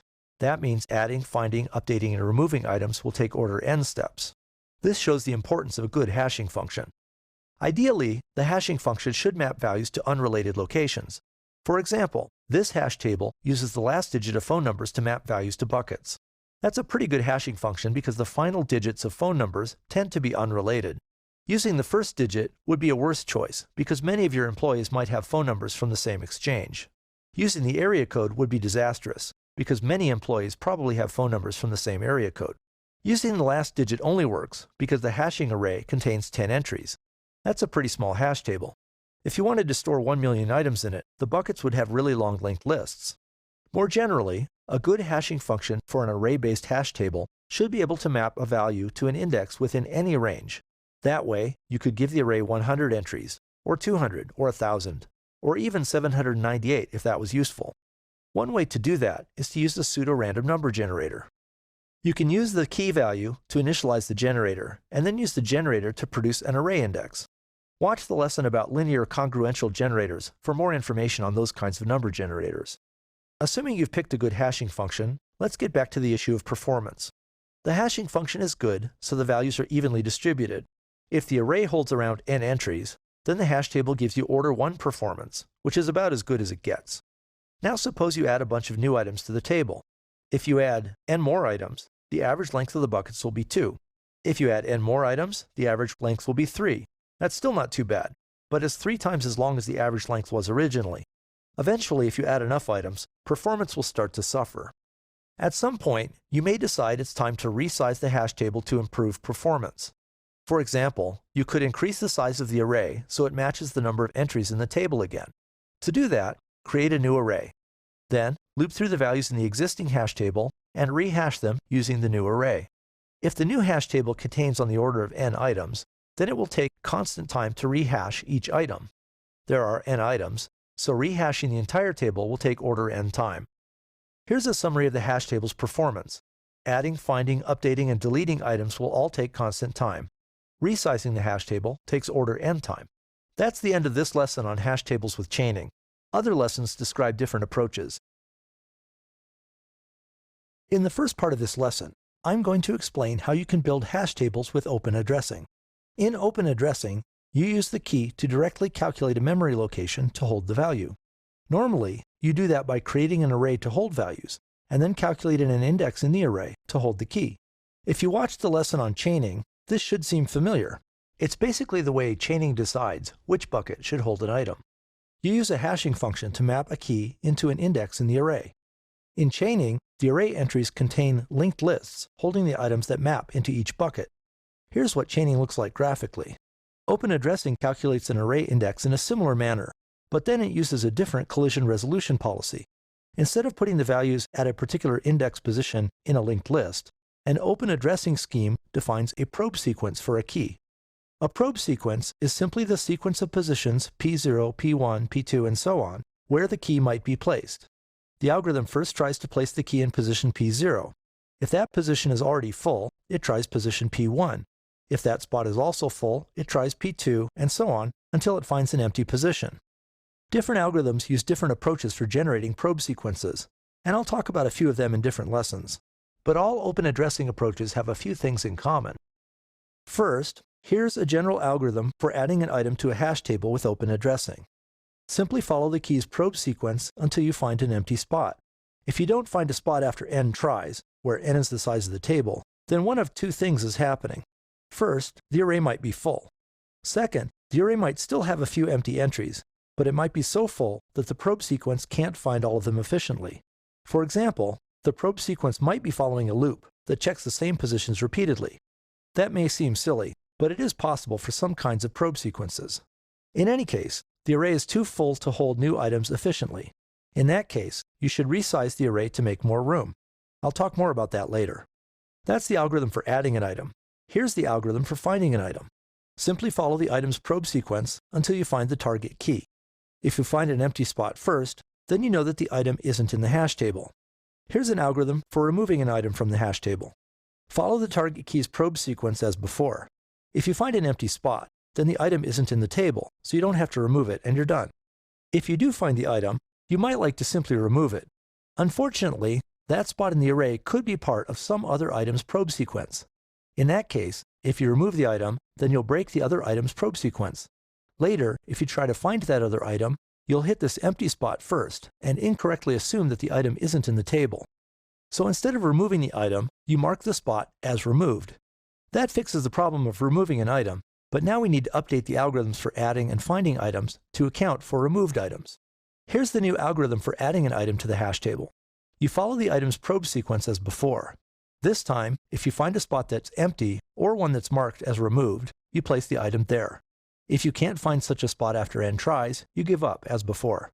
Here's the new algorithm for finding an item in the hash table. Follow the target key's probe sequence as before. If you find a spot marked as removed, keep going. If you find an empty spot, then the item isn't in the table. Those are the basic algorithms. Now let's talk about performance. The time it takes to insert an item in the table depends on the way you generate probe sequences and the amount of space in the table.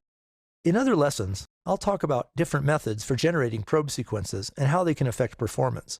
For now, let's assume that every spot in any probe sequence could land in any entry in the array with equal probability. That will give us the best performance. Now suppose the array is half full. We say it has a load factor of 50%. Now suppose you insert a new value.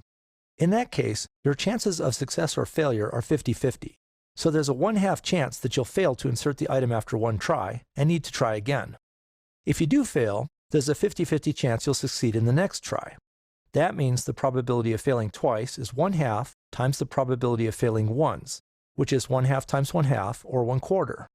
Basically, you just multiply the chances of failing by 1/2 when you add another try.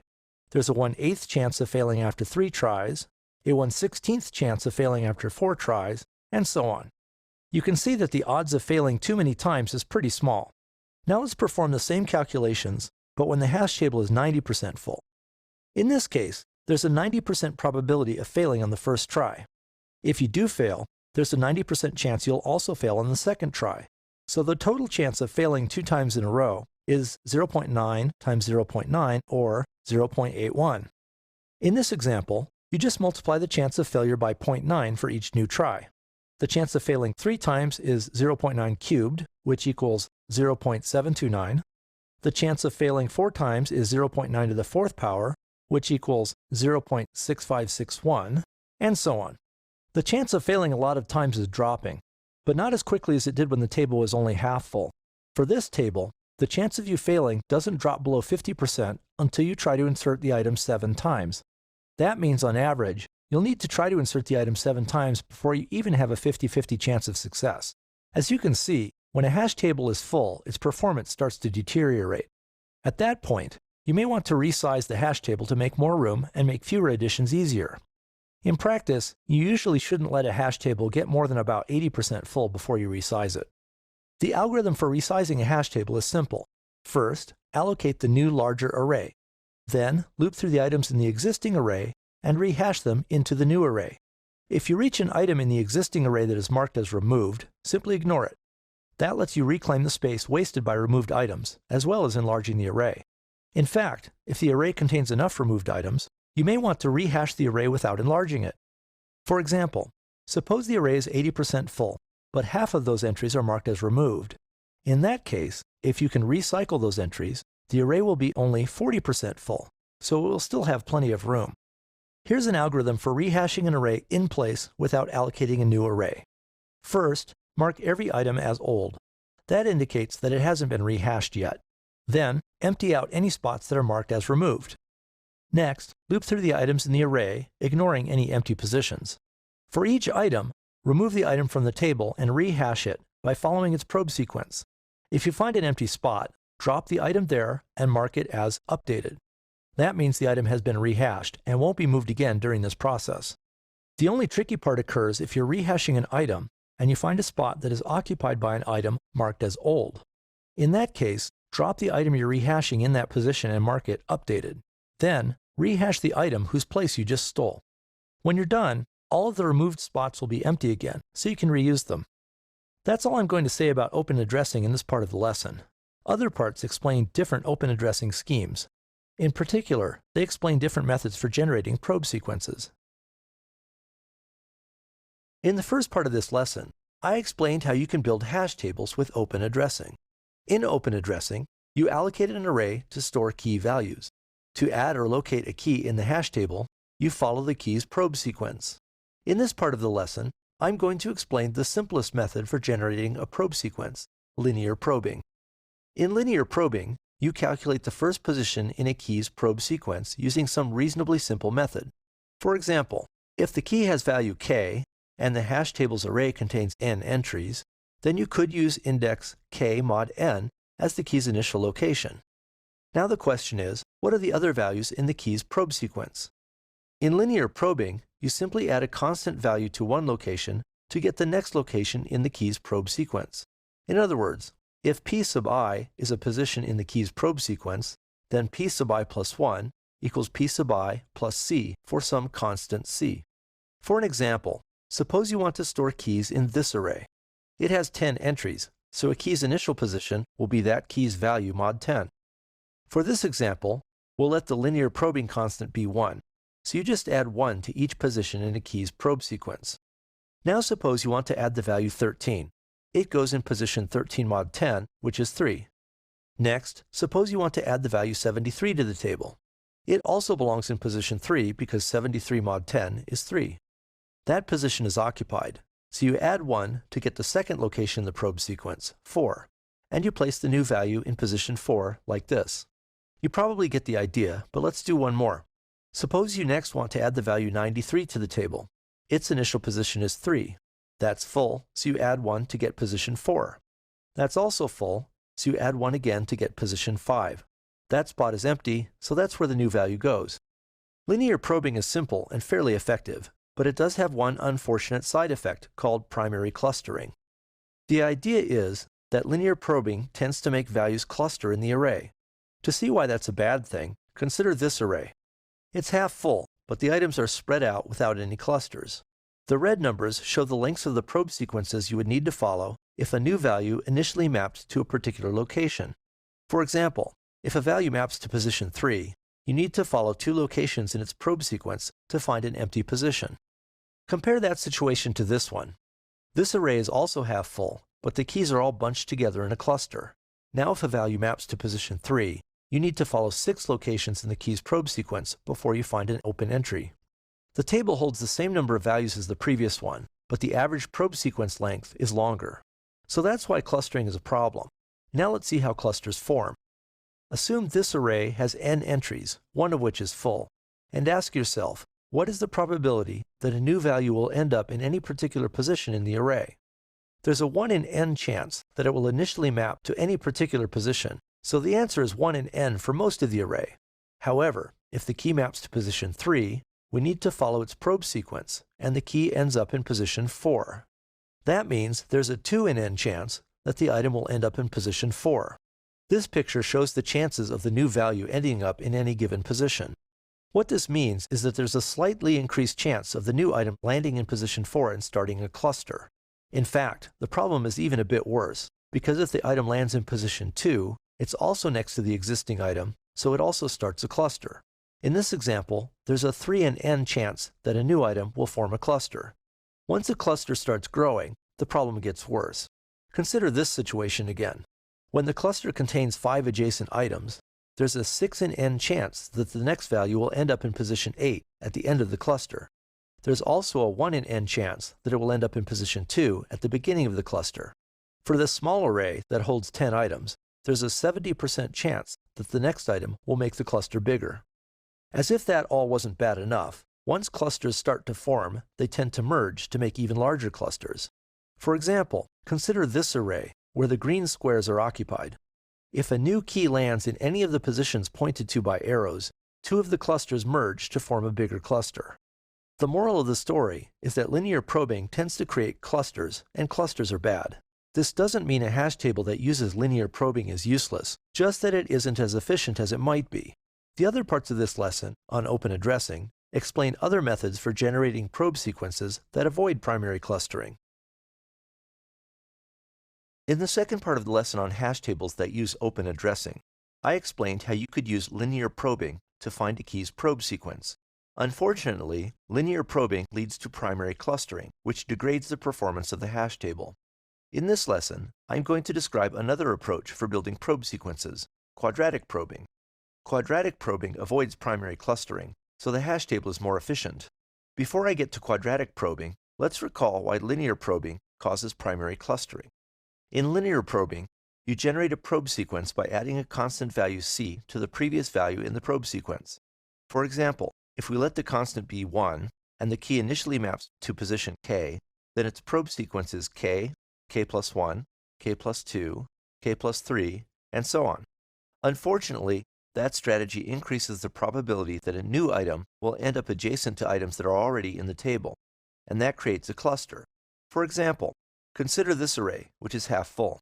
If a new key initially lands on any of the positions indicated by arrows, linear probing places that key in the array's 8th position, and that makes the cluster grow larger. The real problem here is that linear probing places any new value that lands on the cluster in the same location, at the end of the cluster in the array's 8th entry. The cluster's existence increases the chance that the cluster will grow larger. Quadratic probing addresses this problem by using a different kind of probe sequence. Instead of adding 1 to each location in the probe sequence, this sequence adds the square of the length of the probe sequence so far. Here's the formula. The ith position in the probe sequence equals the initial mapping value k plus I squared. The first location in the probe sequence is k. The next location is k plus 1 squared, which equals k plus 1. The next location is k plus 2 squared, which equals k plus 4. The location after that one is k plus 3 squared, or k plus 9, and so on. Let's look again at this array and see what effect quadratic probing has on the cluster. Suppose you want to add the new value 21 to the table. 21 initially maps to this location, which is already occupied by the value 11. With quadratic probing, you add 1 squared, or 1, to the initial location to get this position, which is occupied by the value 72. To get the next location in the probe sequence, you add 2 squared, or 4, to the original location to get this position. The new position is occupied by the value 45, so you keep trying. This time, you add 3 squared, or 9, to the original location to get this location. This location is empty, so that's where the new value goes. Now suppose you want to add the value 53 to the table. It initially maps to this location, which is occupied by the value 93. To get the next location in the probe sequence, you add 1 squared or 1 to the initial location to get this location. That location is also occupied by the value 24, so you try again. This time you add 2 squared or 4 to the initial location to get this position. This position is empty, so you add the new value there. What this example shows is that quadratic probing doesn't cause primary clusters to form. If you run some tests with hash tables with the same load factors that use linear and quadratic probing, you'll find that the one with quadratic probing has shorter average probe sequence lengths. This is a big improvement, but quadratic probing still has a problem. Although it reduces primary clustering, it can lead to secondary clustering. In secondary clustering, keys that map to the same initial position all follow the same probe sequence. If there are a lot of those values, then their probe sequences can become long. For example, consider this situation. If you add a new random value to the table, say between 0 and 99, most of the time the value lands in an unoccupied spot. If you get unlucky and the value lands on the places occupied by 71 or 41, quadratic probing prevents a big primary cluster from forming. However, if you add a value that ends in 1, such as 51 or 91, you need to follow the relatively long probe sequence shown here. This isn't as bad as primary clustering, but it does increase the average probe sequence length. So, while quadratic probing prevents primary clustering, it is subject to secondary clustering. In the next part of this lesson on open addressing, I'll explain a method that you can use to avoid secondary clustering too. In this part of the lesson on open addressing, I'm going to explain how you can build a hash table that uses double hashing to form probe sequences. You may recall that the problem with linear probing is that any item that initially maps onto a spot occupied by a cluster ends up in the same position. In this picture, if an item initially lands on any of the locations indicated by arrows, linear probing places the item at the end of the cluster, so the cluster grows larger. This is called primary clustering. Quadratic probing avoids that problem by making items that land on the cluster eventually end up in different positions. Unfortunately, quadratic probing can still cause problems where items that initially map to the same position follow the same probe sequences. For example, in this picture, any item that initially maps to the position occupied by 11 follows the same probe sequence. This problem, where items form long probe sequences, is called secondary clustering. To prevent primary and secondary clustering, we need a way to make every value produce a different probe sequence. Then, two values that initially map to a cluster won't end up in the same location, so they make the cluster grow. Also, two values that initially map to the same location won't follow the same probe sequence, so they won't form secondary clusters. One way to accomplish this is to use double hashing. In double hashing, you hash the key value to get an initial location in the array as before. If that location is occupied, you use the second hashing function to produce a value that you use to generate the rest of the probe sequence. To make this a bit more formal, suppose you have two hash functions, h1 and h2, that take a key value as an input and produce a number as an output. To hash a value, you first calculate h1 for the key value. That becomes k, the initial location for the value. If that location in the array is empty, you put the new value there and you're done. If that location is occupied, you use the second hash function to calculate an offset c. You then add c in each location in the probe sequence to get the next location. So the rest of the probe sequence is k plus c, k plus 2 times c, k plus 3 times c, and so on. Let's do an example. Suppose the hash table's array holds 10 items. For this example, let's make the first hash function take the key value mod 10. Let's make the second hash function take the key value mod 7 and then add 3. Now let's map some items into the table and see what happens. First, let's map the value 21 into the table. 21 mod 10 is 1, so the first hash function maps the value 21 to the location 1. Initially the table is empty, so we can place the item there. Now let's add the value 11 to the table. 11 mod 10 is 1, so this item also initially maps to position 1. That spot is occupied, so we use the second hash function. The result of that function is 11 mod 7 plus 3, which is 4 plus 3, or 7. Now we can use the initial value 1 and the second hash value 7 to make a probe sequence for the key 11. The first location is 1.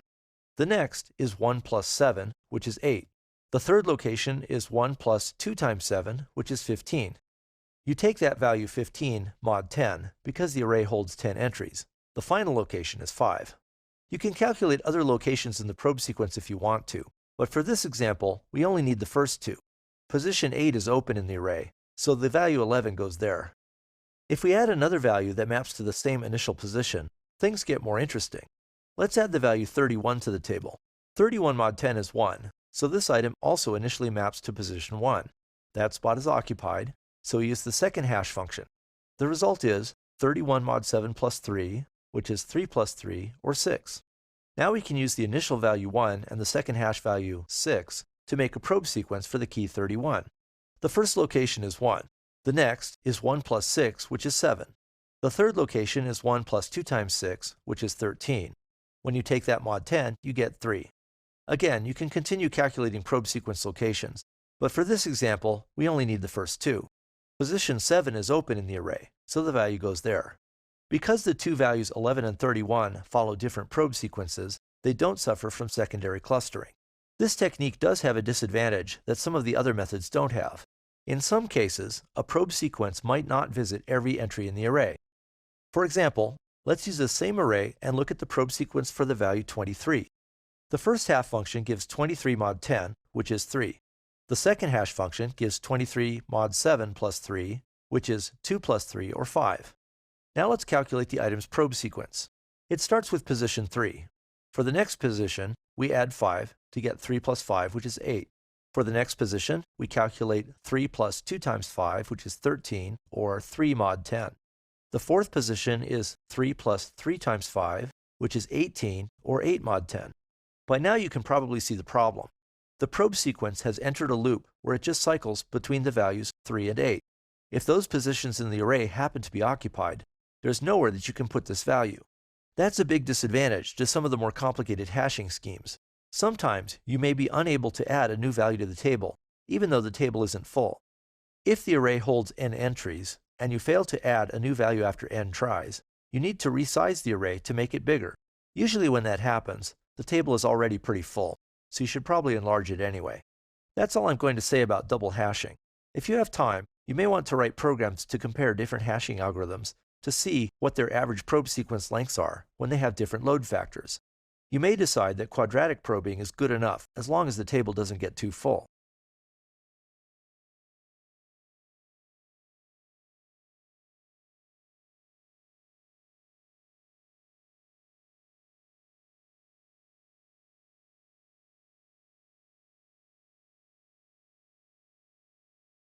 In this lesson, I'm going to introduce recursion. Briefly, recursion occurs when a method calls itself. In direct recursion, the method calls itself directly. In indirect recursion, a method calls another method that then calls the first. In multiple recursion, a method calls itself multiple times, either directly or indirectly. For example, the Quicksort algorithm that I describe in another lesson calls itself recursively twice to sort an array of values. Recursion is a very powerful technique that lets you solve some problems that would be otherwise very tricky to understand. Unfortunately, it's also a rather unintuitive way to think. People tend to think in iterative terms, where you perform a series of actions in sequence until a job is done. For example, suppose you need to paint a fence. You would probably just start at one end and move to the other, painting each board in the fence. You probably wouldn't think of dividing the fence into two halves and then recursively painting the halves. For a more practical example, consider this definition of the factorial function. N factorial equals 1 times 2 times 3, and so on, up to n. Here's a recursive definition for the factorial function. First, 0 factorial is defined to have the value 0. Then, n factorial equals n times n minus 1 factorial. This definition translates easily into this recursive method for calculating the factorial function. First, if the input value n is 0, the method simply returns 1. Otherwise, the method calls itself recursively to calculate n minus 1 factorial. It multiplies the result by n and then returns the product. This all assumes that the input is a positive integer. For an example, suppose you want to calculate 4 factorial. To calculate factorial of 4, the method calls itself to calculate factorial of 3, and then returns 4 times that result. To calculate factorial of 3, the method calls itself to calculate factorial of 2, and returns 3 times that result. To calculate factorial of 2, the method calls itself to calculate factorial of 1 and returns 2 times that result. To calculate factorial of 1, the method calls itself to calculate factorial of 0 and returns 1 times that result. Finally, when its input parameter is 0, the method just returns 1. Now, the calls to the factorial method start unwinding back up the call stack and return results to the methods that call them. The method called with parameter 1 receives the result from factorial of 0, multiplies it by 1, and returns the result, 1. The method called with parameter 2 receives the result from factorial of 1, multiplies it by 2, and returns the result, 2. The method called with the parameter 3 receives the result from factorial of 2, multiplies it by 3, and returns its result, 6. Finally, the method that was called with parameter 4 receives the result from factorial of 3, multiplies it by 4, and returns the final result, 24. Analyzing the runtime of a recursive algorithm is sometimes tricky, but it's easy for the factorial function. On input n, the method calls itself recursively n times. Each call performs a constant number of steps. That means the total runtime is n times a constant, or order n time. Whenever you analyze a recursive algorithm, there are 2 other things you should take into account besides runtime: memory use and depth of recursion. Suppose each recursive call allocates some memory.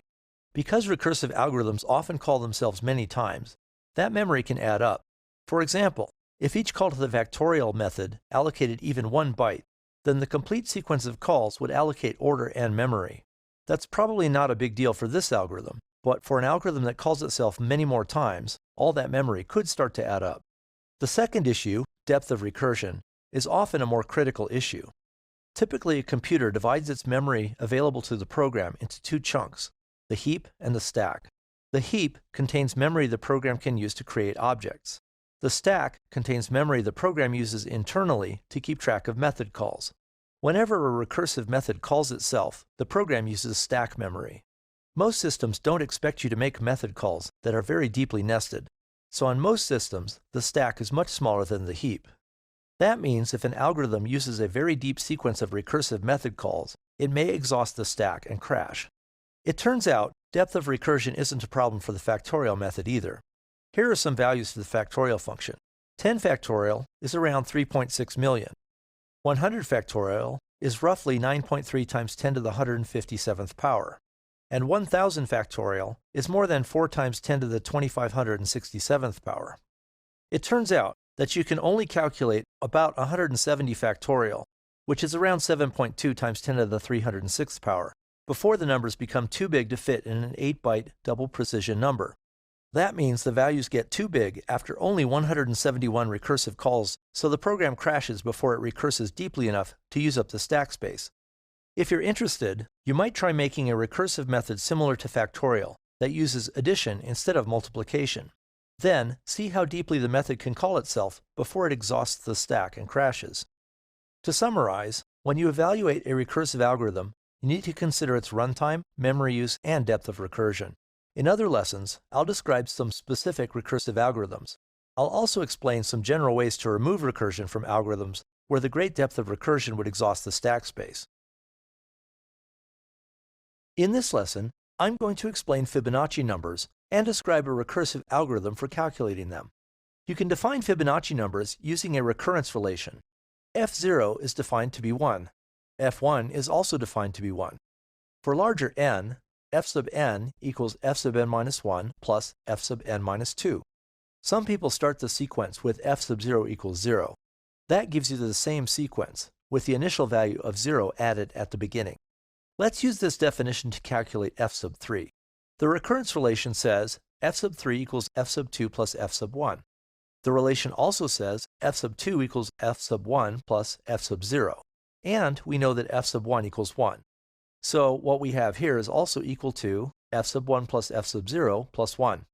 Now we can plug in the value for f1 and f0 to get 1 plus 0 plus 1, which equals 2.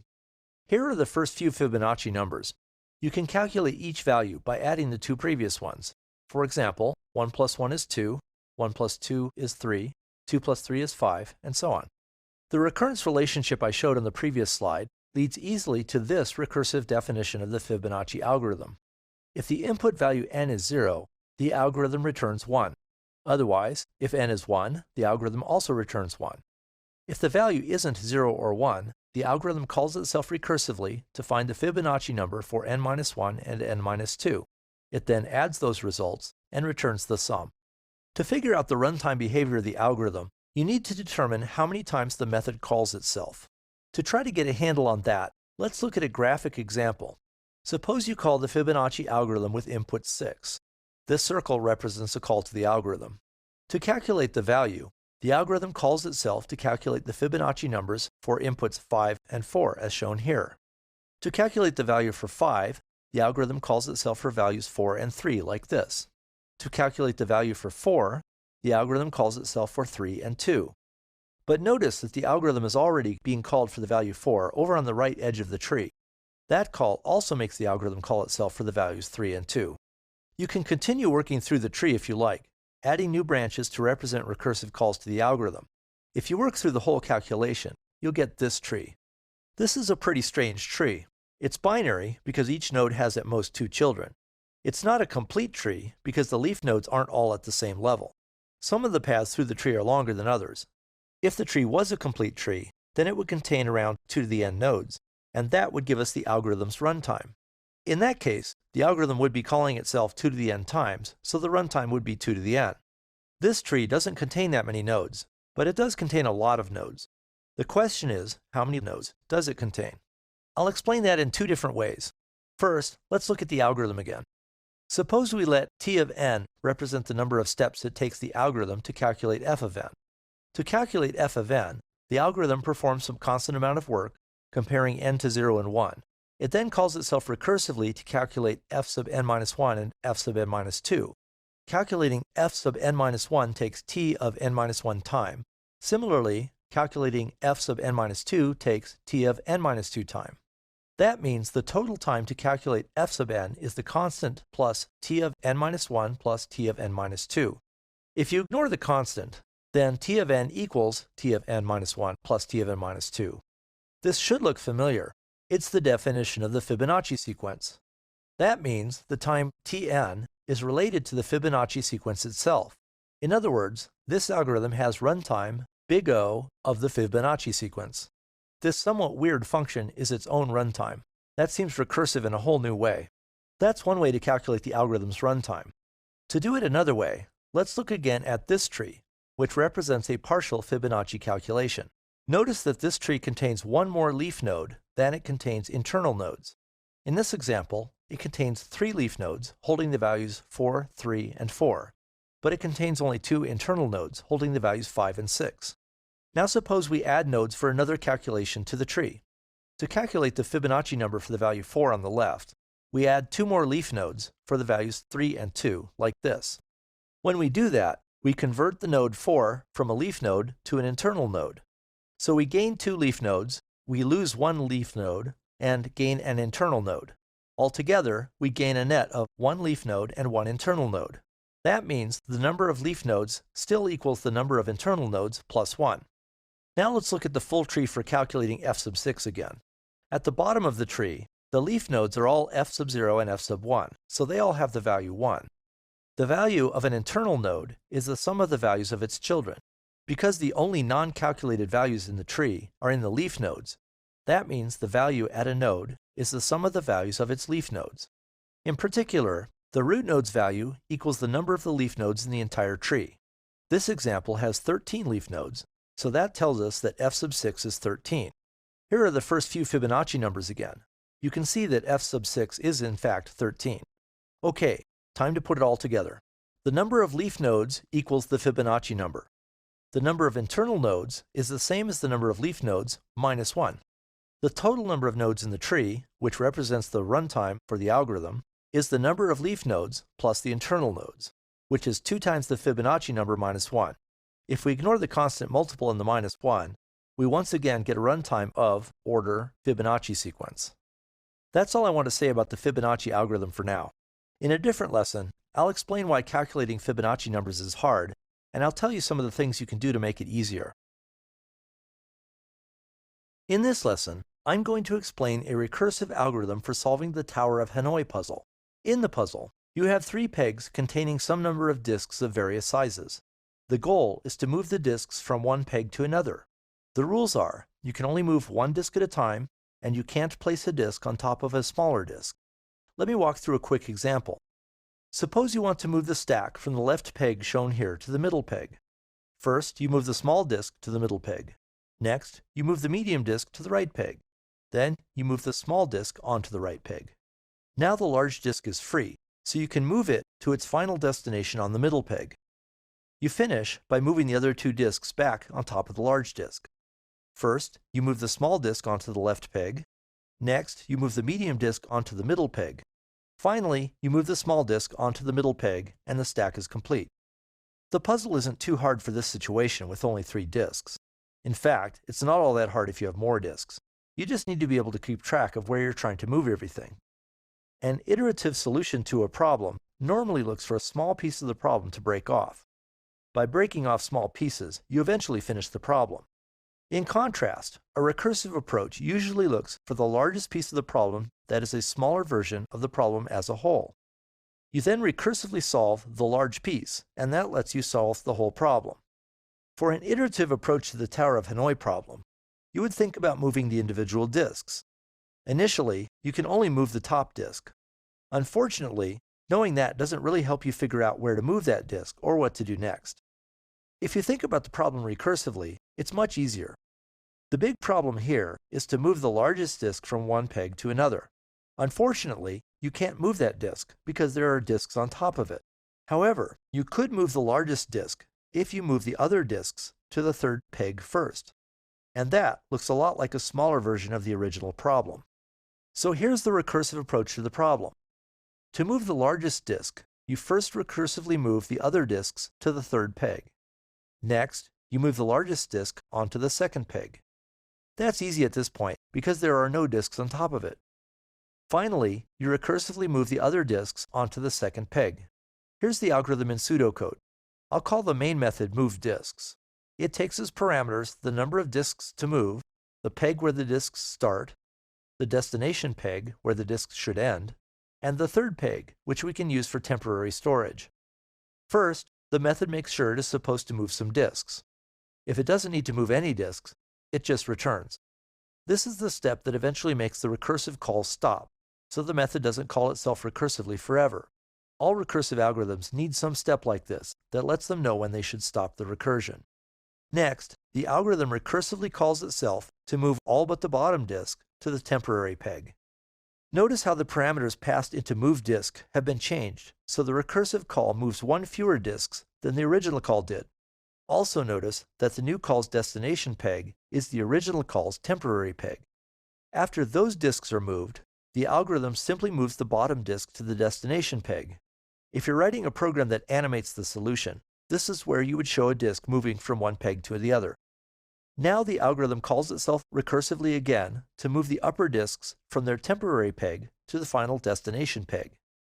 Notice that the parameters make the method move the disks from the temporary peg, where they are now, to the destination peg. Now that you understand the algorithm, let's analyze its runtime performance. To do that, let's consider the recursive calls that are made when you use the algorithm to move 4 disks.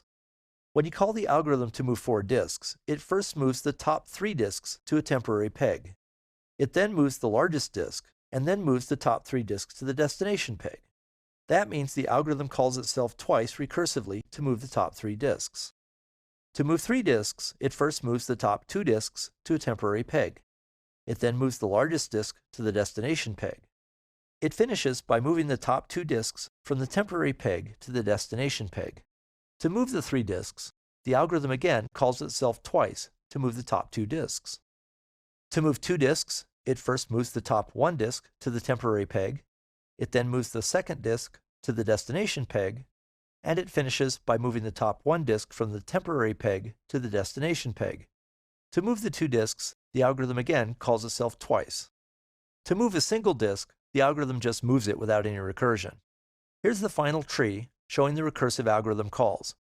Because this is a complete binary tree, if it has n levels, then it contains roughly 2 to the n nodes. The algorithm's runtime is basically a constant amount of work performed for each recursive call to the algorithm, so the algorithm has order 2 to the n runtime. As you may remember from other lessons, an algorithm with 2 to the n performance is quite slow. There's a legend about priests or monks moving 64 golden disks from one peg to another. The story says that when they finish, the world will end. If the legend is true, then it's a good thing that ordered 2 to the n algorithms are slow. Moving 64 disks would take more than 1.8 times 10 to the 19th steps. If the priests move 1 disk per second, and they never make a mistake, which seems like a pretty big assumption, then it will take them around 585 billion years to move all of the disks. So you probably have time to finish watching these lessons before the world ends. That's the end of the lesson on the Tower of Hanoi puzzle. The algorithm isn't useful in a lot of real-world applications, unless perhaps you're a priest trying to end the world. But it does demonstrate an important approach to understanding many recursive algorithms. To solve a problem, you look for a smaller version of the same problem and call the algorithm recursively to solve it.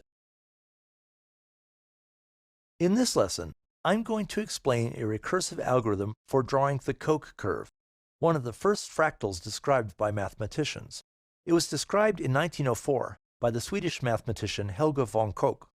The level of the curve determines how complex the curve is. At its lowest level, the curve is simply a line segment.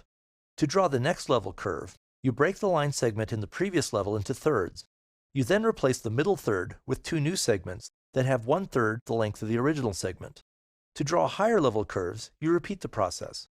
You break each of the previous level segments into thirds and replace the middle third with 2 new segments.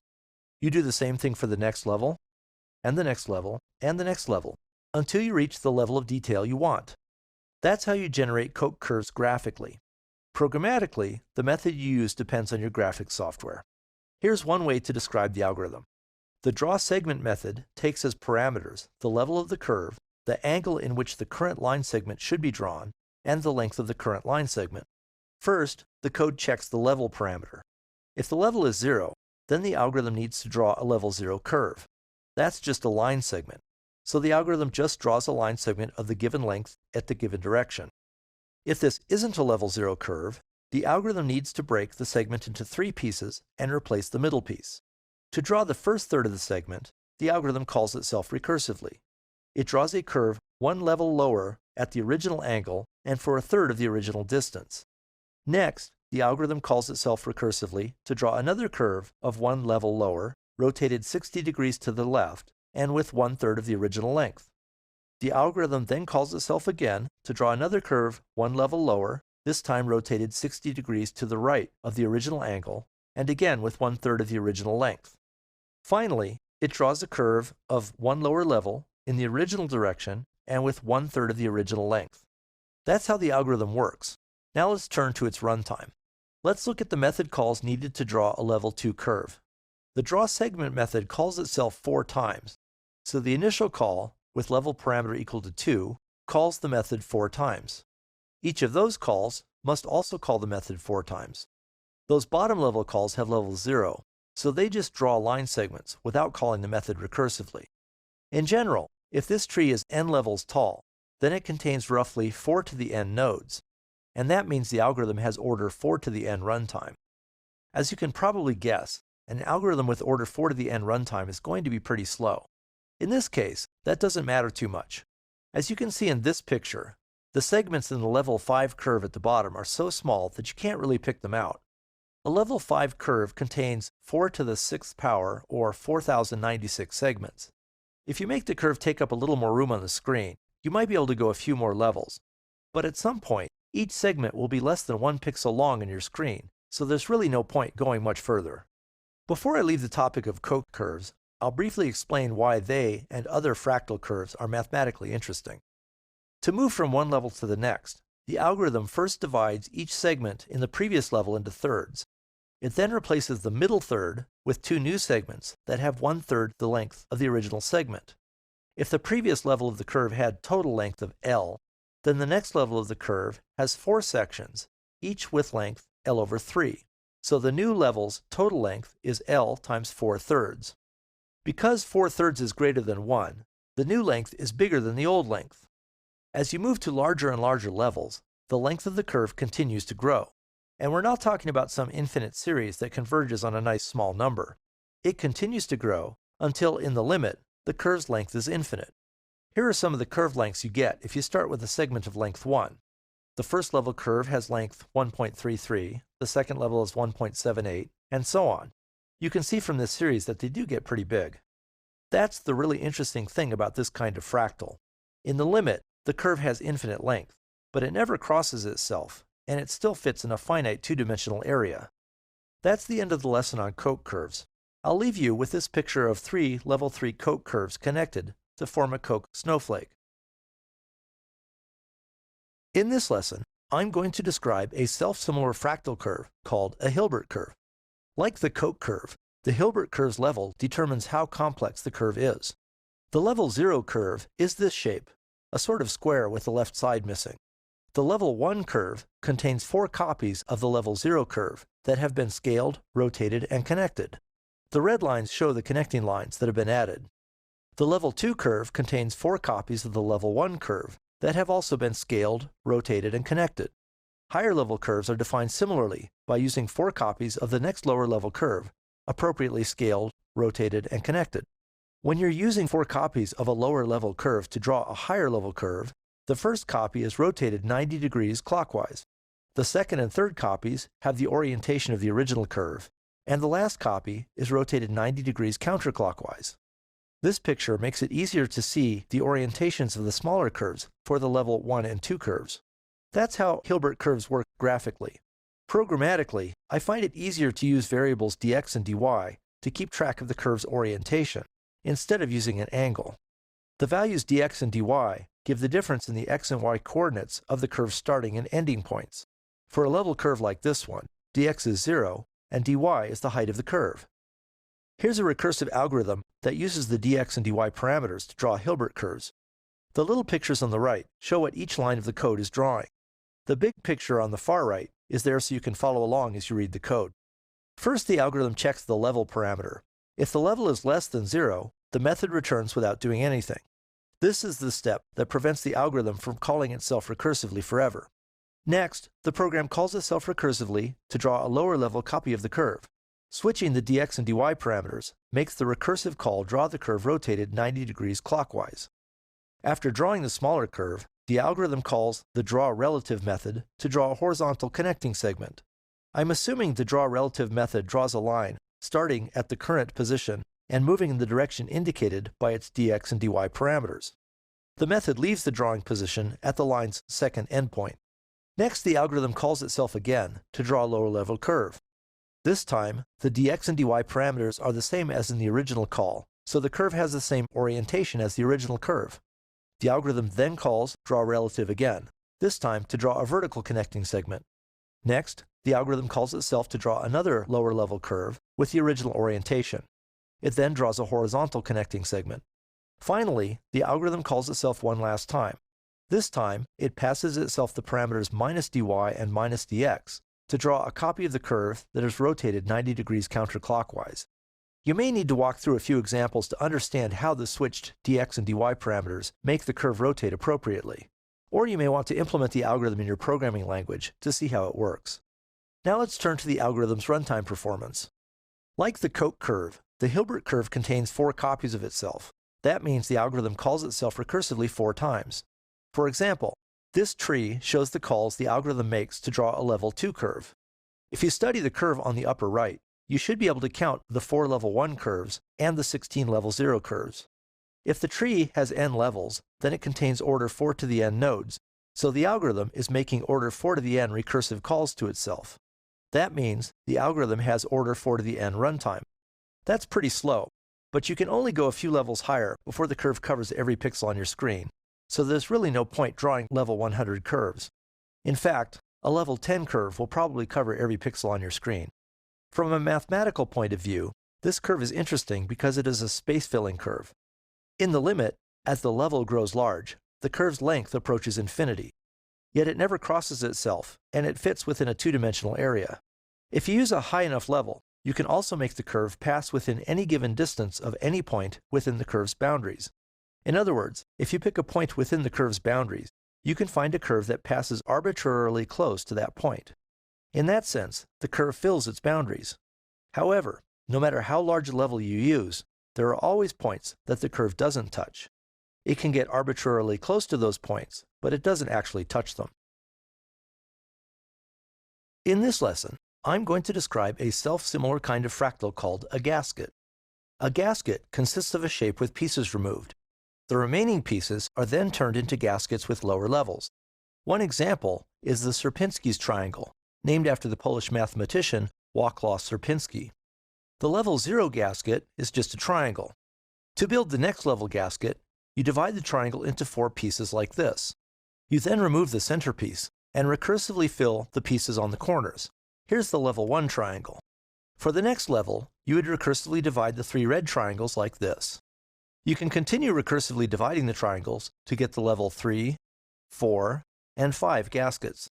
If you've watched the lessons on Koch Curves and Hilbert Curves, you may be able to figure out the algorithm for drawing Sierpinski triangles and the algorithm's runtime at this point. If you like, you can pause this lesson and see if you can figure them out before I move on to the next slide. Okay, hopefully you had time to try to figure out the algorithm for drawing Sierpinski triangles and that algorithm's runtime. Here's the algorithm. The method takes as parameters the level of the gasket and the triangle's 3 points. First, the method checks the level. If the level is 0, the algorithm simply fills the triangle. Otherwise, if the level is greater than 0, the algorithm finds the midpoints of the triangle's edges. These are simply the averages of the coordinates of the triangle's corners. For example, the left side's midpoint is the average of the coordinates of the triangle's top corner and its lower left corner. Now the program recursively calls itself to draw Sierpinski triangles in the 3 smaller triangles. That's all there is to it. Now let's look at the algorithm's runtime. The nodes in this tree represent calls to the draw triangle method. When it recurses, the method calls itself 3 times, so each internal node in the tree has 3 children. If the tree is n levels tall, then it has order 3 to the n nodes. The algorithm performs a constant amount of work for each method call, so the algorithm's total performance is order 3 to the n. The tree shown here is for a level 2 triangle. The 9 nodes at the bottom of the tree represent the calls that fill in triangles. If you look at the level 2 gasket on the upper right, you can see that it contains 9 filled-in triangles. Before I move on to a second kind of gasket, I want to show you this picture of a 3-dimensional Sierpinski triangle. You should be able to figure out the algorithm to build this one on your own. The algorithm fills a pyramidal volume with 5 lower-level versions of the shape. Because the algorithm calls itself 5 times to create the 5 lower-level pyramids, the algorithm has order 5 to the n performance. Now let me show you another 2-dimensional gasket. This one is called the Sierpinski carpet. The level 0 carpet is just a square. To build the next level, you divide the square into 9 smaller squares. You then recursively draw a carpet in the 8 outer squares. To draw the level 2 curve, you divide each of the filled areas into 9 pieces and recursively cover the 8 outer pieces. You can repeat the procedure to make the level 3 curve. Again, you may want to pause this lesson while you write down an algorithm for drawing the Sierpinski carpet and you figure out its runtime. Now let's look at the algorithm. The draw a rectangle method takes as parameters the gasket's level and a rectangle that it should fill. If the level parameter is 0, the method simply fills the rectangle. If the level is greater than 0, the method calculates the x and y coordinates it needs to divide the rectangle into pieces. The method then finishes by calling itself recursively 8 times to draw the carpets in each of the 8 outside pieces of the original rectangle. Now let's look at the algorithm's runtime. This should be getting pretty easy by now. This tree represents calls to the algorithm. Each time the method calls itself recursively, it does so 8 times. So the internal nodes in this tree each have 8 children. If the tree is n levels tall, then it contains order 8 to the n nodes, and that means the algorithm has order 8 to the n performance. This tree has 8 leaf nodes corresponding to completely filled in squares. If you study the level 1 carpet on the upper right, you can find those 8 squares. Just as the Sierpinski triangle has a 3-dimensional version, the Sierpinski carpet has one too. This shape is called the Menger sponge, named after the mathematician Carl Menger who first described it. To draw this sponge, you divide a cube into a 3 by 3 by 3 collection of smaller cubes, and then recursively create 20 smaller sponges in the cubes that touch the larger cube's edges. That gives the algorithm order 20 to the n performance, which you can probably guess is amazingly slow. Like all of these fractals, however, the resolution of your computer screen limits the algorithm before its speed does. That's the end of the lesson on gaskets. You might try writing some programs to build Sierpinski triangles and carpets in your chosen programming language. In this lesson, I'm going to explain tail recursion removal. Sometimes, recursion can cause problems. For example, some recursive algorithms call themselves so many times that they exhaust the system's stack space. For example, consider this function, which I'll call addSmaller. It's simply the sum of the numbers between 0 and the number n.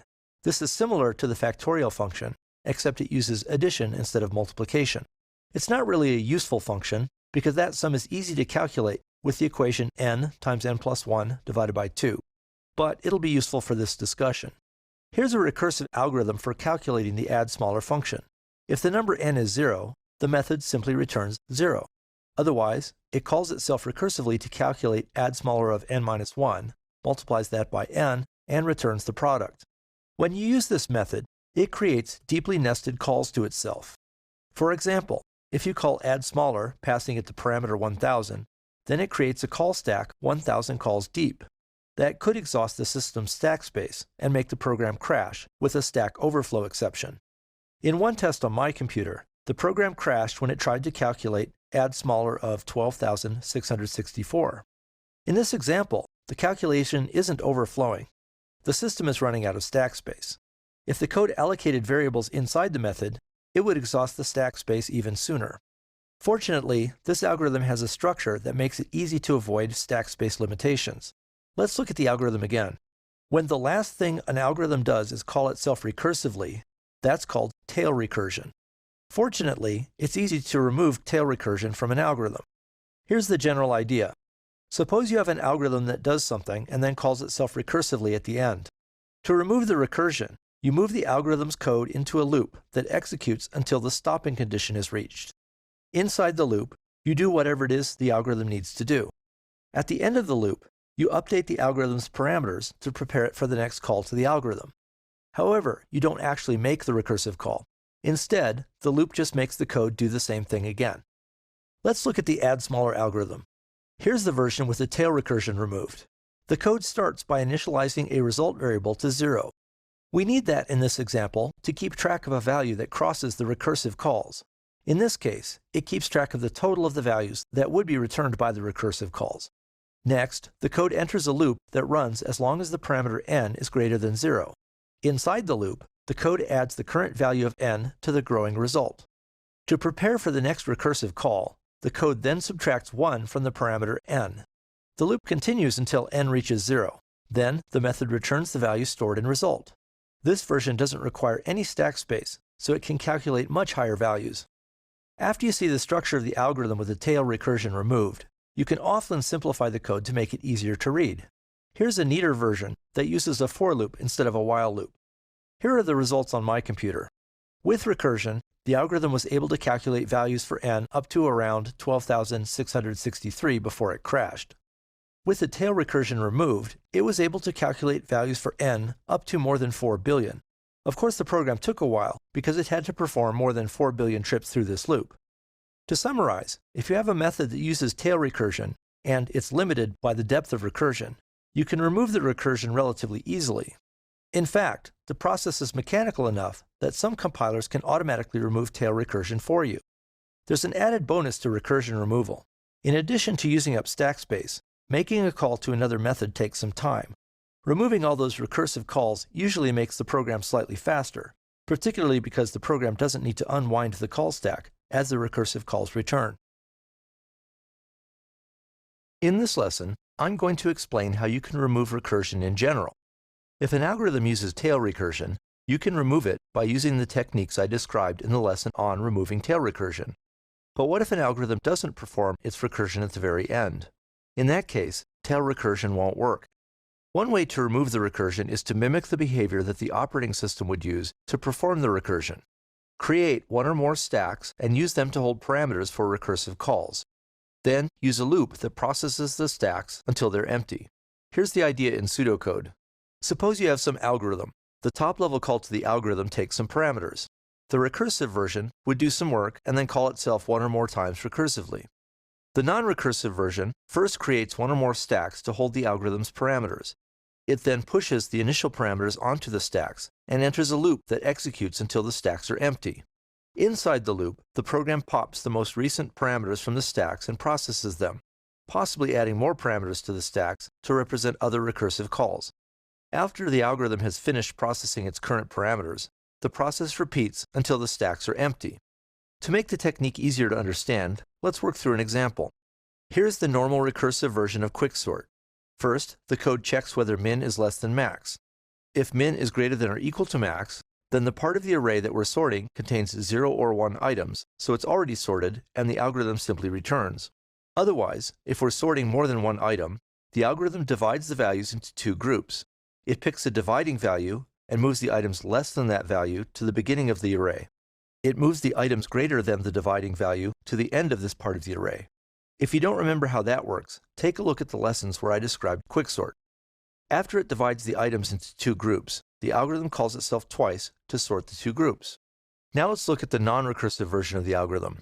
The initial call to this version doesn't need to take the array's minimum and maximum indexes as parameters, because this version of the algorithm sorts the entire array.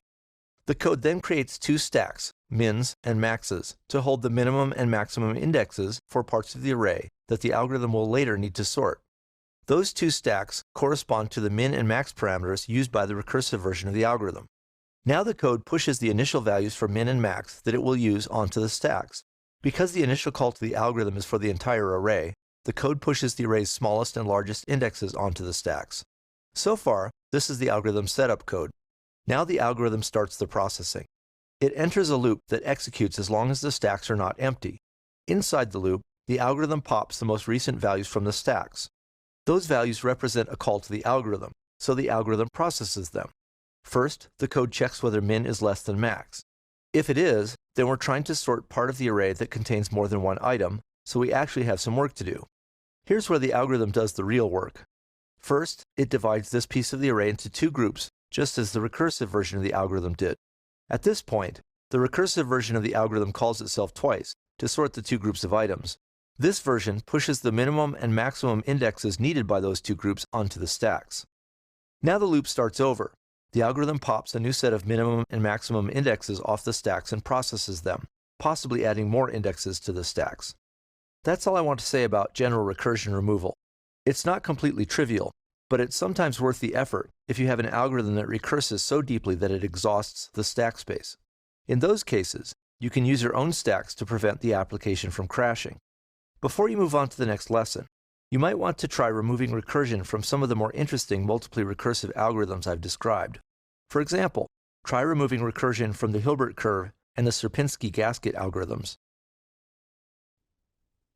In this lesson, I'm going to explain how you can modify the recursive algorithm for calculating Fibonacci numbers so you can find much larger values. First, recall the definition of the Fibonacci numbers. The first two values, f0 and f1, are defined to be 1. For larger numbers n, fn equals fn minus 1 plus fn minus 2. Here are the first few values in the sequence. This is the recursive algorithm for calculating Fibonacci numbers. If the input is 0 or 1, the method simply returns 1. Otherwise, it recursively calls itself to calculate fn minus 1 and fn minus 2, adds them, and returns the result. This algorithm has runtime on the order of the Fibonacci sequence. That may not seem like a lot if you look at the first few values of the sequence. For example, f5 is 8, f10 is 89, and f15 is 987. But you can see from this table that the values start growing quickly after that. For example, f30 is more than 1 million, and the values keep growing. Here's a table showing some slightly larger values and the time it took my computer to calculate them. You can see that by around f40, the values are getting pretty big, and the time to calculate them is too. If you do a little addition, you can also see that each time is roughly the sum of the two previous times, which confirms the fact that the algorithm's runtime is on the order of the Fibonacci sequence. Because the runtime function grows so quickly, calculating much larger values is impractical. Here are some estimates of how long it would take to calculate f50, 60, 70, and 80. It's probably not worth waiting around 16 years to calculate f80. So why is this algorithm so slow, and what can we do about it? First, note that you can't fix every algorithm even if it is slow. For example, the Hilbert curve algorithm has order 4 to the n runtime, so it's pretty slow for curves with large levels. But that algorithm needs to draw a huge number of lines. No matter how you arrange the code, that algorithm needs to draw a lot of lines, so it'll take a lot of steps. The Fibonacci sequence is different. All we're trying to calculate is a single number, so it's reasonable to ask if there's a faster way to calculate its values. You may remember this picture from the lesson about Fibonacci numbers. This tree shows the calls to the Fibonacci algorithm needed to calculate f6. It's not a very deep tree, so the program isn't using too much stack space. The problem is, the tree has a lot of nodes. You don't have to look very closely to notice that the tree contains a lot of duplicated nodes. For example, this picture highlights the 2 nodes that calculate f4. This picture highlights the 3 nodes that calculate f3. And this picture highlights the 5 nodes that calculate f2. That's a lot of duplicate calls to the algorithm, and that's where the problem lies. This algorithm is performing a lot of the same work many times. The way to solve this problem is to stop the algorithm from performing all of those duplicate calculations. There's a very easy way to do that. Simply create a table to hold previously calculated values. Then, when you need to find a value in the future, you check the table to see if you already know it. Here's the improved algorithm. First, the program makes an array f to hold the Fibonacci values. It initializes the array so f of 0 and f of 1 are both 1, and the other entries are 0. Now on input n, the Fibonacci method first checks the array to see if f of n has been filled in. If it has not, the method calls itself recursively as before to fill in that value. After the recursive call returns, the method simply returns the value f of n. This picture shows the effect this change has on the algorithm's performance. In this example, the program tries to calculate f6. That value isn't in the table yet, so the algorithm calls itself to calculate f5 and f4. Control moves to the f5 node as shown here. To calculate f5, the algorithm calls itself to calculate f4 and f3. Control moves to the f4 node. The recursive calls continue moving down the left side of the tree, following the blue nodes. First to the f3 node, then to the f2 node. That node needs to use the values f1 and f0, but those values are already in the array f, so those calls to the algorithm don't recurse. That's why I've shaded them green. Now the calls start unwinding back up the tree. When control gets to the f3 node, the program executes the call to calculate f1.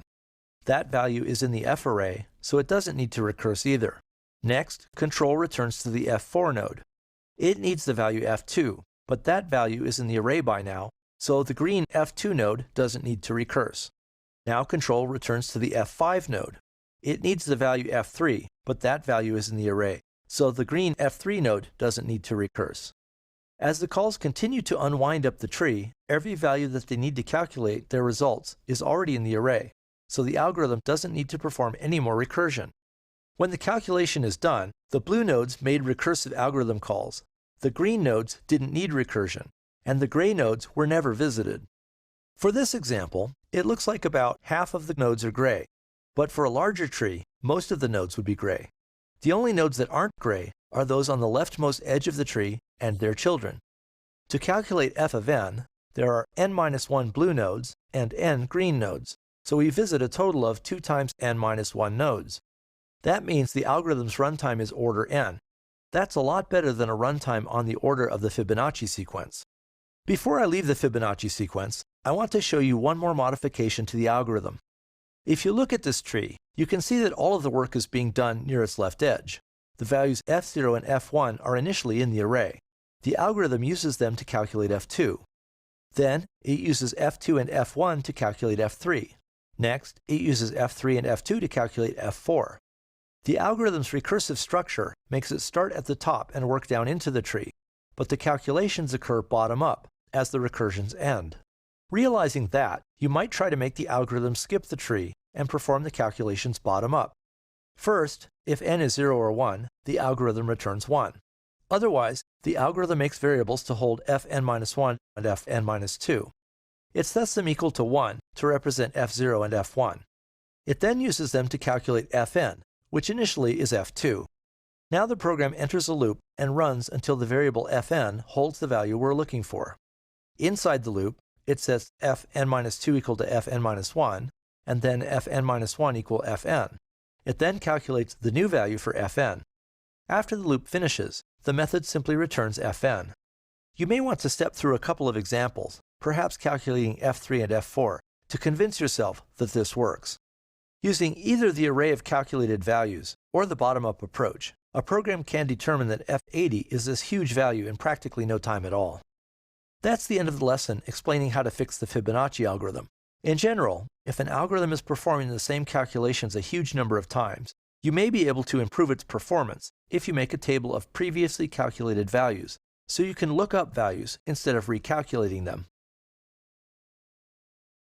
In this lesson, I'm going to explain how you can generate selections of objects. Suppose you need to make a selection. For example, suppose you're at a candy store and you want to pick 5 items from 10 bins.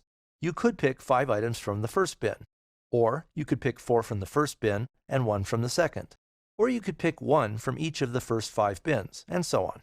More precisely, a subset of items taken from a set is called a selection or a combination. For right now, I'm talking about selections where duplicates are allowed. In the candy selection problem, you're basically trying to decide which bins to select. Now the question is, how can you enumerate all of the possible combinations that you could pick? If you know ahead of time how big the set is and how many items you want to select, then you can list the combinations by using a set of nested loops. For example, here's some pseudocode that selects 5 items from 10 bins. Inside the innermost loop, the code outputs the bins selected by the 5 looping variables. Each looping variable starts at the previous looping variable's current value. For example, I2 starts at the current value of I1. That means the values picked by the variables are in sorted order, and that prevents the code from making the same choices in different orders. For example, I1 and I2 can't pick bins 7 and 8, and then later pick bins 8 and 7. The problem with this approach is that it requires you to know how many items you're picking in advance. You can't write a program and let the user enter the number of items to pick at runtime. If you let the user tell you the number of items to pick, you really can't use nested loops like this. One solution to this problem is recursion. Each call to the recursive method makes one selection. For example, if you need to select 5 items, the recursion needs to go 5 levels deep. Here's the algorithm's pseudocode. The makeSelection method takes as parameters the index in the selections array that the method should fill in, the number of choices that the method can pick, and an array to hold the current selections. The method first checks the index it is supposed to fill in to see if the selections array is full, assuming the array starts with index 0. Then if the index parameter equals the length of the array is full. In that case, the method outputs the current solution and returns. If the solutions array isn't full, the code loops over the choices the method can make. If this is the first entry in the array, it starts with index 1. In the candy selection example, this is the same as picking the first bin. If this isn't the first selection, the loop starts at the last value in the solutions array. After it figures out where to start the loop, the code loops from that value to the largest allowed choice stored in the numChoices variable. For each value in the loop, the code saves the value in the solutions array. It then calls itself recursively to fill in the next item in the selection. Now the main program can call the method like this. First, the code allocates an array containing 5 entries so it can make 5 choices. It then calls the makeSelection method. The first parameter is set to 0 to tell the method to start by making the first choice in the index 0 of the selections array. The next parameter is 10 to tell the method that the largest bin number it can select is number 10. The final parameter is the selections array.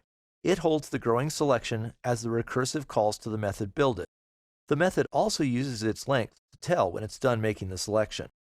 That's how you can make selections with duplicates. If you want to make selections without duplicates, you only need to make one small change to the code. Instead of making each loop begin at the previously selected value, you just make it start one value greater. Here's the new code with the modification highlighted in red. Now, each loop selection must be greater than the previous value, so you can't get any duplicates. Notice that some of the loops won't be able to make any selections. For example, suppose the loop in the first call to the algorithm is at its end, so it picks the last available choice. In that case, the next loop will start with a value that's bigger than the largest allowed choice. Then, the loop won't execute, so it won't produce any recursive calls and it won't generate any selections. That's okay. The selections will be generated by other values for the looping variables. In this lesson, I'm going to describe a recursive algorithm for generating permutations. People often think of a permutation of a set of items as all of the possible orderings for those items. That's one kind of permutation. More generally, a permutation is an ordered subset of the items in a set. That differs from what people often think of as a permutation because the subsets don't need to include every item in the set. For example, here are all of the permutations of two items taken from a set of the letters A, B, and C, not allowing any duplicates. To generate permutations, you can use a recursive algorithm similar to the one I described in the lesson on generating selections. Each recursive call assigns one item to the permutation. Here's the pseudocode for making permutations that allow duplicates. The makePermutation method takes as parameters the index of the item it should assign, the number of items from which it can pick, and an array to hold permutations. The method first checks the index it should assign to see if the permutation is done.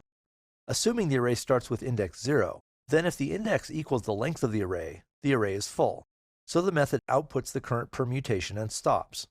Otherwise, if the permutation isn't complete, the method loops through all of the possible values that it could pick. It assigns each value to the next index in the permutation array, and then calls itself recursively to fill in the rest of the permutation. That's all there is to it. A program could use this code to call the method. The code first allocates an array to hold the permutations. This example gives the array 5 entries, so the method will make permutations that contain 5 items. The code then calls the makePermutation method. The first parameter tells the method to fill in the first item in the permutation. The second parameter means the items range from 1 to 10. The final parameter is the permutations array. This code generates all of the possible ordered arrangements of 5 items taken from the values 1 through 10. The makePermutation method described so far allows duplicates. For example, one of the permutations produced by the code on this slide will include 5 copies of the value 1.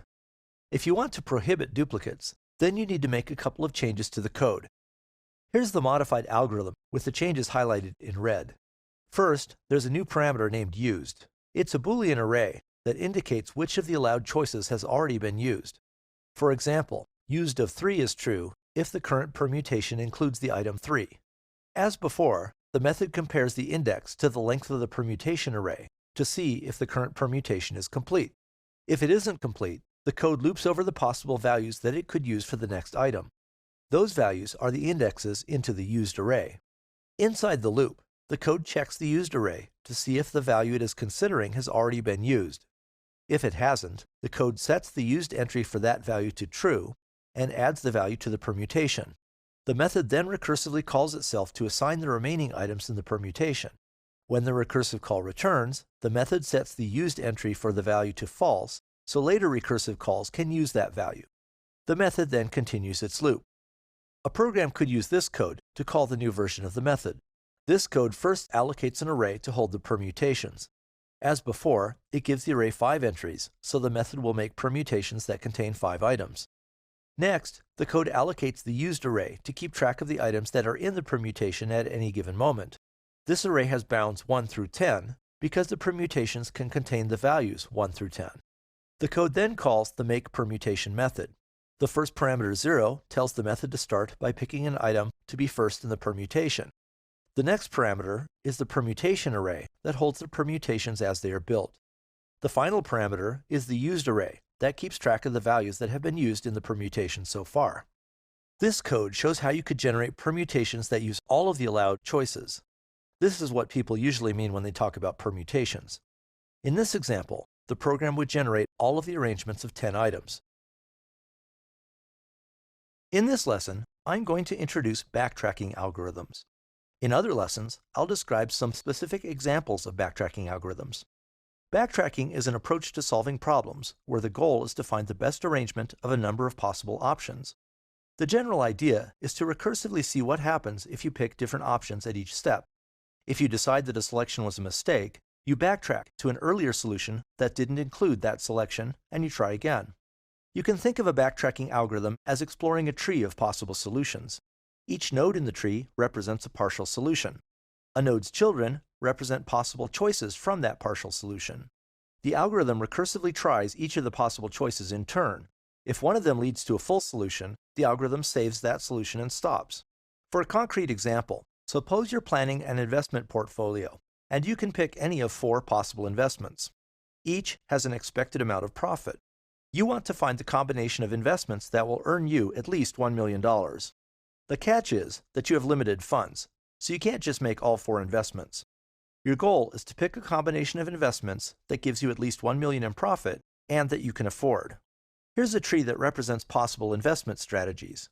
Each level in the tree represents the decision to include a particular investment. The left branch includes the investment, and the right branch excludes it. For example, the top left branch highlighted in this picture represents including the first investment in your portfolio. The leaf nodes at the bottom of the tree represent complete selections of investments. For example, the green node in this picture represents including the first two investments and excluding the third and fourth investments. So the question is, how do you search this tree to find the best combination? First, note that you actually don't need to build the tree. That's important because these trees are typically enormous. For example, the tree to solve the 8 queens problem, which I'll talk about in another lesson, contains more than 178 trillion leaf nodes. Few computers have enough memory to build such a large tree. Fortunately, you use a recursive algorithm to search the tree without actually building it. Even then, the tree is too big to search completely. Backtracking lets you search parts of the tree and skip others. You start at the top like this. Here, the blue node represents the algorithm considering a partial solution. This top node represents an empty solution where you haven't made any choices yet. Next, the algorithm considers all of the possible choices it could make, and it recursively calls itself to examine those choices. In this picture, it has started by adding the first investment to the portfolio, and then calling itself to examine that partial solution. Now the algorithm examines the solution so far. If this solution is invalid, the algorithm stops searching that part of the tree, backtracks up to the previous recursive call, and continues searching. In this example, that would happen if the total cost of the investments chosen so far are greater than the amount of money you have, $1 million. If the partial solution is still valid and isn't a complete solution, the algorithm recursively examines the possible ways it can extend the solution. In this example, it would consider adding or excluding the second investment. Suppose for this example that you can afford the first two investments and their total expected profit doesn't add up to $1 million. In that case, the algorithm considers adding the third investment, as shown in this picture. Now suppose the total cost of 3 investments is more than you can afford. In that case, the algorithm declares this partial solution invalid, and control backtracks up the tree to the bottom blue node in this picture. I've marked the invalid partial solution and its link in red. Notice that we didn't need to search the nodes below the red link. That may not seem like much of a savings in this example, but suppose the tree was a lot larger. In that case, skipping that part of the tree could save a lot of time. Exactly how much time you save depends on the problem. If it's easy to tell when a partial solution is invalid, you might be able to trim off a lot of the tree. If you often need to go near the bottom of the tree before a solution is invalid, you may not save as much time. At the blue node, the algorithm considers the next possible extension that it could make to the possible solution. In this case, it would exclude the third investment from this portfolio and call itself recursively to evaluate that decision, as shown in this picture. The search continues until the algorithm either finds a solution or concludes that no complete solution is possible. Here's the general idea in pseudocode. The find solution method takes as a parameter a partial solution to the problem. It returns true to indicate that it has found a solution and false to indicate that no solution is possible. If it can find a solution, it returns it through the partial solution parameter. First, if the partial solution so far is actually a complete solution, the method returns true. Otherwise, if the partial solution cannot lead to a complete solution, the method returns false. Those are the recursion stopping conditions. Next, the interesting part happens. The algorithm considers everything it could do to extend the partial solution. For each of the possible extensions, it builds a test solution including that extension. It then calls itself recursively to analyze that test solution. If the recursive call returns true, then the test solution led to a full solution. In that case, the method saves the test solution in its parameter and returns true to indicate that it found a solution. If the recursive call returns false, then the test solution couldn't lead to a full solution. In that case, the method tries again with the next test solution.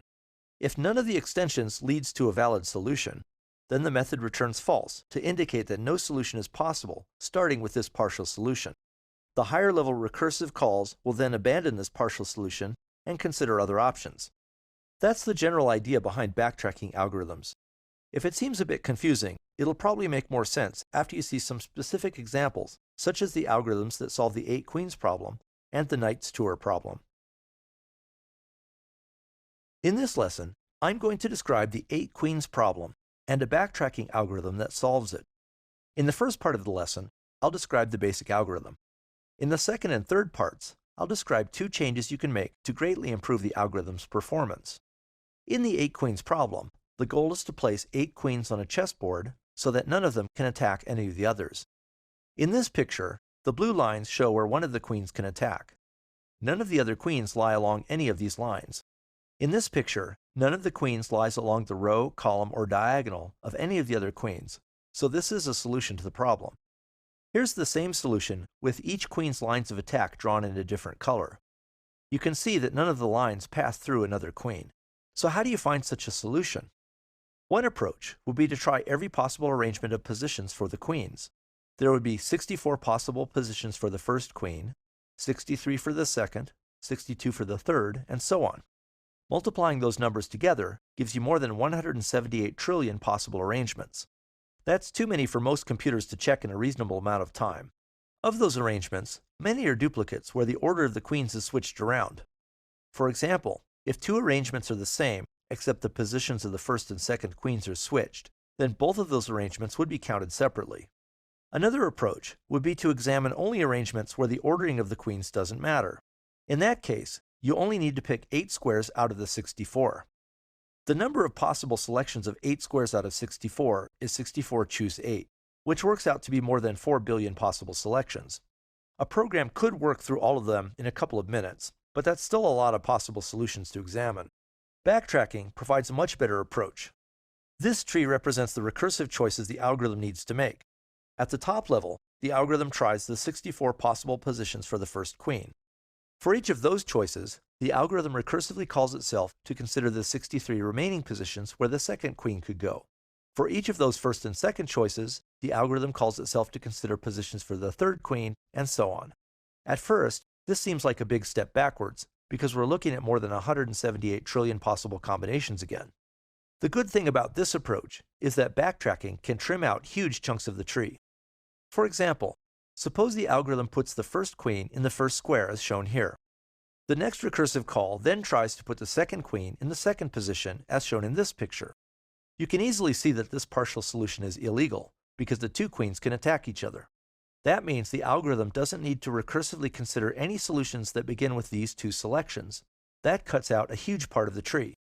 In total, it eliminates 62 times 61 times 60 down to 57, or more than 44 billion possible combinations from consideration. That's a pretty big chunk of the tree to eliminate so early in the search. So the algorithm gives up on this partial solution. It then backtracks up the tree and tries the next possible location for the second queen, which is shown here.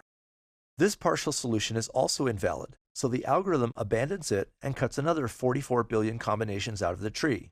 The algorithm skips 7 more possible choices for the second queen, eliminating another 44 billion possibilities each time, until it reaches this point. This partial solution is still valid, so now the algorithm needs to move to the third level of recursion to consider possible locations for the third queen. Now the whole thing repeats. Next, the algorithm considers this move. This arrangement is invalid, so the algorithm abandons this branch of the tree and eliminates 713 million possibilities from the search. The algorithm continues this way, chopping out huge chunks of the tree every time it finds an invalid arrangement of queens. Sometimes it may need to go deeply down the tree, only to find that its path is blocked, and it must backtrack far up the tree. Eventually, it finds a valid path down to a leaf node, and that represents a complete valid assignment for all 8 queens. Here's the algorithm in pseudocode. The method takes 2 parameters. The first is a 2-dimensional array representing the chessboard. It shows which squares have already been taken by a queen. The second parameter gives the number of queens that have been positioned so far.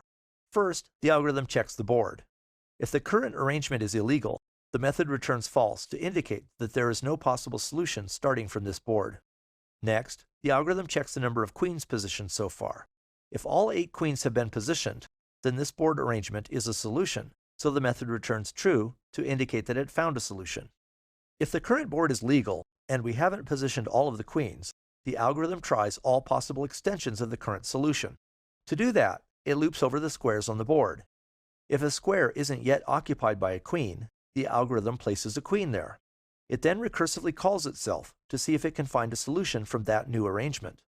If the recursive call returns true, then the algorithm has found a solution, so this call to the algorithm also returns true. If the recursive call returns false, there is no legal solution with the current board position. The algorithm removes the queen that it just placed at that row and column, and considers the other rows and columns. If the method tries all of the rows and columns and can't find a way to make an improved solution, then there's no solution starting from this call's initial board position. In that case, the method returns false. Here are the results on my computer. In a bit under 1 second, the program visits about 1.5 million nodes before it finds a solution. That's a lot fewer than all of the 178 trillion possible board arrangements. That's the end of the first part of the lesson on the 8 queens problem. The algorithm described here is a good example of a backtracking algorithm that turns an enormous search into something manageable. In the second part of the lesson, I'll explain a change you can make to improve the algorithm's performance. In the first part of this lesson, I explained a backtracking algorithm for solving the 8 queens problem. In this part of the lesson, I'm going to describe a modification that makes the algorithm much more efficient.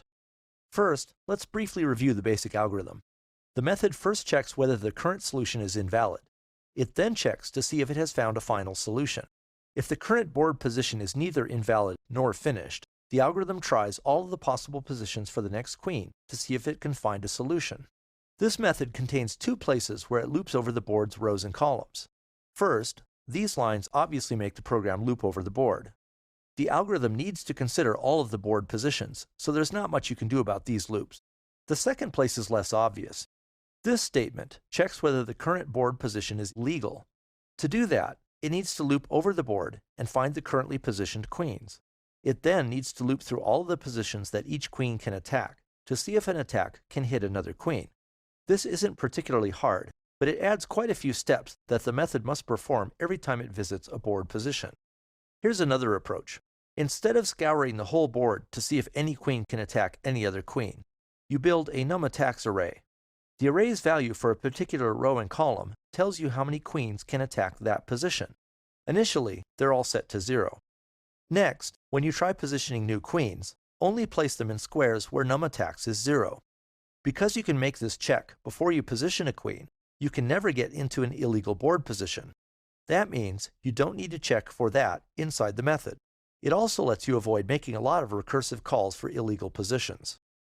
Next, when you add a queen to the board, you increment the numattacks count for the squares that that queen can attack.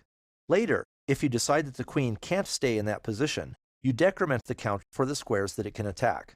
Here's the new algorithm with the changes highlighted in red. First, the method checks to see if it has found a complete solution. Notice that it doesn't check whether the current solution is illegal. The new numattacks array ensures that the method is never called for an illegal board position.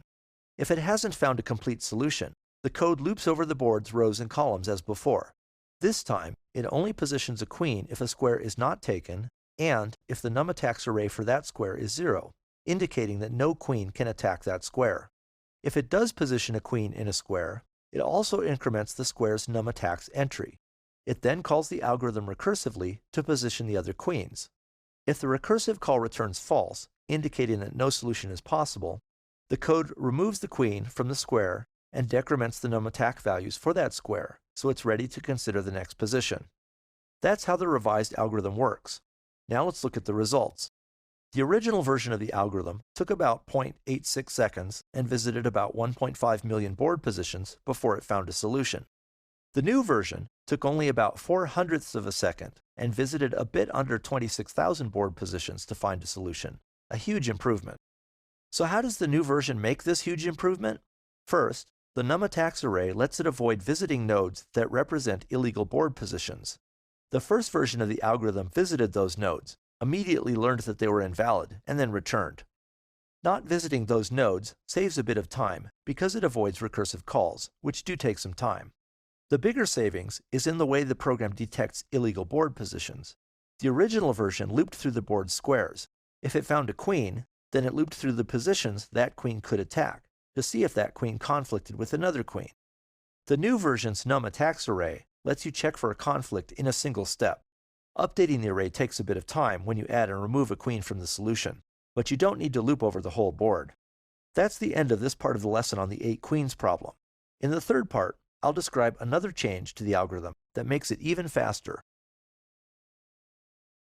In the first part of this lesson, I explained a backtracking algorithm for solving the 8 queens problem. In the second part, I described a new method for identifying illegal board positions to make the algorithm much faster. In this part of the lesson, I'm going to describe another modification that makes the algorithm even faster. First, recall the general approach taken by the original algorithm. The algorithm basically considers every possible arrangement of the 8 queens on the chessboard.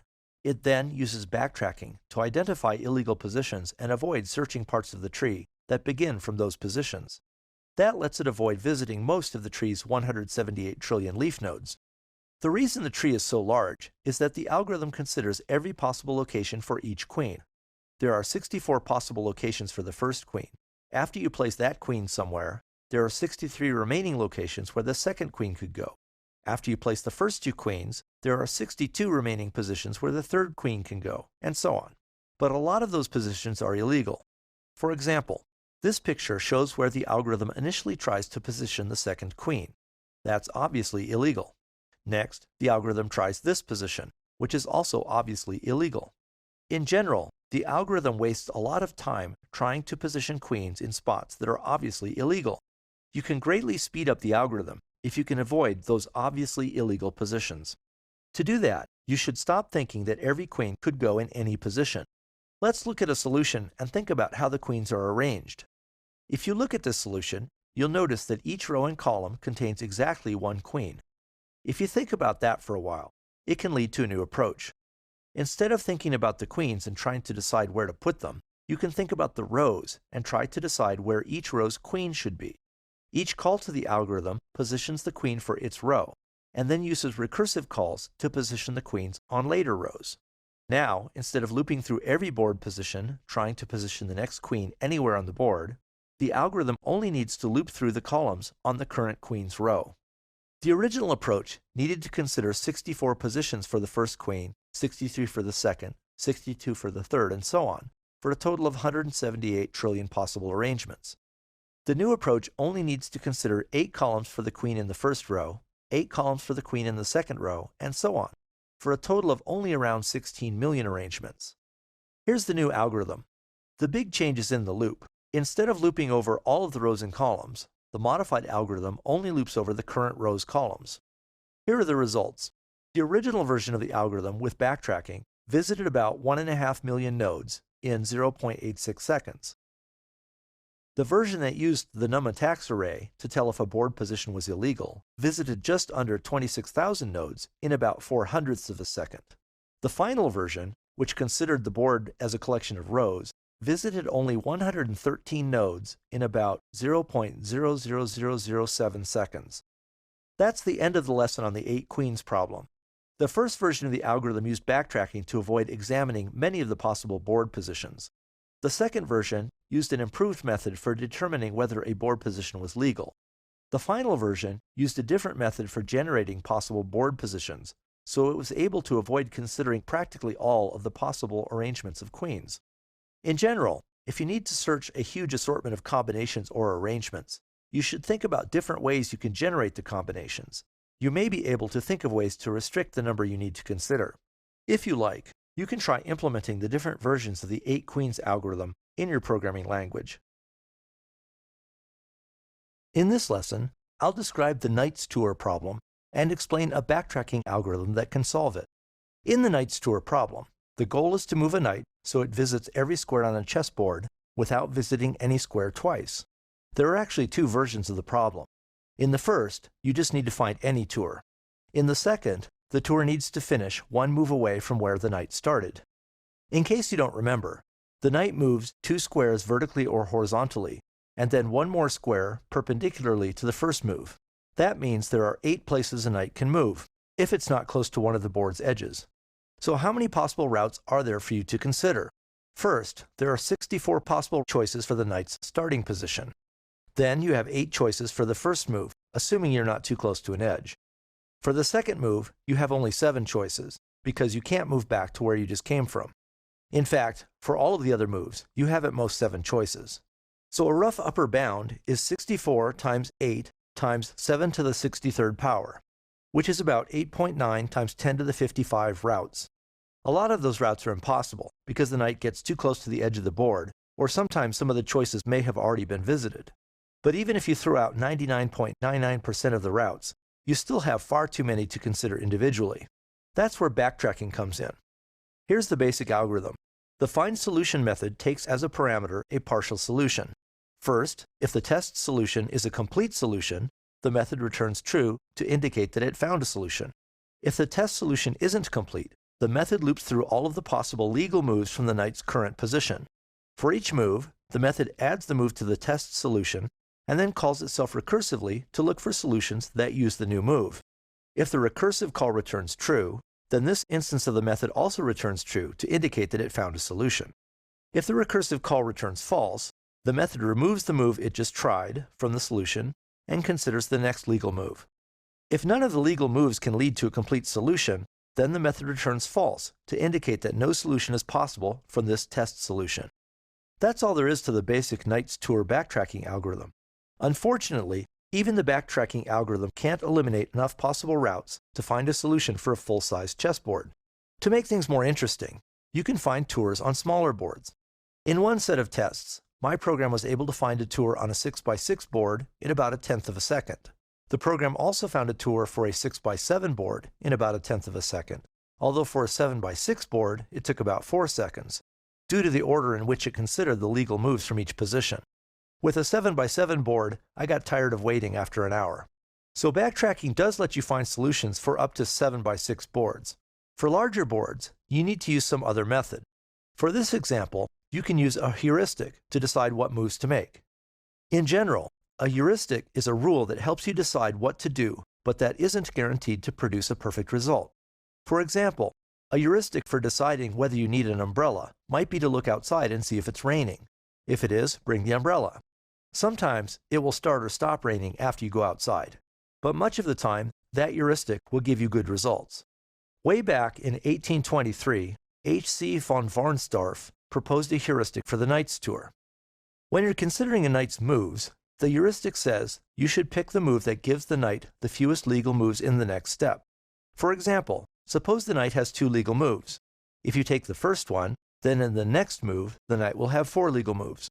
If you take the second, then in the next move, the knight will have 2 legal moves. In that case, you should take the second move because it gives you the fewest options for the following move. This heuristic is so good that it lets you find a tour without any backtracking for square boards up to 75x75. Using this heuristic, my test program found solutions for a 58x58 board practically instantly. On a 59x59 board, it crashed with a stack overflow. If you want, you could use the recursion removal methods I described in the lessons on recursion to remove the algorithm's recursion and find tours on larger boards. In this lesson, I'm going to explain some of the terms used to describe trees. You've heard some of these terms in other lessons, so some of them will be familiar. Other terms you'll probably recognize from genealogy or botany. There are a lot of terms, but most of them are intuitive. Unfortunately, this lesson may seem like I'm reading from a dictionary. However, if you want to study trees, you really should know these terms. First, let's look at the parts of a tree. Trees consist of nodes and branches. Nodes are usually drawn as circles, rectangles, or some other closed shape. Sometimes nodes are labeled so you can keep track of the data they hold or some object that they represent. Branches, which are also sometimes called links, connect nodes. Branches are directed, so they have a start node and an end node. Usually trees are drawn with the branches generally pointing downward. In that case, you can draw the branches as lines without arrowheads like this. When the branches point generally downward, you can also use the terms above and below to mean what you would expect. For example, if a branch points from node A to node B, then you can say that node A is above node B. Trees use several terms to describe the relationships between the nodes. For example, a parent is the node directly above another node. A child is a node directly below its parent node. In this picture, the red node is the parent of the green node, and the green node is one of the children of the red node. The root node is the only node in the tree that has no parent. In this picture, the red node is the root node. Every other node in the tree must have exactly one parent. Siblings are nodes that share the same parent. In this picture, the nodes inside the dashed lines are siblings. An ancestor is any node above another node in a tree. In this picture, the red nodes are all ancestors of the green node. The lowest common ancestor of two nodes is the node closest to the two nodes that is an ancestor of both of them. In this tree, the red node is the lowest common ancestor of the two green nodes. The lowest common ancestor is also called the first common ancestor, or the least common ancestor. A descendant is any node below another node in a tree. In this picture, the red nodes are all descendants of the green node. The idea of descendants leads naturally to the concept of a subtree. A subtree rooted at a node consists of that node, its descendants, and the branches that connect them. In this picture, the dashed lines show the subtree rooted at the green node. A leaf node is a node that has no children. An internal node is one that isn't a leaf. In this picture, the green nodes are leaf nodes and the blue nodes are internal nodes. A node's level is the distance from the node to the root node. The root node's level is always 0. A node's height is the longest distance from the node to a leaf node. In this picture, the red node has level 2 and height 1. A tree's height is the height of its root node. The tree in this picture has height 3. Some people add 1 to the tree's height, so it refers to the number of levels in the tree. If you do that, this tree has height 4. I'm only going to mention 2 more terms before I talk about kinds of trees. A node's degree is the number of children it has. For example, in this picture, the root node has degree 3, and the green node has degree 2. The degree of a tree is the degree of the node with the largest degree. This tree has degree 3 because the node with the largest degree has degree 3. Note that leaf nodes always have degree 0. Now I want to mention a few terms that describe kinds of trees. A binary tree is a tree where nodes can have degree up to 2. To some extent, this is a matter of how you plan to use the tree. For example, if the nodes in the tree shown here could have 2 children, then you could consider this a binary tree, even though it only has degree 1. An ordered tree is one where the ordering of a node's children matters. For example, if you're working with ordered trees, then the 2 trees shown here are different. If the ordering of the children doesn't matter, then these 2 trees are equivalent. The last terms I want to mention describe how full a tree is. In a full tree, every node holds either no children or as many as it is allowed to hold. The tree on the left is a full binary tree because every node has either 0 children or 2 children. The tree on the right is not full because the red node has only 1 child. A complete tree is one where all of the levels of the tree are as full as possible, except possibly for the bottom level, where all of the leaf nodes are pushed to the left. In this picture, the tree on the left is complete. The tree on the right is not complete because its leaf nodes aren't all pushed to the left. Finally, a perfect tree is a full tree with all of the leaf nodes at the same level. Here's a slide that summarizes the 3 kinds of trees. That's the end of the lesson on tree terms. I know it's a lot to take in all at once. My hope isn't that you can instantly memorize all of these terms, but that you'll recognize them when you see them in the future. Then, if you run across the term full tree, you can return to this lesson or its PowerPoint slides to refresh your memory about what a full tree is. In this lesson, I'm going to explain some of the more useful properties of binary trees. Binary trees are useful in many algorithms. Some algorithms, such as using a sorted tree to order items, use them directly. You can also use binary trees to model the behavior of some algorithms, such as Quicksort and Mergesort. Most of the properties I'm going to describe in this lesson are fairly intuitive, so I'll just explain why they're true instead of giving a formal proof. First, if a binary tree has n nodes, then it has b branches, where b equals n minus 1. For example, this tree has 9 nodes and 8 branches. You can see that this property is true by first considering a tree that contains a single node. It has 1 node and 0 branches, so this property is true for this trivial tree. Now consider what happens when you add nodes to the tree. Each time you add a node, you add 1 node and 1 branch. If b was equal to n minus 1 before you added the new node, then it must also be true after you add 1 node and 1 branch. The second property applies to perfect binary trees. A perfect binary tree of height h contains 2 to the h plus 1 minus 1 nodes. For example, the tree shown here has height 3. If you plug that into the equation, the number of nodes should be 2 to the 3 plus 1 minus 1, which is 2 to the 4 minus 1. That equals 16 minus 1, or 15. If you count the tree's nodes, you'll see that it does have 15 nodes. You can see why this is true if you realize that each level of the tree contains twice as many nodes as the level above it. The first level contains only the root node. The second level contains 2 nodes. The third level contains 4 nodes, and so on. If you add up 1 plus 2 plus 4 plus 8 and so on, you get 2 to the h plus 1 minus 1 nodes. You can rewrite the previous formula to get the height of the tree in terms of the number of nodes. If a perfect binary tree contains n nodes, then its height is log base 2 of n plus 1 minus 1. If we plug in the numbers for this tree, we get log base 2 of 15 plus 1 minus 1, or log base 2 of 16 minus 1. Log base 2 of 16 is 4, so this equals 4 minus 1, or 3. The next feature of perfect binary trees is that the number of leaf nodes equals 2 to the power of the height of the tree. For example, this tree has height 3, and it contains 2 to the 3, or 8 leaf nodes.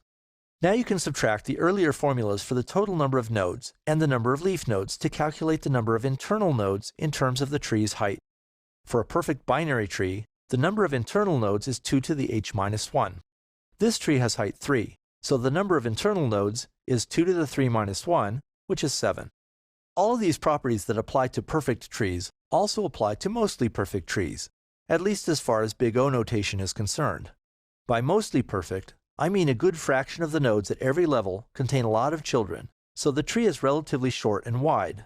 Of course, these properties don't apply if the tree is tall and skinny, like this one. Here are the big O approximations for mostly perfect trees. First, a tree containing n nodes has height order log n. Second, a tree with height h contains order 2 to the h nodes. Third, roughly half of the tree's nodes are leaves. The other half are internal nodes. These are useful approximations for studying the runtime of many algorithms. For example, if you need to search from the top to the bottom of a reasonably perfect binary tree containing n nodes, you know it'll take order log n time. Those are the most obvious properties of binary trees. Now I want to mention 2 less obvious properties that apply to binary trees in general and not just to perfect trees. First, the number of missing branches, places where you could add another branch if you wanted to, equals the number of nodes plus 1. For example, this tree has 9 nodes and 10 places where you could add a new branch. To understand why this property is true, consider this tree, which consists of just a root node. It has 1 node and 2 missing branches, so the property is true for this tree. Now think about what happens when you add a new branch to the tree. The new branch replaces one of the old missing branches, so the missing count goes down by 1. But the new node adds 2 new missing branches. That means a net gain of 1 missing branch. At the same time, we added 1 new node, so the property is still true. Here's the final property I'm going to talk about. The number of leaf nodes, which here I'll call n0, is equal to the number of nodes with degree 2, which I'll call n2, plus 1.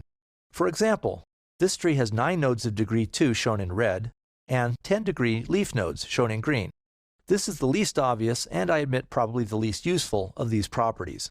At this point, you can probably figure out how to show that this property is true by using the same method I used on the last 2 slides. If you like, pause the lesson now and give it a try. When you're done, start the lesson again. To understand why this property is true, consider this tree, which consists of just a root node.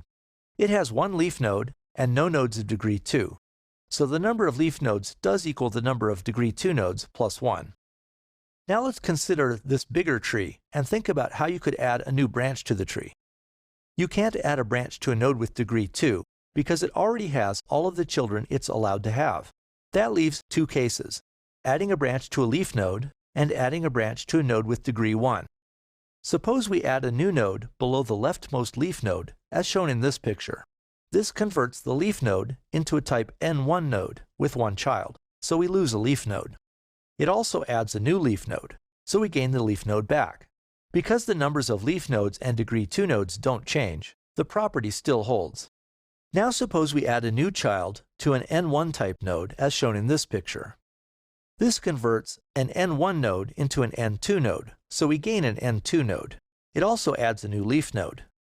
Because the n2 and n0 counts increased by 1, the property still holds.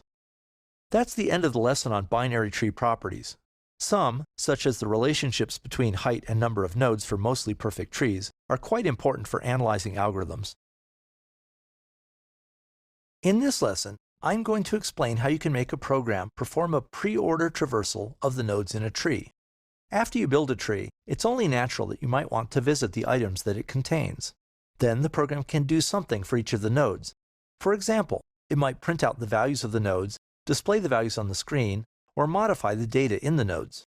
Visiting all of the nodes in a tree is called traversing the tree. There are several different orders in which you might like to visit the nodes. In this lesson, I'll describe the preorder traversal. In a preorder traversal, you first visit a node. Then, you recursively visit that node's children. For example, consider the tree shown here. The algorithm starts at the root node, A. It visits that node, and then recursively calls itself to visit the root's children, B and C. In the first recursive call, the algorithm visits node B, and then recursively calls itself to visit the node's children, D and E. Next, the algorithm visits node D. That node doesn't have any children, so the algorithm doesn't make any new recursive calls. When the recursive call to visit node D returns, the call that visited node B makes the recursive call to visit node E. That node doesn't have any children, so it doesn't make any recursive calls either. Next, the call to visit node E returns. That returns control to the call that visited node B. That call is done visiting its children, so it returns control to the original call to visit node A. Now, that call recursively calls itself to visit its other child, node C. The call to visit node C first visits that node. It then recursively visits its children. Node C doesn't have a left child, so it only calls itself recursively to visit node F. It has no children, so it doesn't make any recursive calls. That call returns control to the one that visited node C.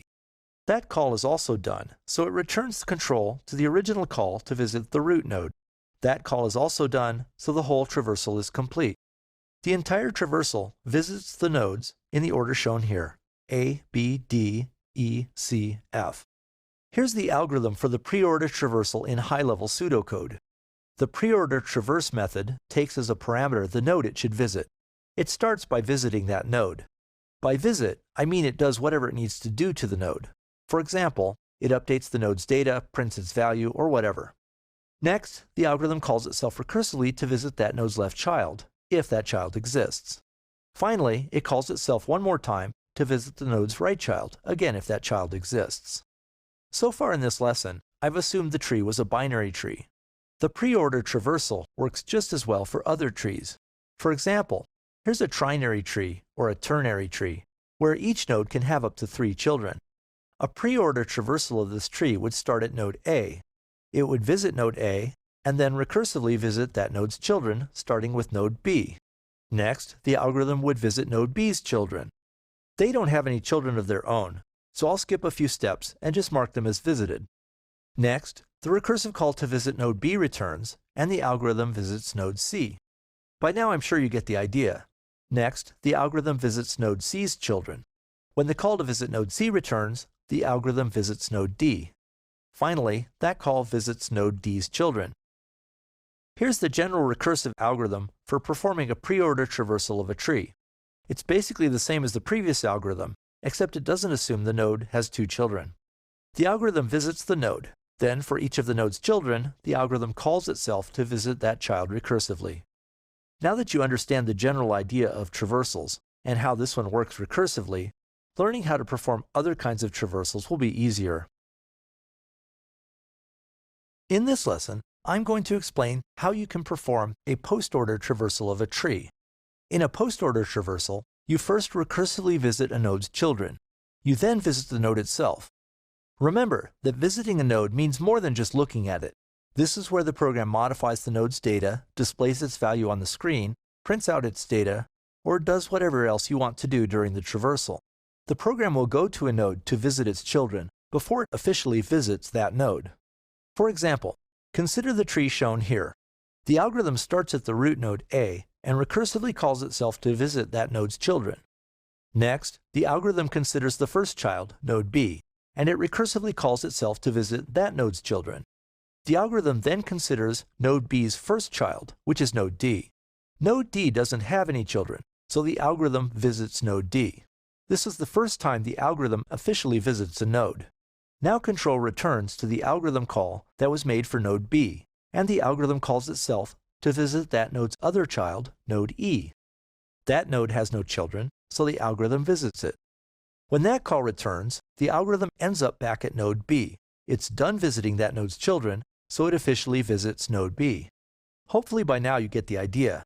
The algorithm returns to node A and then descends into the other child, node C. Next, it goes to node C's children.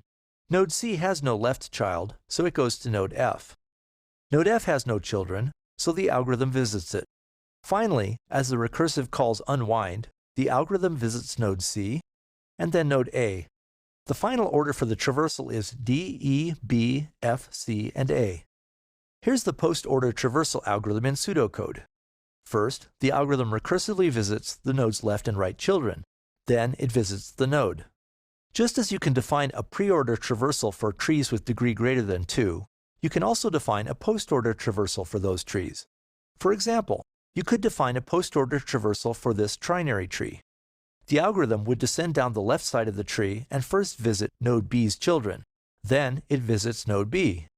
Next, the algorithm moves to node A's next child, node C, and visits node C's children. After it visits node C's children, the algorithm visits node C. The algorithm then moves to node A's next child, node D, and visits its children. After it visits node D's children, the algorithm visits node D. Finally, the last recursive call unwinds, and the algorithm visits node A. Now the traversal is complete. Here's the general post-order algorithm in pseudocode. For each of the current node's children, the method calls itself to visit that child. After it visits all of the children, the method visits the current node. In this lesson, I'm going to explain how you can perform an in-order traversal of a tree. In a post-order traversal, you first recursively visit a node's children, and then you visit the node. In a pre-order traversal, you first visit a node and then recursively visit its children. In an in-order traversal, you first visit a node's left child, then you visit the node, and then you visit its right child. If you already watched the lessons on pre-order and post-order traversals, this one should be pretty easy, so I'm going to walk through this example pretty quickly. If you get lost, you can pause and replay parts of the lesson, or go back and watch those other traversal lessons again. The algorithm starts at the root node, although it doesn't officially visit it yet. It recursively visits the root node's left child, although it doesn't visit that node either. It then moves to that node's left child, again, not officially visiting it. Now the algorithm would visit node D's left child, but that node doesn't have a left child, so it officially visits node D.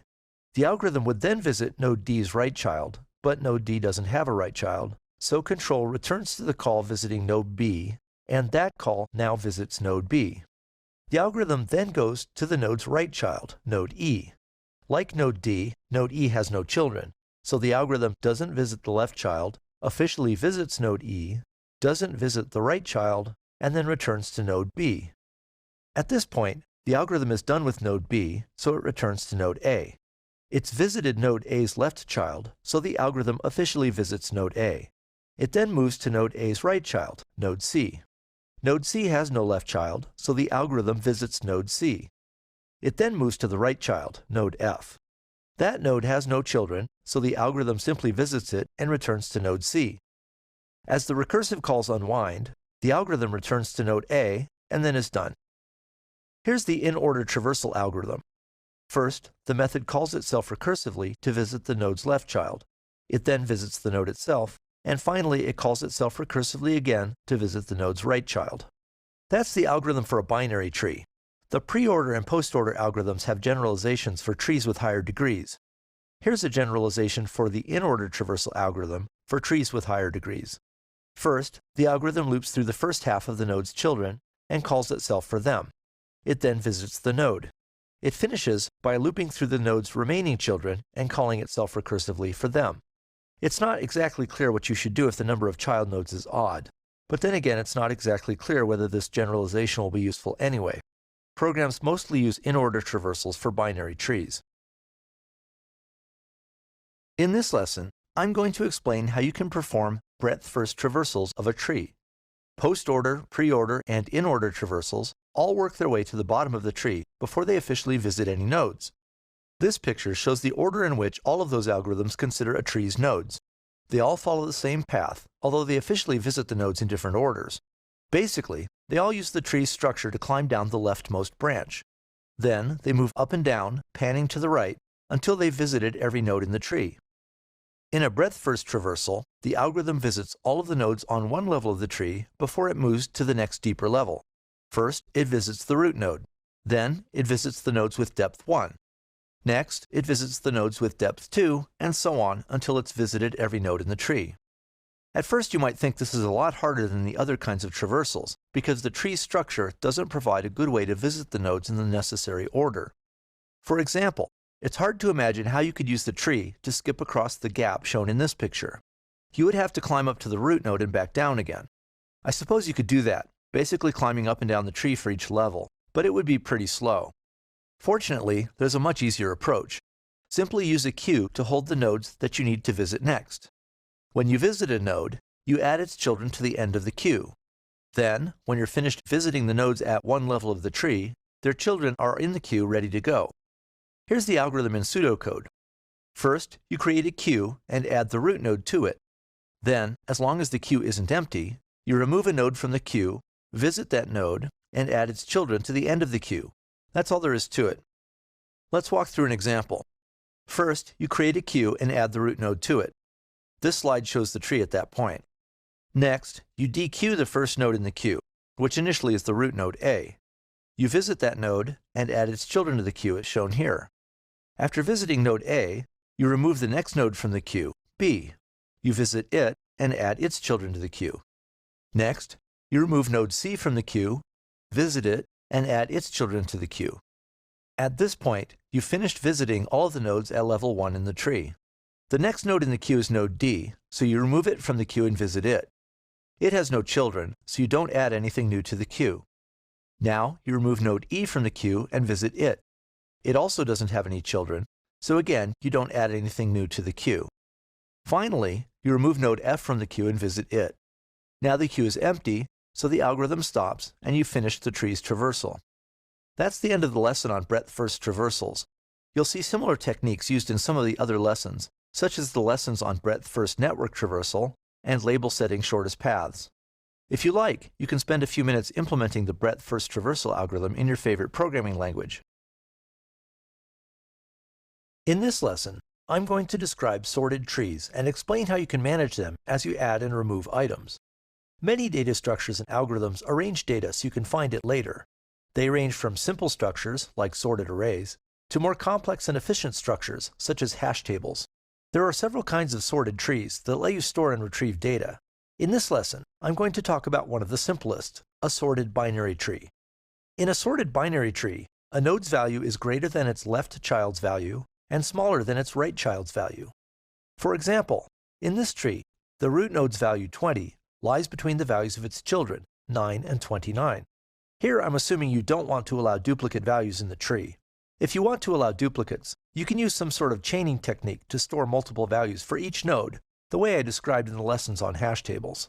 Note that this picture only shows the node's key values, but the nodes could hold more than just those values.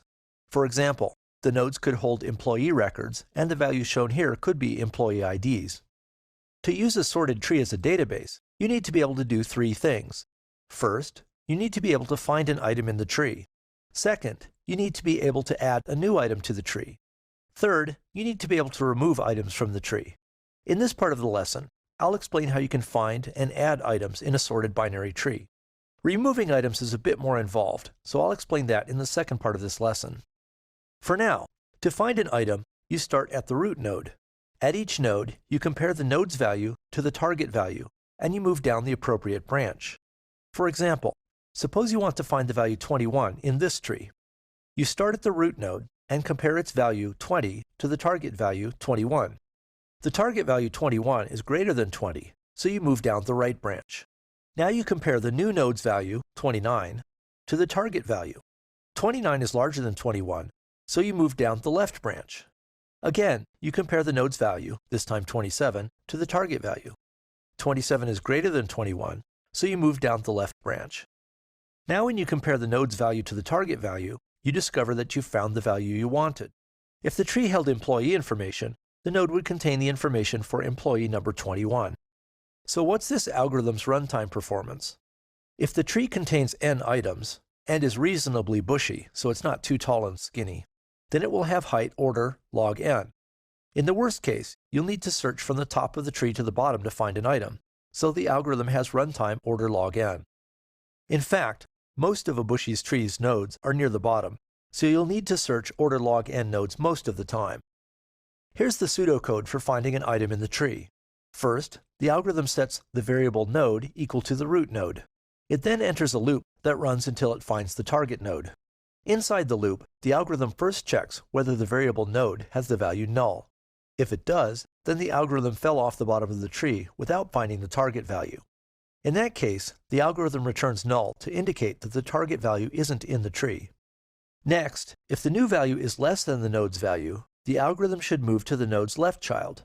But first, it checks to see if that child exists. If it doesn't, then the algorithm adds a new node as the current node's left child, places the new value there, and returns. If the left child does exist, the algorithm sets the node variable equal to it. If the new value isn't less than or equal to the current node's value, the algorithm follows similar steps to move to the node's right child. If the right child is null, the algorithm adds the new value there and returns. Otherwise, it moves to the right child. That's the end of this part of the lesson.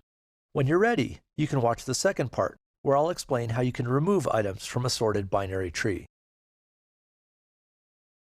In the first part of this lesson, I explained how you can find and add items in a sorted binary tree. In this part, I'll explain how you can remove items from such a tree. Exactly how you remove an item depends on the item's position in the tree. First, if the target item is a leaf node, you can just remove it. For example, suppose you want to remove the value 16 from this tree. Because it has no children, you can just remove it, and you still have a properly sorted binary tree. Now suppose you want to remove a node that has a single child. If you just remove the item, the tree has a hole in it. You could probably mark that spot as no longer in use, sort of the way you can mark spots in a hash table. But if you add and remove a lot of items, the tree might eventually end up filled with holes. A better approach is to rearrange the remaining nodes to make the data structure a sorted tree again. In this example, the empty spot has a single child. In that case, you can just move that child into the empty spot like this. It doesn't matter whether the child is a left child or a right child. You can move it into the empty spot to make the tree whole again. That works if the target node has one child. What happens if it has two children? For example, suppose you want to remove the value 9 from the tree. Again, if you just remove the value, you're left with a hole. One way to fix this is to replace the empty spot with its left child, like this. But that leads to two cases. In the case shown here, the left child has no right child of its own. In that case, you can simply make the replacement and you're done, like this. The final case is the trickiest. Suppose you want to remove the value 29 from the tree. It's not a leaf node, so you can't just pull it off. It has two children, so you can't just replace it with its single child. Finally, its left child has two children of its own, so you can't just replace it with that child. If you did, the node 25 wouldn't have enough children to point to the nodes with values 21, 28, and 32. So what can you do? We need to find a value that's larger than any value in the empty spot's left subtree, and smaller than any value in its right subtree. If you look at the left subtree, you can see that its largest value is 28. It's the rightmost node in the left subtree, so it has a value larger than the other values in its subtree. Because it's in the left subtree, you also know it's smaller than the values in the right subtree, so this value will work. So that's the first step. You replace the empty spot with the rightmost value in the left subtree. That fills one hole, but it creates another. Now there are two cases, but don't worry, they're simpler than the cases we've already looked at. First, the value you moved, which is 28 in this example, might be a leaf node. In that case, there's no new hole and you're done. Second, that node might have a single left child, as it does in this example. You know it can't have two children because it was the rightmost node in the left subtree. If it had a right child, then there would have been a node farther to the right. So if the node you're moving has a single left child, you can simply replace it with that child. Here's the final algorithm in high-level pseudocode. First, find the target node. If the target node is a leaf node, just remove it and you're done. Otherwise, if the target node has a single child, replace it with that child and you're done. If the target node has 2 children, look at its left child. If that child has no right child, replace the target node with its left child, and you're done. If none of those conditions hold, you're in the most complicated case. In that case, find the left child's rightmost descendant. Next, replace the target with its left child. Finally, replace the left child with the rightmost descendant. This all may seem like a lot of complicated work, but it actually doesn't take too many steps, at least as far as big O notation is concerned. If the tree is reasonably bushy, so it's not too tall and thin, then the tree containing n nodes will have height order log n. Removing a node might make you climb all the way to the bottom of the tree. How you get to the bottom might be a bit complicated if you need to find the left child's rightmost descendant. But you only move through the tree once, so the total number of steps is still order log n. You may recall from the first part of the lesson that finding and adding items to the tree also takes order log n time. That's the end of the lesson on sorted binary trees. Removing nodes can be a bit confusing, so you may want to watch this part of the lesson again. In this lesson, I'm going to explain how sorted trees become unbalanced and why that's a problem. In other lessons, I'll explain how you can build balanced trees that don't have those problems. First, let's briefly review sorted trees. In a sorted tree, a node's value is greater than the value in its left child and smaller than the value in its right child. For example, in this tree, the root node has value 20, which lies between the values of its children, 9 and 29. This arrangement makes it easy to find items in the tree and add new items to the tree. When you remove an item from a sorted tree, you need to do some extra work to keep the tree sorted. It's somewhat complicated, but doesn't take the computer too long. The order in which you add items to a sorted tree determines the item's position in the tree, and that determines the tree's shape. For example, suppose you want to build a sorted tree by adding these values in the order 5, 9, 3, 2, 7, 10, and 4. The first value, 5, simply becomes the root node, like this. The next value, 9, must go to the right of the value 5, so adding it gives this tree. The value 3 needs to go to the left of the value 5, so adding it gives this tree. Next, the value 2 must go to the left of the node containing 3, so adding 2 gives you this tree. The value 7 has to go to the right of the value 5 and to the left of the value 9, so adding 7 gives this tree. The next value, 10, needs to go to the right of the value 9, so adding it gives you this tree. Finally, the value 4 must go to the left of the value 5 and to the right of the value 3, so adding 4 gives you this tree. This is a nice full tree, so it's short and wide. If the tree contains n nodes, it'll take order log n time to find an item in the tree.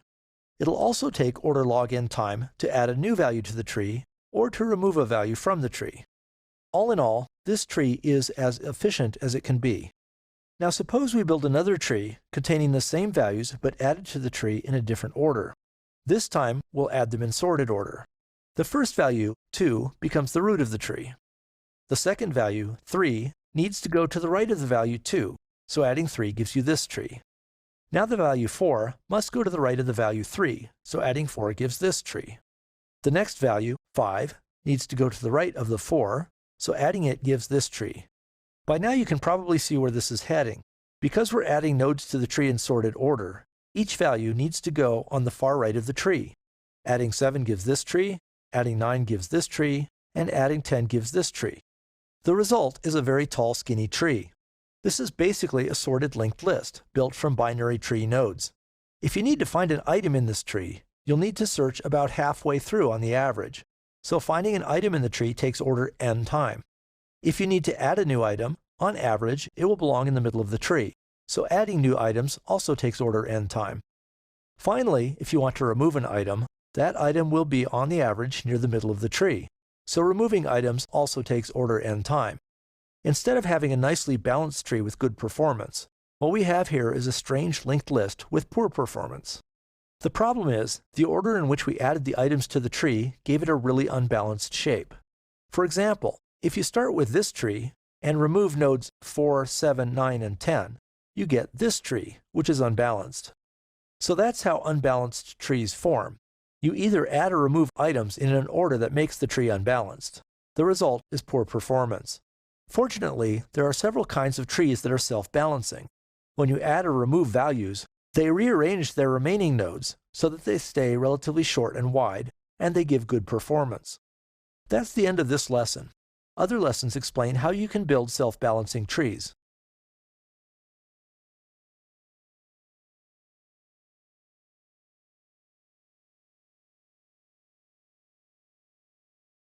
In this lesson, I'll explain how you can build self-balancing B-trees that never grow tall and skinny, no matter how you add and remove items from them. B-trees are fairly complicated, so I'm going to break this lesson into 3 parts. In this part, I'll explain what B-trees are, why they're useful, and how you can find values in a B-tree. In the other 2 parts, I'll explain how you can add and remove nodes from a B-tree. A sorted tree grows tall and skinny if many of its nodes have only one child. In that case, the tree's height isn't on the order of log n, so searching it is slow. You can prevent a tree from having this behavior if you guarantee that every node has at least 2 children. A B-tree is one such tree. Here are the rules for a B-tree. First, the nodes are called buckets. That's just a small terminology change. Second, a B-tree has an order that determines how many values can fit in each bucket. If the order is k, then each bucket holds at least k values. Each bucket also holds at most 2 times k values. If a bucket holds m values, then it has m plus 1 branches leading to child buckets. You'll see how this works in a minute. Finally, all of the tree's leaf buckets are at the same level. Before I go into more detail, let's think a bit about these rules. First, note that the rules don't always apply to the root bucket. For example, suppose a tree's order is 10, so each bucket should hold between 10 and 20 values. If the entire tree only holds 3 values, then the root bucket obviously won't hold between 10 and 20 values. Now let's think about what the rules say about the degree of each bucket. Rule 2c says a bucket with m values has m plus 1 branches. Rule 2a says each bucket holds at least k values. That means each bucket must have at least k plus 1 branches at all times. As long as k is at least 1, that means every bucket must have at least 2 branches. And that means the tree cannot grow too tall and skinny. If every bucket has at least 2 branches, then a tree containing n buckets will have height at most log base 2 of n, so finding, adding, and removing buckets will be relatively fast. In practice, B-trees often have larger orders. For example, it would not be strange for a B-tree to have order 10. In that case, each bucket has at least 11 branches, so the tree containing n buckets will have height at most log base 11 of n. That tree will be quite short, so using it will be very fast. That's why B-trees have these rules. Now let's look at a B-tree. This tree has order 2, so every bucket, except possibly the root bucket, should hold between 2 and 4 values. You can think of the branches as lying between a bucket's values. To find a value in the tree, you start at the root. At each bucket, you scan through the bucket's values until you find one greater than the target value. You then follow the branch to the left of the greater value. For example, suppose you want to find the value 16. You scan through the root bucket's values until you find the first value greater than 16. In this example, it's the value 25. Now you follow the branch to the left of the value 25. Now you scan through the new bucket. In this example, you find the target value 16 and you're done. In a larger tree, you would continue moving down through the buckets until you either found the target or reached the bottom of the tree and you knew the target wasn't in the tree. One detail I skipped was what you do if the target value is greater than a bucket's values. For example, suppose you want to find the value 37. When you search the root bucket, you don't find a value larger than the target, 37. In that case, you just follow the bucket's last branch like this. In this example, you find the target in the next bucket. Before I finish this lesson, I want to talk a bit about practical uses for B-trees. B-trees are often used by databases to store indexes for large tables. For example, you might have a customer table that contains data for 100,000 customers. To make searching the table more efficient, you could create a B-tree that stores the customer's ID numbers. Now to find a particular customer, you would search the B-tree for the customer's ID. When you find the right entry, it includes a link pointing to the full customer record on the computer's hard drive. Of course, such a large database will require a pretty big B-tree. In fact, the B-tree may be so big that you can't fit it all into memory at the same time. Or you might be able to fit it into memory, but you don't want to, because you want to save some memory for other uses. In that case, you can store most of the B-tree on the hard drive, and only go fetch pieces of it as you need them. Unfortunately, fetching data from the hard drive is much slower than accessing data stored in memory. Now, when a program fetches data from a hard drive, it can't just grab a few bytes. Instead, the drive is optimized to deliver data in chunks called blocks. For example, a typical disk drive might fetch data in 4K blocks. Now, if the drive is going to fetch data in 4K blocks anyway, it makes sense to create buckets that fit nicely into blocks. That way, you can fetch as much data as possible each time you go to the disk. Now the question is, how big can you make a bucket and still have it fit into a 4K block? If the tree's order is k, then a bucket can hold up to 2k values and 2k plus 1 branches. That means a bucket will have this size: 2 times k times the value size plus 2 times k plus 1 times the branch size. To plug in some specific numbers, suppose the values are 80-byte strings, perhaps names or IDs or something, and the branches are 8-byte numbers that give record numbers in the index file. Here's the formula with those numbers plugged in. If you expand this out, you get this. Then you can group the k terms to get this formula. Now you can set this equal to a 4k block like this. Then you can solve for k. In this example, that gives 23.2. That means you can fit a bucket with order up to 23 into a single block. Having calculated this order, what does that mean for the tree? If the order is 23, that means each bucket holds between 23 and 46 values, and each bucket will have at least 24 branches. If the tree holds n items, it will have height order log base 24 of n. To look at this another way, a single root node can hold up to 46 values.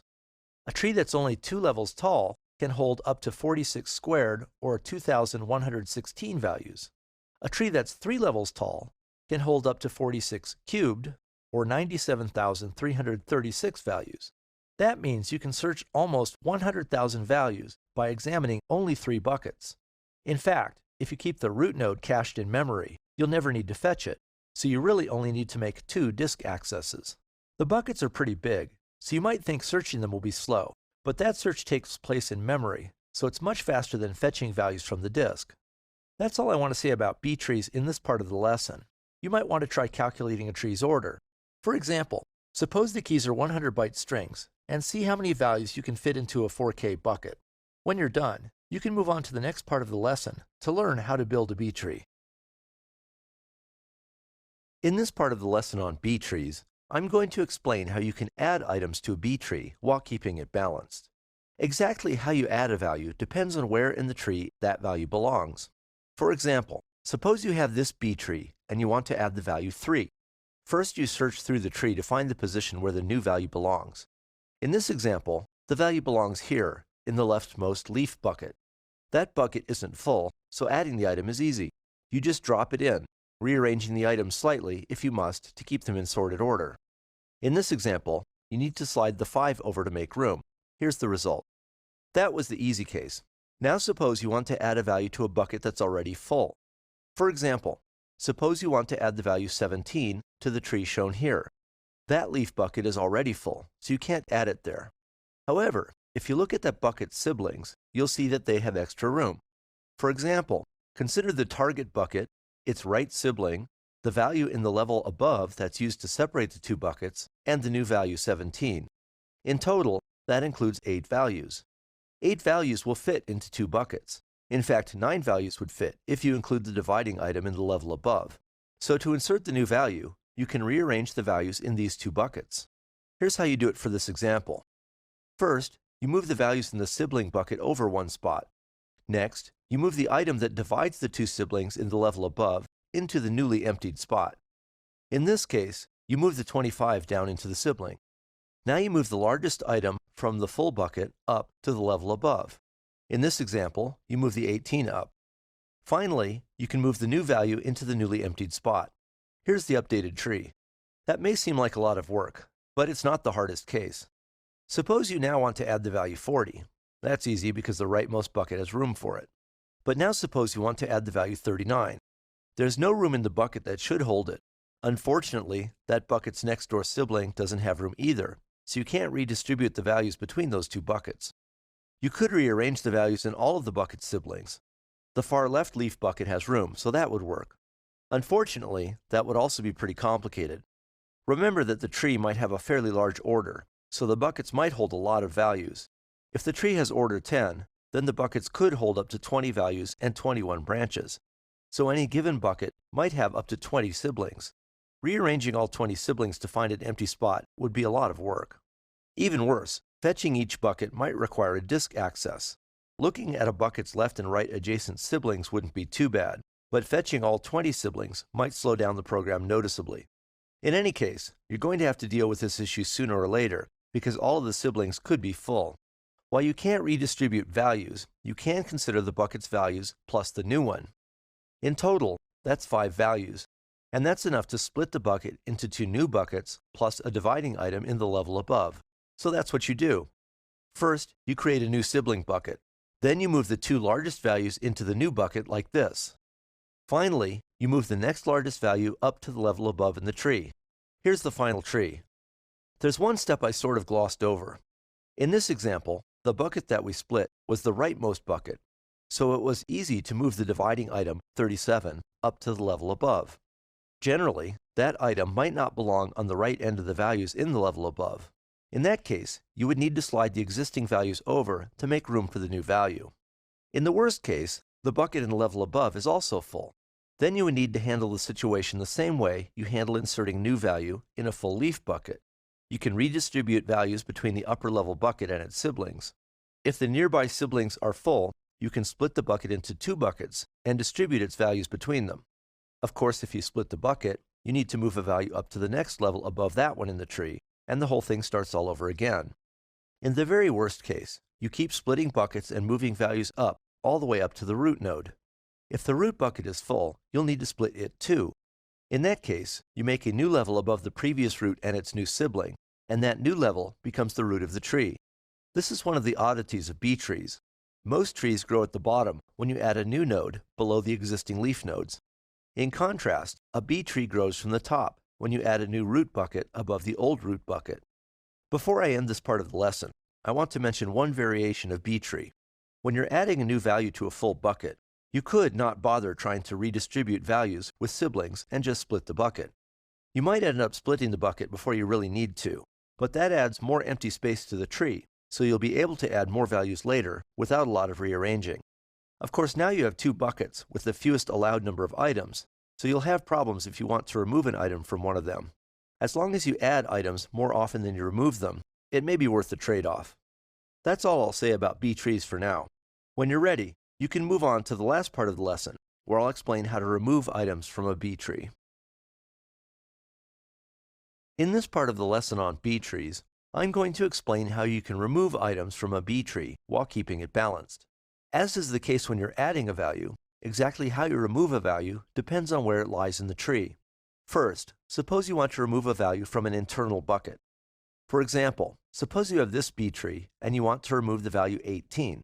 You start much as you do when you're removing an item from an internal node in any sorted tree. You remove the item and replace it with the rightmost value to its left in the tree, like this. If you don't remember the details of how to do this, you can review the lessons on building and maintaining sorted trees. The rightmost value comes from a leaf bucket, so when you move it into the hole left by the removed item, you're essentially removing an item from that leaf.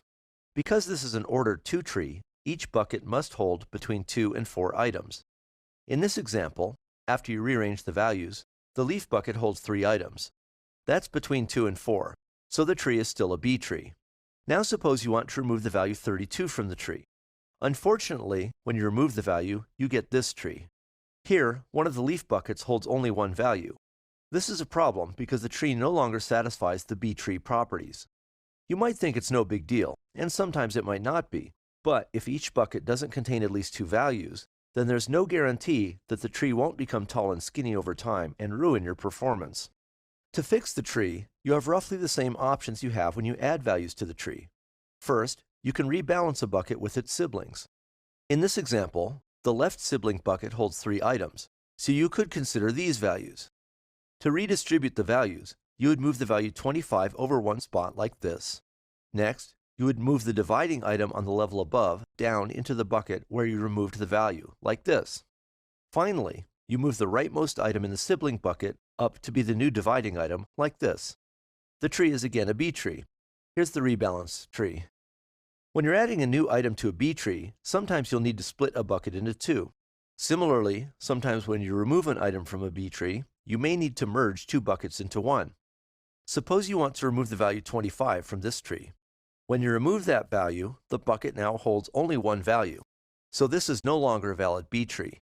Each of this bucket's adjacent siblings contains only two values, so there aren't enough to easily redistribute them. Instead, you can consider this bucket, one of its adjacent siblings, and the value that divides them, like this. That adds up to 4 values, so they will all fit in one bucket. To merge the buckets, you first move the dividing item into the left bucket like this. Next, you move the items in the bucket you're removing into the merged bucket like this. In this example, you're only moving one item. If the tree had a higher order, you might need to move several items. Next, you remove the now empty bucket like this. That leaves a hole in the bucket above, so you compress the values and branches it contains to fill the hole like this. Now you have a properly balanced B tree again. Here's the final result. Notice that the new merged bucket is completely full. That means if you need to add a new value to it, you'll need to rebalance it with its siblings or split it again. Notice also that this process removed a value from the level above the bucket where the item was removed. Now that higher level bucket might not contain enough values for this to be a B tree. In that case, you would need to repeat the whole process and either redistribute its values with sibling buckets or merge it with a sibling. Of course, that will remove a value from the next level up, so you may have to do it all over again. In the worst case, the merge will travel all the way up to the root bucket. If the root bucket has only 2 children and you merge them, then the root bucket loses its only value. In that case, you discard the root and use the newly merged bucket as the new root for the tree. This is an oddity of B trees. Most trees shrink at the bottom when you remove leaf nodes. In contrast, a B tree shrinks at the top when you remove the root bucket and replace it with the newly merged bucket below. That's the end of the lesson on B trees. They're strange and complicated, so building one is an excellent exercise. In this lesson, I'm going to describe decision trees. You can model many complex problems with a tree where each branch in the tree represents a decision leading toward a complete assignment of some sort of values. For example, in the partition problem, you have a set of numbers and you want to divide the numbers into 2 subsets that have the same total value. For a specific example, the set might contain the values 2, 4, 1, and 1. It'll probably only take you a few seconds to realize that you can divide those values into one subset containing the value 4 and another containing the values 2, 1, and 1. This small example is easy, but in general the partition problem is extremely difficult. For example, if the set contained 100 different values, it might be very hard to find an even division of the items. Of course, sometimes the problem isn't hard. For example, if the set contains 100 instances of the value 1, then you could just make 2 subsets that each hold 50 copies of the value 1. But in general, this is a very hard problem. You can model the partition problem with a decision tree. Each branch in the tree represents the decision to place an item in one subset or the other. To make it easier to understand the tree for this example, I'm going to use the symbols shown here to represent the items. The first item has value 2, and I'll represent it with a triangle. The second item has value 4, and I'll represent it with a diamond. The last 2 items both have value 1, and I'll represent them with a square and a circle respectively. I'll draw each item's value inside its symbol so it's easy to remember. Here's the decision tree for this problem. Here I've colored the nodes and branches to indicate whether you're putting an item in the first or second subset. For example, following the left branch out of the root node corresponds to putting the first item in the first subset, which I'm representing with blue. Following the right branch out of the root node corresponds to putting the first item in the second or green subset. A path through the tree represents a complete assignment of the items into the 2 subsets. For example, the path that's highlighted in this picture corresponds to putting the first item with value 2 in the blue subset, the second item with value 4 in the green subset, the third item with value 1 in the blue subset, and the last item with value 1 in the green subset. If you add up the values, you'll see that the blue subset has a total value of 3, and the green subset has a total value of 5. 3 and 5 aren't equal, so this path through the tree represents a division of the values that does not satisfy the partition problem. Because there's only one path from the root node to any given leaf, you can also represent a complete solution by a leaf node.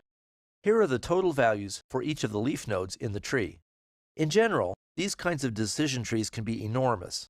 This tree lets you make 2 choices at each step, so it's a binary tree. For a small 4-item problem, the tree has 5 levels, so it contains 16 leaf nodes. If a partition problem involves n items, then the tree has 2 to the n leaf nodes, so there are a huge number of possible assignments of items into the 2 subsets. If you look through the values of the assignments shown at the bottom of the tree in this picture, you'll see that only these 2 give subsets the same total values, so they're the only 2 assignments that solve the problem. This is common for decision trees. They have a huge number of leaf nodes, but only a few that represent valid solutions. Not all decision trees have 2 choices at each level. You may remember the Knight's Tour problem I described in a lesson about recursion. In the Knight's Tour problem, you need to move a knight so it visits every square on a chessboard without visiting any square twice.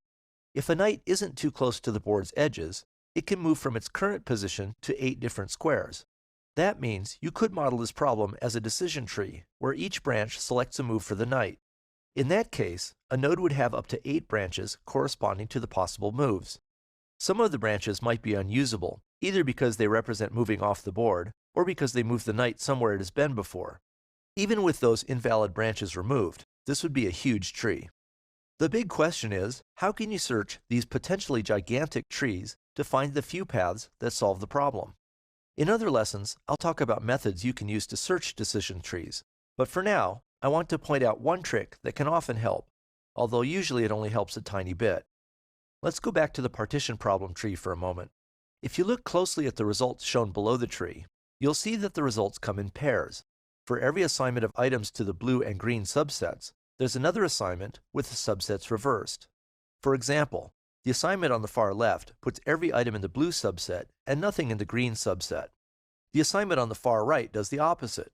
It puts nothing in the blue subset and everything in the green subset. Similarly, the assignment that's second to leftmost corresponds to the assignment that's second to rightmost. Both assign a total value of 7 to one subset and 1 to the other. If you work through the other assignments, you'll find that they all come in pairs. What that means is, you really only need to consider half of the tree. You can arbitrarily assign the first item to the blue subset, and then use the left half of the tree to try assignments for the other items. That lets you avoid looking at half of the tree, although it's still a huge tree. For example, a full decision tree for a partition problem with 100 items has 2 to the 100th power leaf nodes. If you ignore half of the tree, you still have 2 to the 99th power leaf nodes to check. That's the end of the lesson introducing decision trees. In this lesson, I'm going to explain how you can use an exhaustive search to find solutions in a decision tree. The idea behind an exhaustive search is simple. The program follows every possible path in the decision tree until it finds a solution. At this point, you should even know how to search the tree. Simply use one of the traversal methods I described in the lessons on traversals. For example, you can use the code to perform a preorder traversal.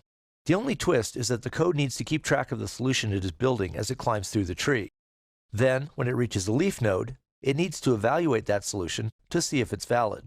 Let's look at the pseudocode for a search through a general decision tree. It's a very general solution, so it's a bit confusing. I'll show you a more specific example in a few minutes that should make it easier to understand. The findSolution method takes as parameters the index of the item that it should examine and a test solution that contains the assignments so far. In a decision tree, the index parameter corresponds to the level in the tree where you're working. The test solution array will hold values indicating which branches you've taken so far in your trip through the tree. The method returns true if it found a solution and false otherwise. First, the method checks the index variable. If that variable equals the length of the array, then the array is completely full, so it contains a complete path through the tree. In that case, the method evaluates the path and determines whether it represents a valid solution. For example, in the partition problem, it determines whether the total values of the 2 subsets are the same. If the path represents a valid solution, the method returns true to indicate that it found a solution. If the path represents an invalid solution, the method returns false. Next, if the test solution array isn't full, the method loops over all of the possible decisions that it could make for this index. It basically considers each of the branches that it could take in the decision tree. For example, in the partition problem, it considers adding the item with this index to the first set and then to the second set. For each possible decision, the method updates the test solution array to use that decision. It then calls itself recursively to consider larger indexes. That corresponds to moving deeper down the tree. If the recursive call returns true, then it found a solution. In that case, this call to the method leaves the current test solution alone and also returns true. If the recursive call doesn't return true, then the method continues trying other possible decisions for this index. That's the general method. Now let's look at a specific solution for solving the partition problem. First, the method checks whether the test solution is complete. If it is, the code calls the solutionIsValid method. I'll show you that method in a minute. If solutionIsValid returns true, then the solution is valid, so the method returns true to tell the calling method that the solution works. If solutionIsValid returns false, the method returns false. Next, the code needs to consider the possible decisions it could make at this point. First, it sets test_solution_of_index equal to 0 to indicate that item number index should be assigned to subset number 0. It then calls itself recursively to see if there is a valid solution with the item in that subset. If the recursive call returns true, then it found a valid solution, so the method returns true. If the recursive call returns false, then there is no solution that follows the branch that put the item in subset 0. In that case, the method tries the other possible decision and puts the item in subset 1. It then calls itself recursively again. If that call returns true, then the method also returns true. If neither recursive call returned true, then there is no solution below this point in the decision tree, so the method returns false. To use the method, the main program creates an empty solution and calls the method, passing it the index parameter 0. If that call returns true, the test solution array holds a valid solution. If that call returns false, then there is no solution possible. Now let me describe the solutionIsValid method. This method initializes variables total0 and total1 to 0. It then loops through the assigned values in the test solution array. If test solution of I is 0, then item I was assigned to subset 0. In that case, the method adds the value of that item to total 0. If test solution of I is now 1, then item I was assigned to subset 1, so the method adds its value to total 1. After it's finished adding up the subset's value, the method returns true if the two totals are equal. Other decision tree problems will have slightly different structures, but an exhaustive search will use the same general approach for all of them. Before I leave the topic of exhaustive search, I want to describe a variation of the partition problem. In the partition problem, the goal is to find an equal division of the items in a set. A very closely related problem is determining whether such a division is even possible without actually finding such a division, so they're practically the same problem. A relaxed version of the problem is to find the most even division possible.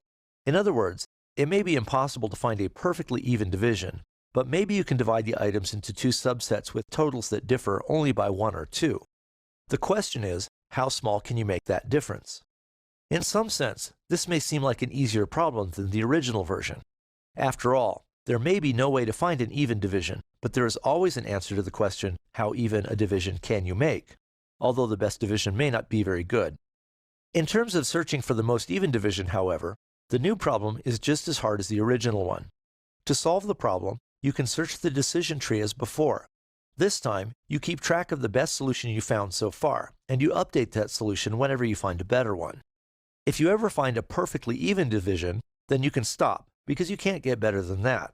But if you were looking for a perfectly even division in the first place, you would also be able to stop at that point. Whenever you update the best division you found so far, you can't stop because you don't know whether you'll find a better solution later. That means whichever version of the problem you're trying to solve, you still need to search the same amount of the decision tree. That's the end of the lesson on exhaustive search. Other lessons explain how you can use branch and bound and heuristics to make searching decision trees a bit faster. Although they do tend to be huge trees, so there's always going to be a limit on how big a tree you can search.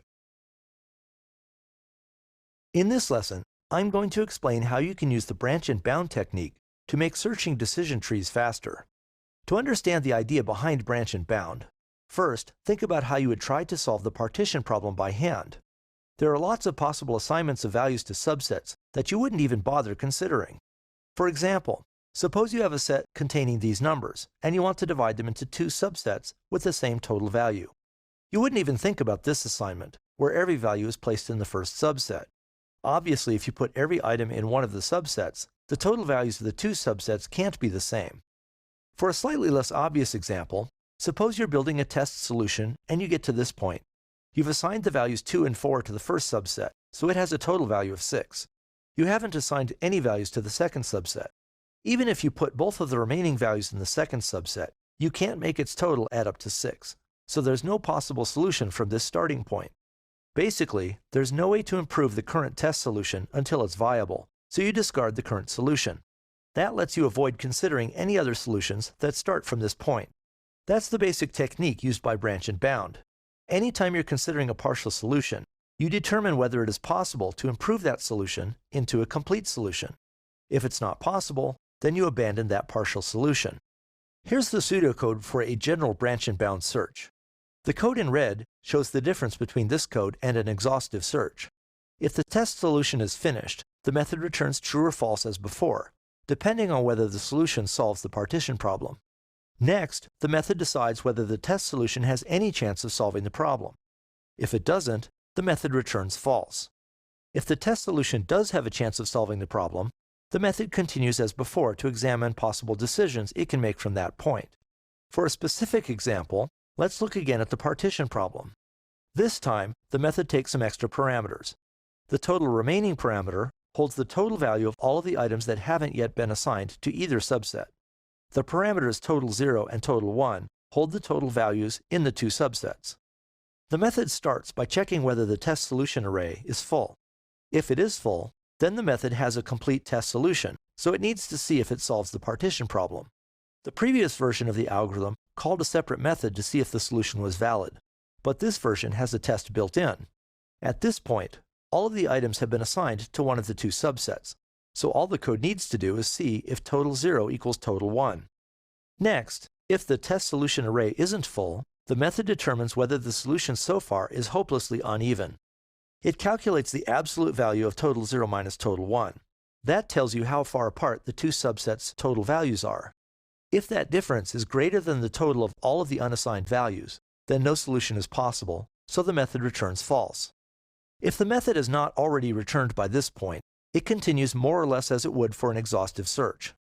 First, it tries adding the next item to the first subset. It sets test solution of index equal to 0 to indicate that it's placing that item in subset 0. The method then calls itself recursively. In the method call, it updates the total remaining parameter to remove the current item's value from the total of unassigned values. It also adds that item's value to the first subset's total value. If the recursive call returns true, then it found a valid solution.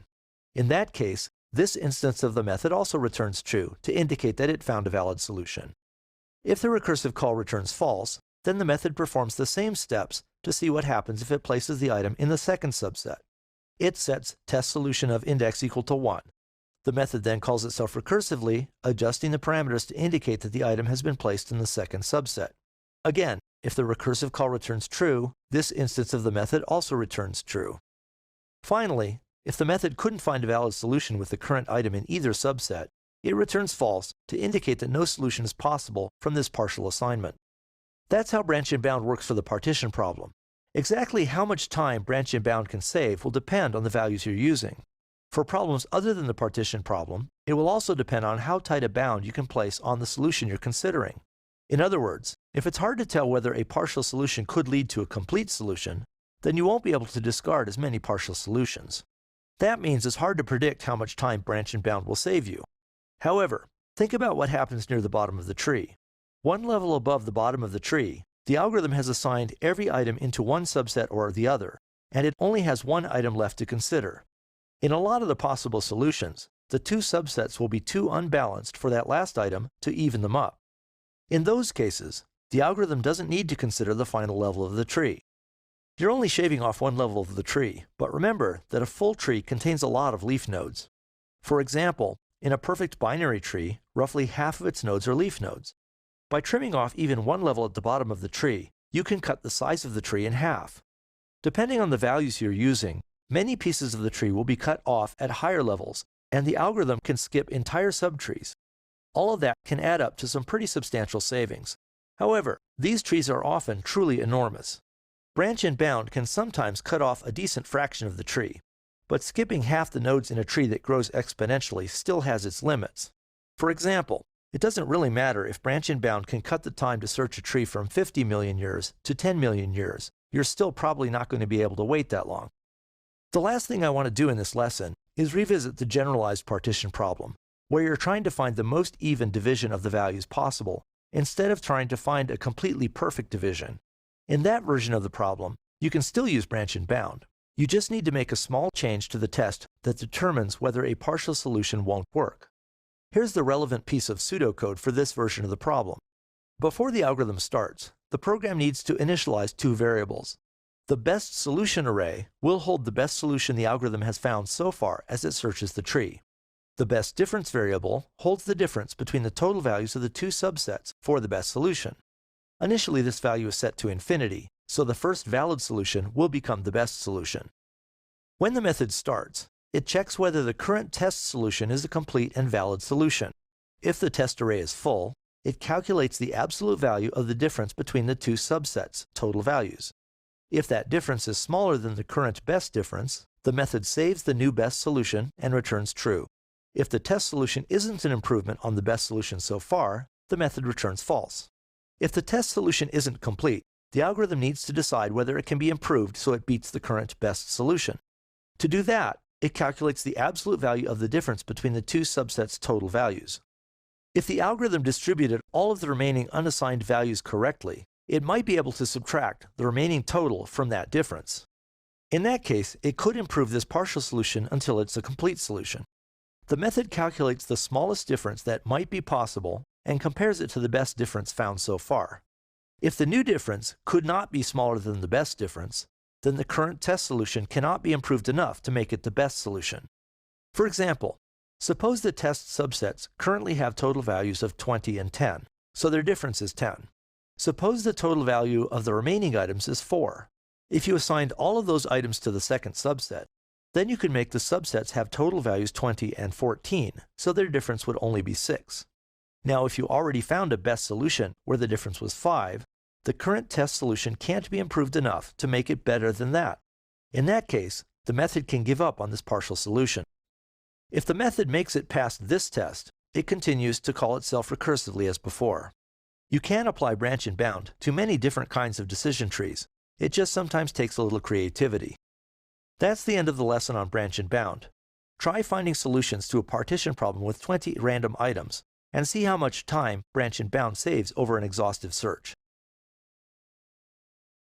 In this lesson, I'm going to explain heuristics, and in particular, heuristics that you can use to help solve the partition problem. Decision trees are often too big to search exhaustively. Branch and bound can let you search slightly bigger trees, but even then, there's a limit to how big a tree you can search, unless you know some special property of the data. For example, if all of the items you're partitioning have the same value, you can only search relatively small decision trees completely.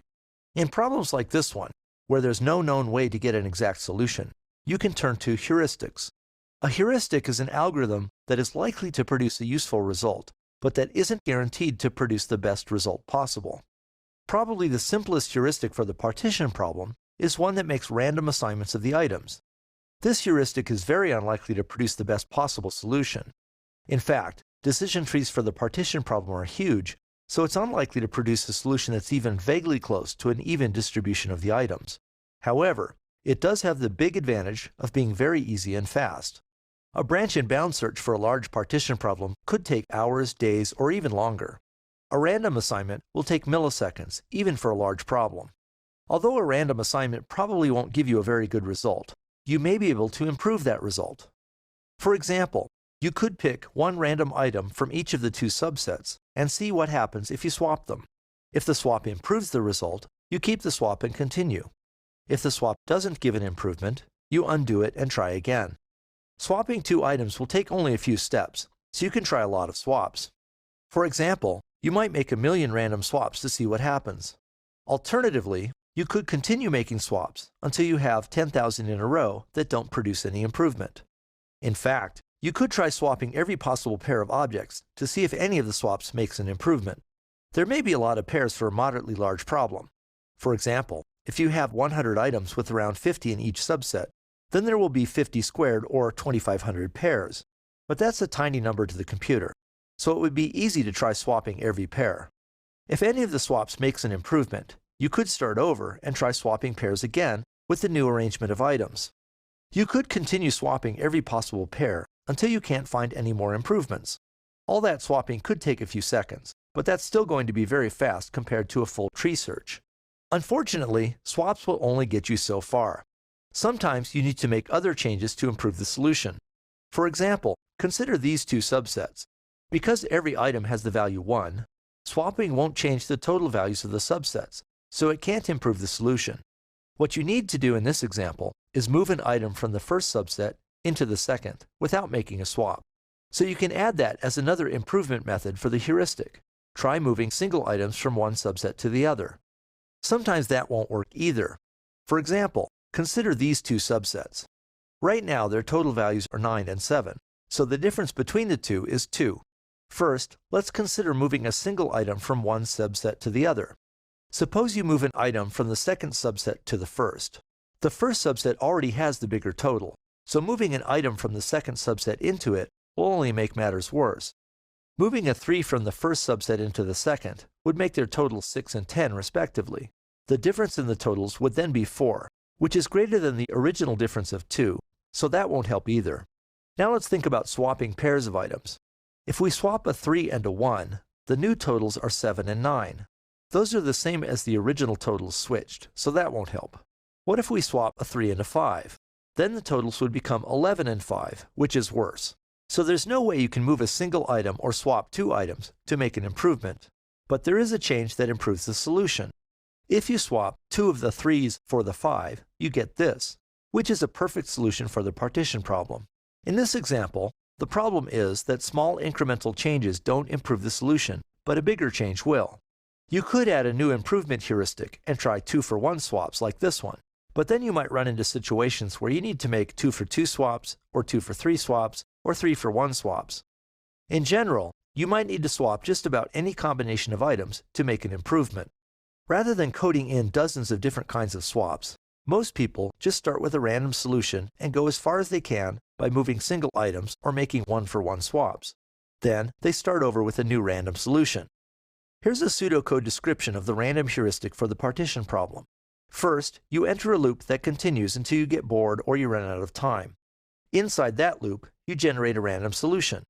Next, you enter another loop that continues until it runs without finding any new improvements. Within that inner loop, you try moving each item to the other subset. Then you try swapping all possible pairs. If either of those operations makes an improvement, you run them again. When you can't get any farther by moving single items or swapping pairs, you start over with a new random solution. You can basically let this heuristic run as long as you want. Initially, it will probably update the best solution it's found several times. Then it'll start taking longer and longer to find improved solutions. At any time, you can take the best solution found so far and use it. Random heuristics are particularly useful because they're fairly easy to implement. You just pick a random solution and make random changes to it, trying for an improvement. However, there are other heuristics you can try. For example, in a hill climbing heuristic, you try to make local decisions to move a partial solution toward a better one. It's called a hill climbing heuristic because it's sort of like a lost hiker trying to find the top of a mountain at night by always moving uphill. Of course, there's still a chance the hiker will get stuck on a smaller hill and not find the top of the mountain. For the partition problem, you could simply add the next unassigned item to the smaller subset. Here's the idea in pseudocode. You start with empty subsets. Then, you loop through the items in the original set, adding each item to the smaller subset. For example, suppose the original set contains the items 5, 2, 4, and 3. Initially, both subsets have the same size, so you just assign the first item, 5, to either one. Next, you assign the value 2 to the second subset because it's smaller. The second subset is still smaller, so you also assign the 4 to it. Now the first subset is smaller, so it gets the last item. These subsets have total values 8 and 6. That's not a perfect division, but you could swap the 2 and 3 to get a perfect solution. More generally, you can add incremental improvements to the hill climbing heuristic. You can start with hill climbing, and then try making swaps until you can't find any more improvements. Often, you can come up with other heuristics. For example, you might use hill climbing, but add the items to the subsets in sorted order, so you add the largest items first. The idea is that at the end you're adding the smallest items so they can make finer adjustments to the solution. You can then follow that with swaps to see if you can improve the result. Note that the basic hill climbing and sorted hill climbing heuristics each only produce one solution. Their advantage is that they're very fast. In general, you should try all of the heuristics you can think of and pick the best solution they can find. That's the end of the lesson on heuristics. If you like, you can try to think of some other heuristics for the partition problem. In this short lesson, I'm going to explain some terms that are commonly used to describe networks and network algorithms. Networks are very similar to trees. In fact, a tree is a type of network, so some of these terms will be familiar to you from your study of trees. A network or graph is a set of nodes connected by links. A node or vertex is a spot of interest in a network.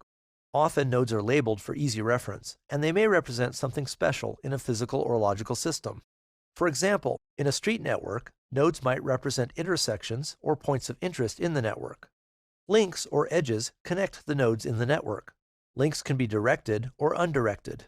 They can also have associated costs, weights, capacities, and other values. For example, a link representing a pipe in a storm drain network might be directed to indicate the water can only flow in one direction. It might also have a capacity, indicating the maximum amount of water that can flow through the pipe per hour. This picture shows a small directed network. The nodes are labeled for easy reference. Arrows show the direction of the links. Labels on the links show the link costs. For example, in a street network, the costs might be distances or the amount of time it takes to drive across a link. A path is an alternating sequence of nodes and links through the network. A cycle or loop is a path that returns to its starting point. The presence or absence of cycles can affect the way some algorithms behave. For example, if you're trying to visit every node in a network, you need to be careful not to get stuck running around forever in a cycle. Node B is reachable from node A if there is a path from node A to node B. In an undirected network, two nodes A and B are connected if there is a path between them.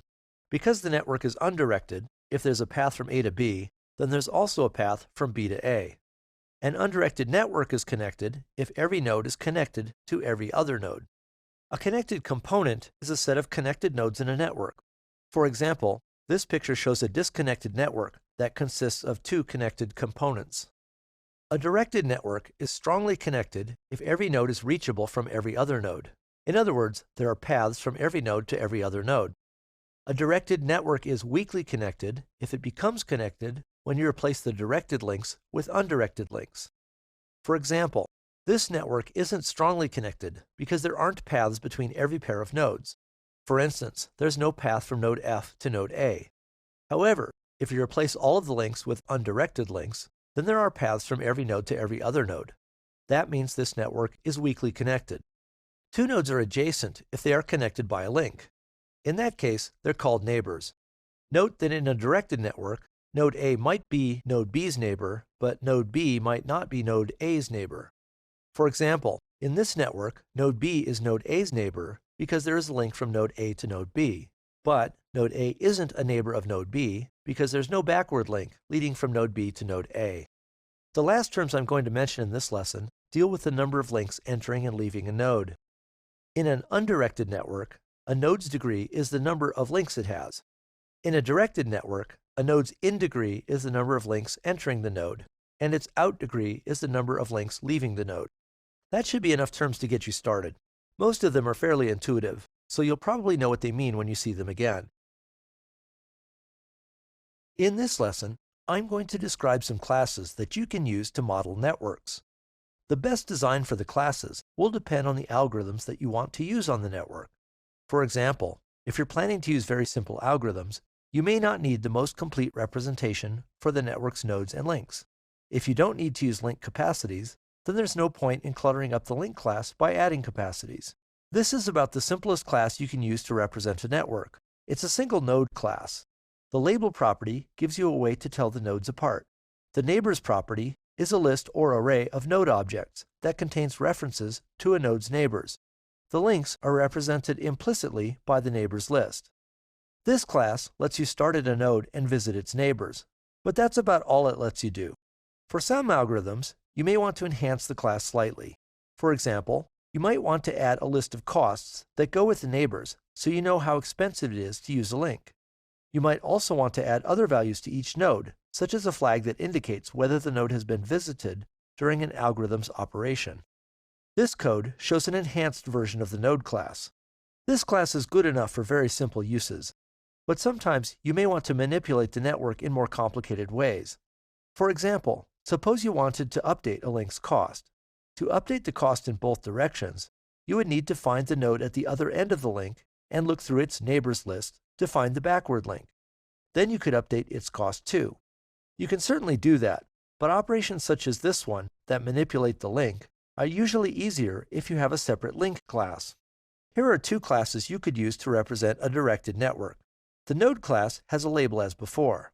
This time it has a links property that contains a list or array of references to link objects. The link class has a cost and a toNode property indicating the link's ending node. Sometimes it may be useful to find the links that go into a node as well as those that leave it. In that case, these classes may be helpful. Here, the node class includes two lists of links, one holding inbound links and one holding outbound links. The link class has fromNode and toNode properties that indicate where the link starts and stops.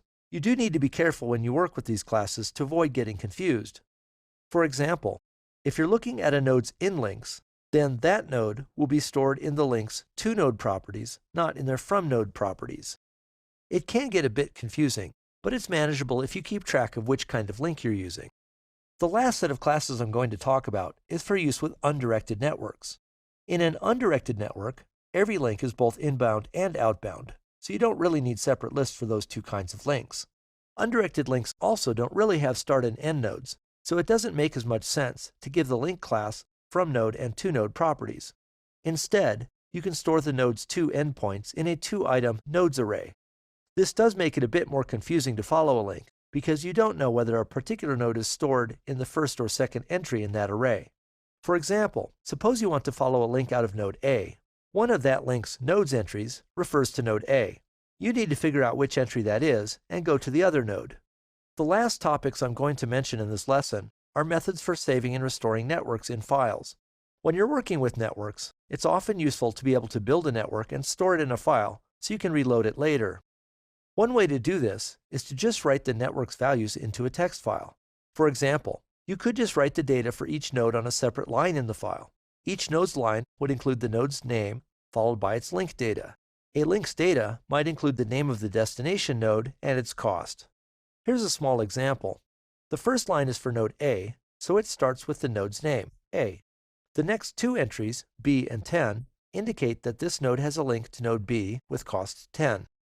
The line then contains C and 15 to indicate that node A also has a link to node C with cost 15. The other lines are similar. Another approach is to build the network and then use some sort of object library tools to save and restore the network objects. For example, you can use XML or JSON to store and retrieve the objects as text. Some of those libraries may only save and restore a single root object, so they may have trouble if the network is disconnected. In that case, you may need to make an artificial root node that connects to every other node in the network. You can use that root for saving and restoring the network and remove it before you run your algorithms. XML and JSON libraries also sometimes have trouble with networks that contain cycles. The libraries I've used have ways to get around that problem, but you may need to search around to find the solution. In this lesson, I'm going to explain how you can perform a depth-first traversal of a network. The goal in a network traversal is to visit every node. The preorder traversal algorithm I described in the lessons on trees works for a network as well, with only a few modifications. The traverse method starts by visiting the node it receives as a parameter. Next, it loops through the node's links. For each link, it calls itself recursively to traverse that link's destination node. Let me walk through a small example. Suppose you want to traverse this network starting at node A. The algorithm first visits node A, so I'll mark it blue. I'll also change its label to show the order in which it was visited. This is the first node in the traversal, so I'll label it 1. In a real program, you might want to add a new property to the node class, so you can record its traversal order without overwriting its label. Next, the algorithm recursively visits node A's neighbors, B and C. Suppose the neighbors are stored in alphabetical order, so node B comes first. Then the algorithm visits node B next. so I'll mark that node in the picture. I'll also mark the link we used to visit that node. Next, the algorithm visits node B's neighbors, C and D. Node C comes first, so I'll mark it and the link we used to visit it. The algorithm then visits node C's neighbor, D, so I'll mark it and the link we used to get there. Now the traversal is complete. There are a couple of points I want to mention here. First, if you're using an object-oriented language, you can make the node class provide the traverse method. Here's an object-oriented version of the basic algorithm. The method first visits the current node, which I'm representing with the keyword this. Next, it loops through the current node's links. For each link, it follows the link to its destination node and calls that node's traverse method. The second point I want to discuss about this algorithm is how it visits a node. If the network contains cycles, and in general you may not know whether it does, then you need a way to ensure that you don't visit the same node twice. For example, in an undirected network, the algorithm might go from node A to node B, and then immediately back to node A. One way to avoid getting trapped in a cycle is to mark each node as it is visited. To do that, you can add a visited property to the node class. Then, you can update the algorithm like this. First, the code officially visits the current node to do whatever it needs to do. It then sets that node's visited property to true. The code loops through the node's links as before, but this time it only goes to nodes that have not yet been marked as visited. This ensures that the algorithm doesn't visit the same node twice. Of course, when you're done with the algorithm, all of the node's visited flags will now be set to true. If you try to run the algorithm again, it won't visit any nodes because they're all marked as visited. To avoid that problem, you need to reset all of the visited flags after you're done traversing the network. One way to do that would be to traverse the network again, only this time visiting nodes with visited set to true. That works, but it's kind of awkward. An easier method is to use a separate array that holds references to all of the nodes. Then you can just loop through the array and reset the visited flags. You can also use the array to store and retrieve the network using XML or JSON. For more information about those, see the lesson on network classes. The third point I want to make about this algorithm is that, as it is written, it's designed to work with a directed network. You can tell because it's using the link's two-node properties. In an undirected network, you need to modify the code to figure out which of the link's endpoints is at the other end of the link. Here's one way to do that. The code visits the node and marks it as before. It then loops over the node's links. This time, for each link, it loops through the two nodes in the link's nodes array. It then calls the traverse method for a node if it has not yet been marked as visited. When it considers the current node, it has just visited that node, so it is marked as visited, so it won't call that node's traverse method again. This test also prevents the algorithm from revisiting other nodes that have already been visited. The final point I want to make about this algorithm is that it may not visit every node in the network if the network isn't connected. For example, if the network consists of two connected components, the algorithm can't jump from one component to the other. It also may be unable to visit every node in a weakly connected network, such as this one. If the traversal starts at node A, the algorithm works just fine, but if it starts at any of the other nodes, there's no path back to node A, so it can't visit that node. An easy way to determine whether the traversal reached every node is to use an array that contains references to every node. Just scan through the array and see if every node was visited. You can even use that array to determine how many connected components an undirected network has. Here's the pseudocode. This algorithm loops through all of the nodes, which I'm assuming are stored in the allNodes array. Whenever it finds a node that hasn't been visited, it increments the connected component count and then traverses that node. That traversal visits all of the nodes in that node's connected component. So when the algorithm finds them in the allNodes array, they're already marked as visited, so the algorithm won't traverse that component again. That's the end of the lesson on depth-first traversal. If you've built the node and link classes, you might try implementing this algorithm. In this lesson, I'm going to explain how you can perform a breadth-first traversal of a network. As in a depth-first traversal, the goal is to visit every node in the network. In a depth-first traversal, the order in which you visit the nodes is determined by the order in which their links are arranged, and that can be fairly random. For example, consider this network. If you perform a depth-first traversal starting at the upper left node, you might get this result. Or you might get this one, or even this one. In general, the order in which the algorithm visits nodes is pretty much random. In a breadth-first traversal, the algorithm visits nodes closer to the start node before visiting those farther away. First, it visits all nodes that are one link away from the start node, then those that are 2 links away, and so on. It visits the nodes in waves until it has visited every node in the network.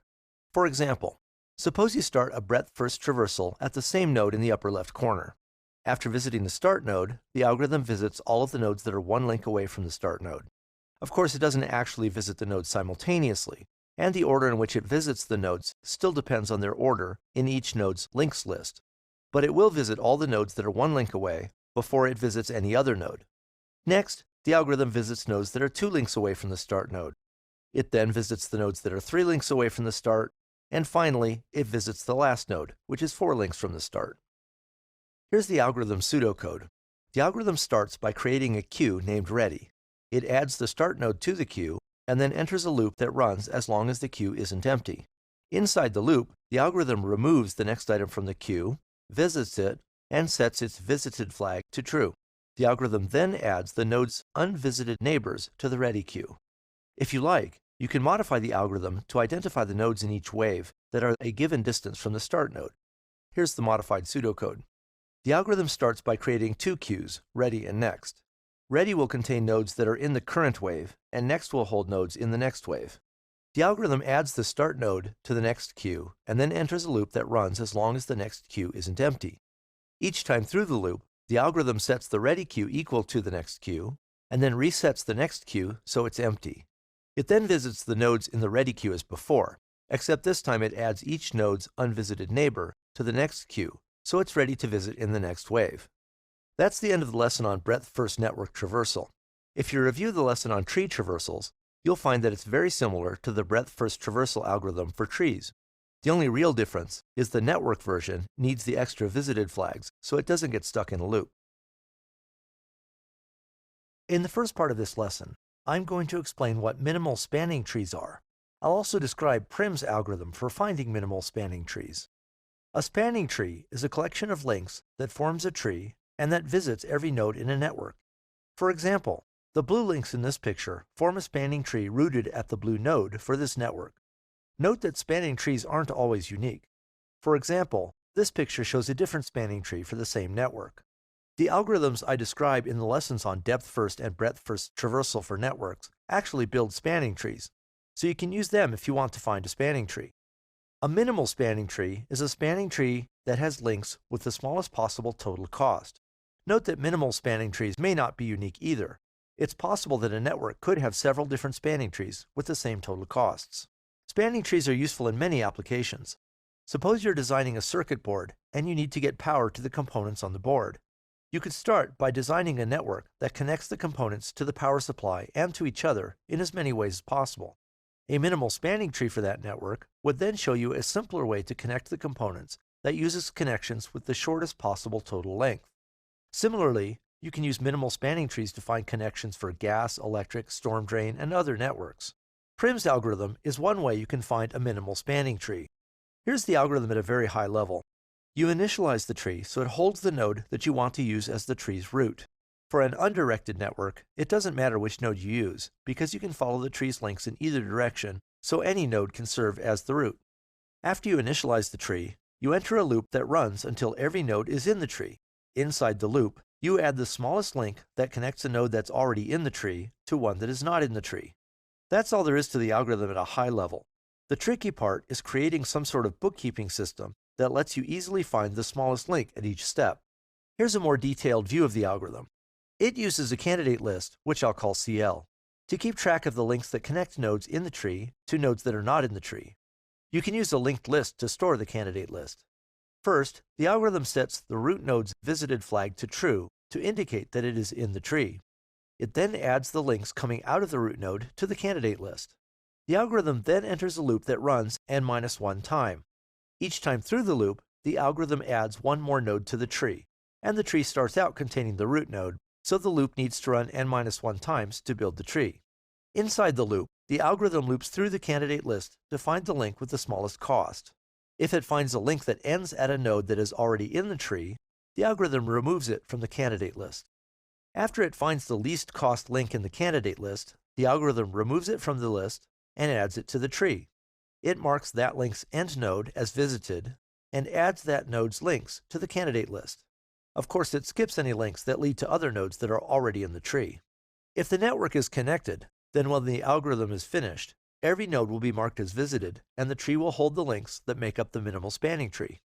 If the network is not connected, then the candidate list will be empty before the loop finishes. In that case, the algorithm only finds a spanning tree for the connected component that contains the root node. If you like, you can start over using another node that hasn't been visited yet as the new root node. The algorithm will then find a spanning tree for that connected component. If you keep trying, you can eventually create a group of trees that spans all of the connected components. That group of trees is called a minimal spanning forest. Prim's algorithm is considered a greedy algorithm because at each step it makes a decision that is best for it at the time. You may recall from the lessons on decision trees that picking the best solution at the time doesn't always lead to an optimal solution. In Prim's algorithm, however, that strategy works. Unlike decision tree algorithms, Prim's algorithm never needs to go back and revise an earlier decision to get a better global solution. That's the end of the lesson on Prim's algorithm. In the second part of this lesson, I'll explain another algorithm for finding minimal spanning trees. In the first part of this lesson, I explained what minimal spanning trees are, and I described Prim's algorithm for finding minimal spanning trees. In this part of the lesson, I'll explain Kruskal's algorithm for finding minimal spanning trees. One small drawback to Prim's algorithm is that it only finds the minimal spanning tree for a connected component. If a network is disconnected, then you need to use it several times to find a spanning forest that includes all of the connected components.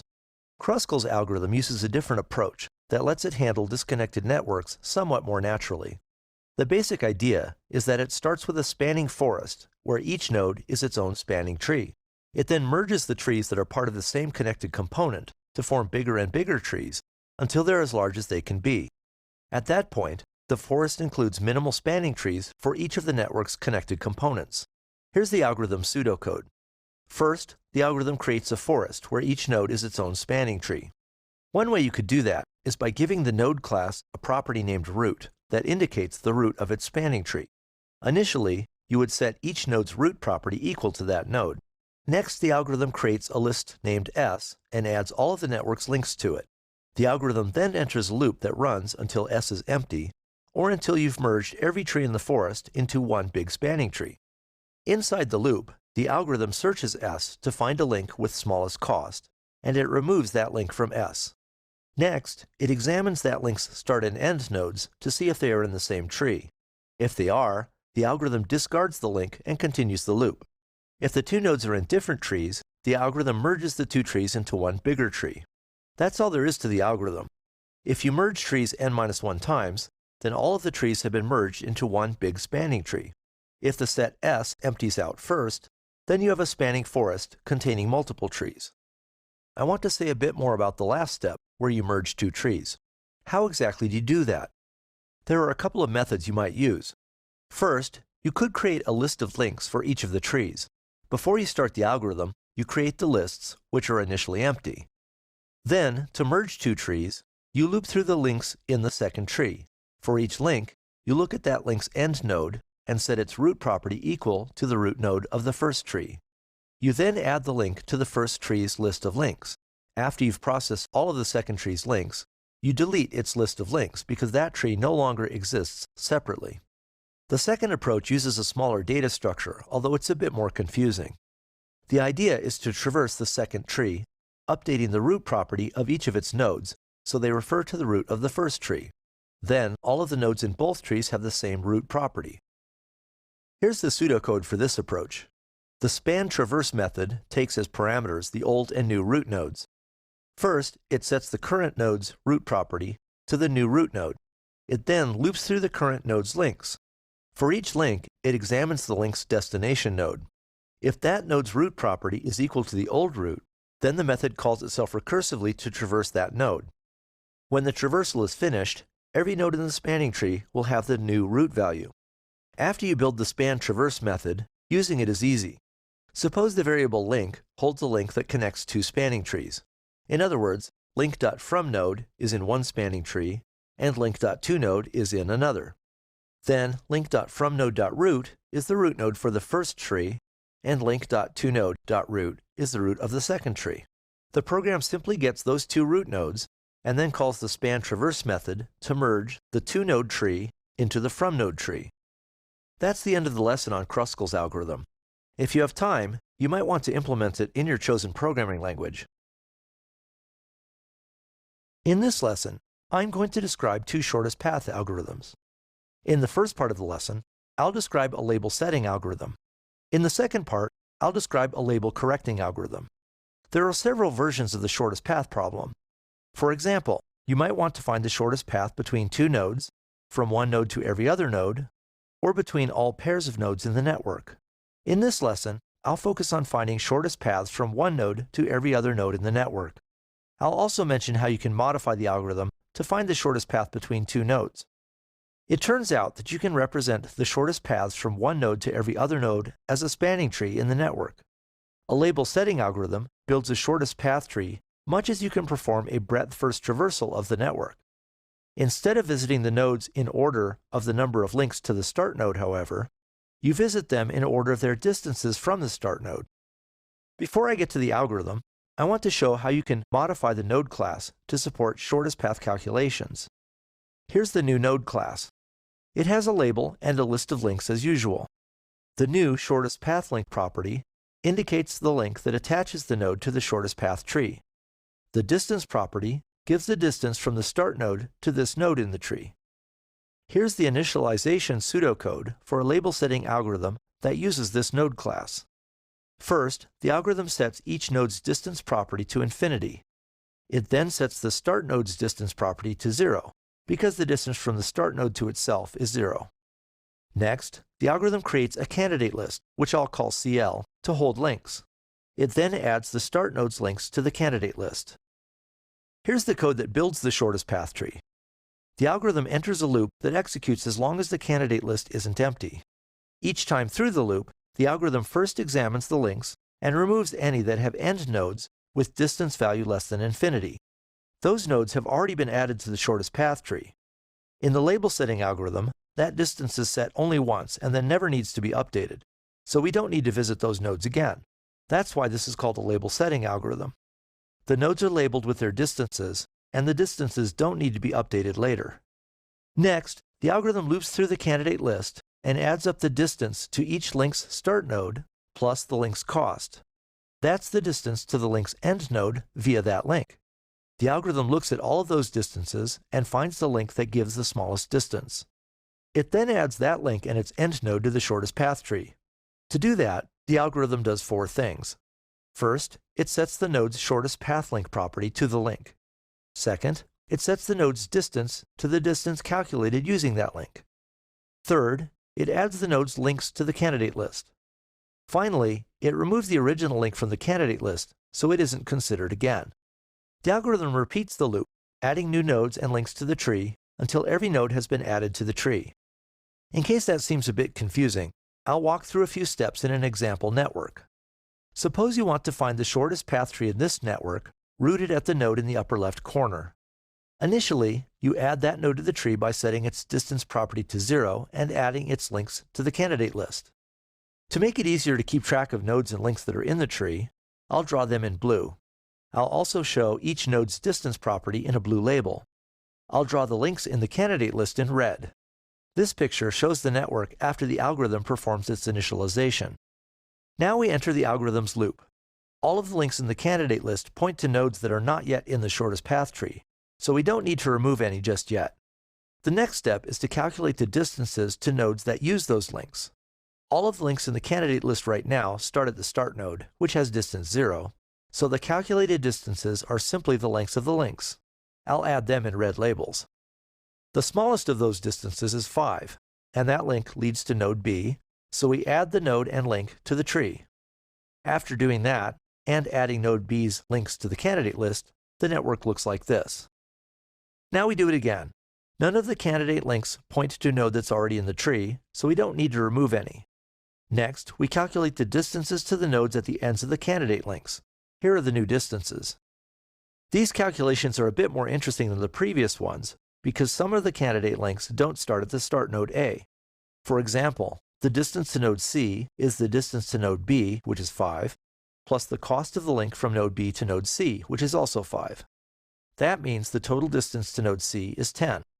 Also note that node F has two possible costs, one for the path that comes directly from node A, and one that goes via node B. The direct distance is 12. The distance via node B is the distance to node B, 5, plus the cost of the link from node B to node F, 11. So the total distance to node B along that path is 16. If you look at the calculated distances, you'll see that two are tied for the smallest value, 10. Because the link to node E was added to the candidate list first, the algorithm will probably pick that one as the smallest, so I'll add it to the tree. Here's the new network. You just keep doing this.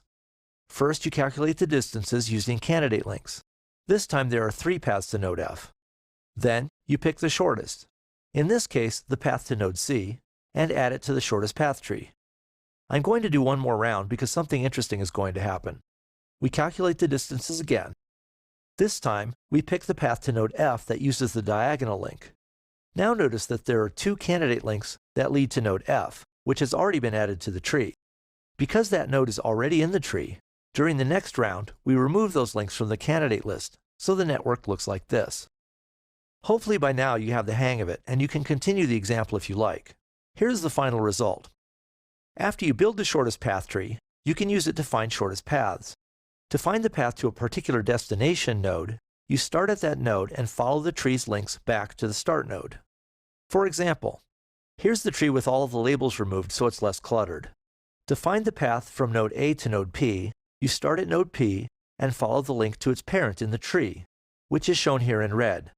You then follow the link to the parent's parent, then that node's parent, and so on until you reach the start node. At that point, you have the shortest path. There are 2 more points I want to make about this algorithm. First, you continue building the shortest path tree until either every node is in the tree or the candidate list is empty. If the candidate list empties first, then the algorithm has built a shortest path tree for the start node's connected component, and you can't reach the rest of the network's nodes from the start node. The second point is that you can modify the algorithm to find a single shortest path if you don't want to build the entire shortest path tree. Start building the shortest path tree as before. Whenever you add a new node to the tree, check to see if that node is the destination node, and if it is, stop. That's the end of this part of the lesson on shortest paths. When you're ready, you should move on to the second part, where I'll describe a different kind of algorithm for finding shortest path trees. In this part of the lesson on shortest path algorithms, I'm going to describe a label correcting algorithm. Before I do, remember how the label setting algorithm works. It processes the links in a candidate list. It enters a loop where it examines the links in the candidate list and finds the one that leads to the next node that is closest to the start node. Unfortunately, figuring out which node is closest to the start node can take some time, because the algorithm needs to look through the entire candidate list. If the network is large, that list will sometimes contain hundreds or even thousands of candidate links, so the search can take a while. Label correcting algorithms skip that search through the candidate list. Instead, when it's ready to add a new node to the shortest path tree, a label correcting algorithm simply uses the first link in the candidate list. That eliminates all the time spent searching for the best link. But obviously, that also means the algorithm sometimes won't use the best link. When that happens, the algorithm will later find a better link to the same node, and it'll have to update the best distance to that node. That's why this is called a label correcting algorithm. It selects links very quickly, but it sometimes needs to make corrections. Here's the algorithm's initialization pseudocode. This is the same code used by the label setting algorithm. The algorithm sets each node's distance property to infinity, and then sets the root node's distance to 0. It then creates a candidate list and adds the root node's links to it. Here's the code that builds the shortest path tree. The algorithm enters a loop that executes as long as the candidate list isn't empty. Each time through the loop, the algorithm uses the first link in the candidate list to add a new node to the shortest path tree. It sets new distance equal to the distance to that link's start node plus the link's cost. That's the distance to the link's end node via that link. Next, the code compares new distance to the end node's current distance. If the node has not been in the shortest path tree yet, then that distance is infinity. If the node has been in the tree, its current distance may or may not be greater than new distance. If new distance is an improvement, the algorithm updates the node to use the new distance and the new link. Shortening the distance to that node may also affect other paths that passed through that node in the past, so they need to be updated as well. To do that, the algorithm adds the node's links to the candidate list so they are considered again. Note that some of those links might already be in the candidate list, so you don't need to add them. You can give each link an isInCL flag to let you know whether the link is currently in the list. Then you can update that flag when you add and remove the links from the list. That's all there is to the pseudocode. It's actually pretty short and fairly easy to understand. But to give you a feel for what the algorithm is doing, I want to walk through an example. I think the example is more confusing than the code, so I'll use some text as well as pictures to keep track of the algorithm's state at each step. Suppose you want to find the shortest path tree rooted at node A in this network. I'm going to use 4 columns to keep track of what's happening. Follow will show the link we are currently following. Label will show which node that link visits. New links will show the links out of that node. And CL will show the contents of the candidate list. To get started, we label the root node A. It has links A, B, and AE, so we add them to the candidate list. Here's the network after initialization. Now the algorithm enters its loop and takes the first link from the candidate list. You can see on the right that the first link is AB, so that's the link the algorithm uses. That link leads to node B, so we label that node and add its links to the candidate list. Here's the result. The next link in the candidate list is AE, so we use that one. It leads to node E, so we label that node and add its links to the candidate list to get this result. Hopefully you can sort of see how this works. The next few steps are pretty straightforward, but then things will get more interesting again. The next link in the candidate list is BC, so we use it. It leads to node C, so we label that node and add its links to the candidate list. Here's the result. The next link in the candidate list is BF, so we use it. It leads to node F, so we label that node and add its links to the candidate list to get this. The next link in the candidate list is EF, so we use it. That link leads to node F, which is already in the tree with a current distance of 13. The new path via node E has a total cost of the distance to node E, which is 5, plus the cost of the link, which is 4, for a total distance of 9. That's less than the current distance at node F, which is 13. So we update node F's distance. We also update the link that attaches it to the shortest path tree. We would also add node F's links to the candidate list, but they're already in the list, so we can skip that. Here's the result after this step. Notice that the picture has the updated distance and link entering node F. I've placed an asterisk in the label column to indicate that we updated node F's distance. The dash in the new links column means we didn't add any new links to the candidate list. The next link in the candidate list is EG, so we follow it to node G. We label node G and add its links to the candidate list to get this. The next link in the candidate list is CD, so we follow it to node D, label node D, and add its links to the candidate list like this. The next link in the candidate list is CG. It leads to node G, which is already in the shortest path tree. The new path would have a total cost of 18 plus 12 equals 30. But node G's distance is currently 15, which is smaller, so we don't need to do anything for this link. We don't need to update node G's distance or the link connecting it to the shortest path tree, and we don't need to add node G's links to the candidate list. All we need to do is remove the CG link from the list to get this result. I've put the node G in the label column in parentheses to indicate that we didn't change the node's label. The next link in the candidate list is FC, so we use it. That link leads to node C, which is already in the shortest path tree. Its current distance is 18, but the new path via node F has a total distance of only 9 plus 5, which is 14. So we need to update node C's label and the link that connects it to the shortest path tree. We also need to add its links to the candidate list again, so we can update any paths that were using those links. In this example, the path to node D goes via node C, so its path needs to be updated. Here's the new arrangement. The next link in the candidate list is FG, so we follow it to node G. The new path via node F would cost 9 plus 7, which is 16. That's more than node G's current distance, 15, so we don't need to update anything. We simply remove the FG link from the candidate list to get this. The next link in the candidate list is GH, so we follow it to node H and update node H's label. Node H has no outbound links, so this is the result. The next link in the candidate list is DH, so we follow it to node H. The new path to node H along that link would have a total cost of 25 plus 9, or 34. Node H already has a distance of 20, so we leave it alone and remove the link from the candidate list to get this. The candidate list is almost empty, so we're almost done, although the algorithm still has one trick remaining. We follow the CD link to node D. Because we updated the path to node C earlier, the new path to node D via this link now has a cost of 14 plus 7, which is 21. That's smaller than node D's current distance of 25, so we need to update it. We revise node D's distance.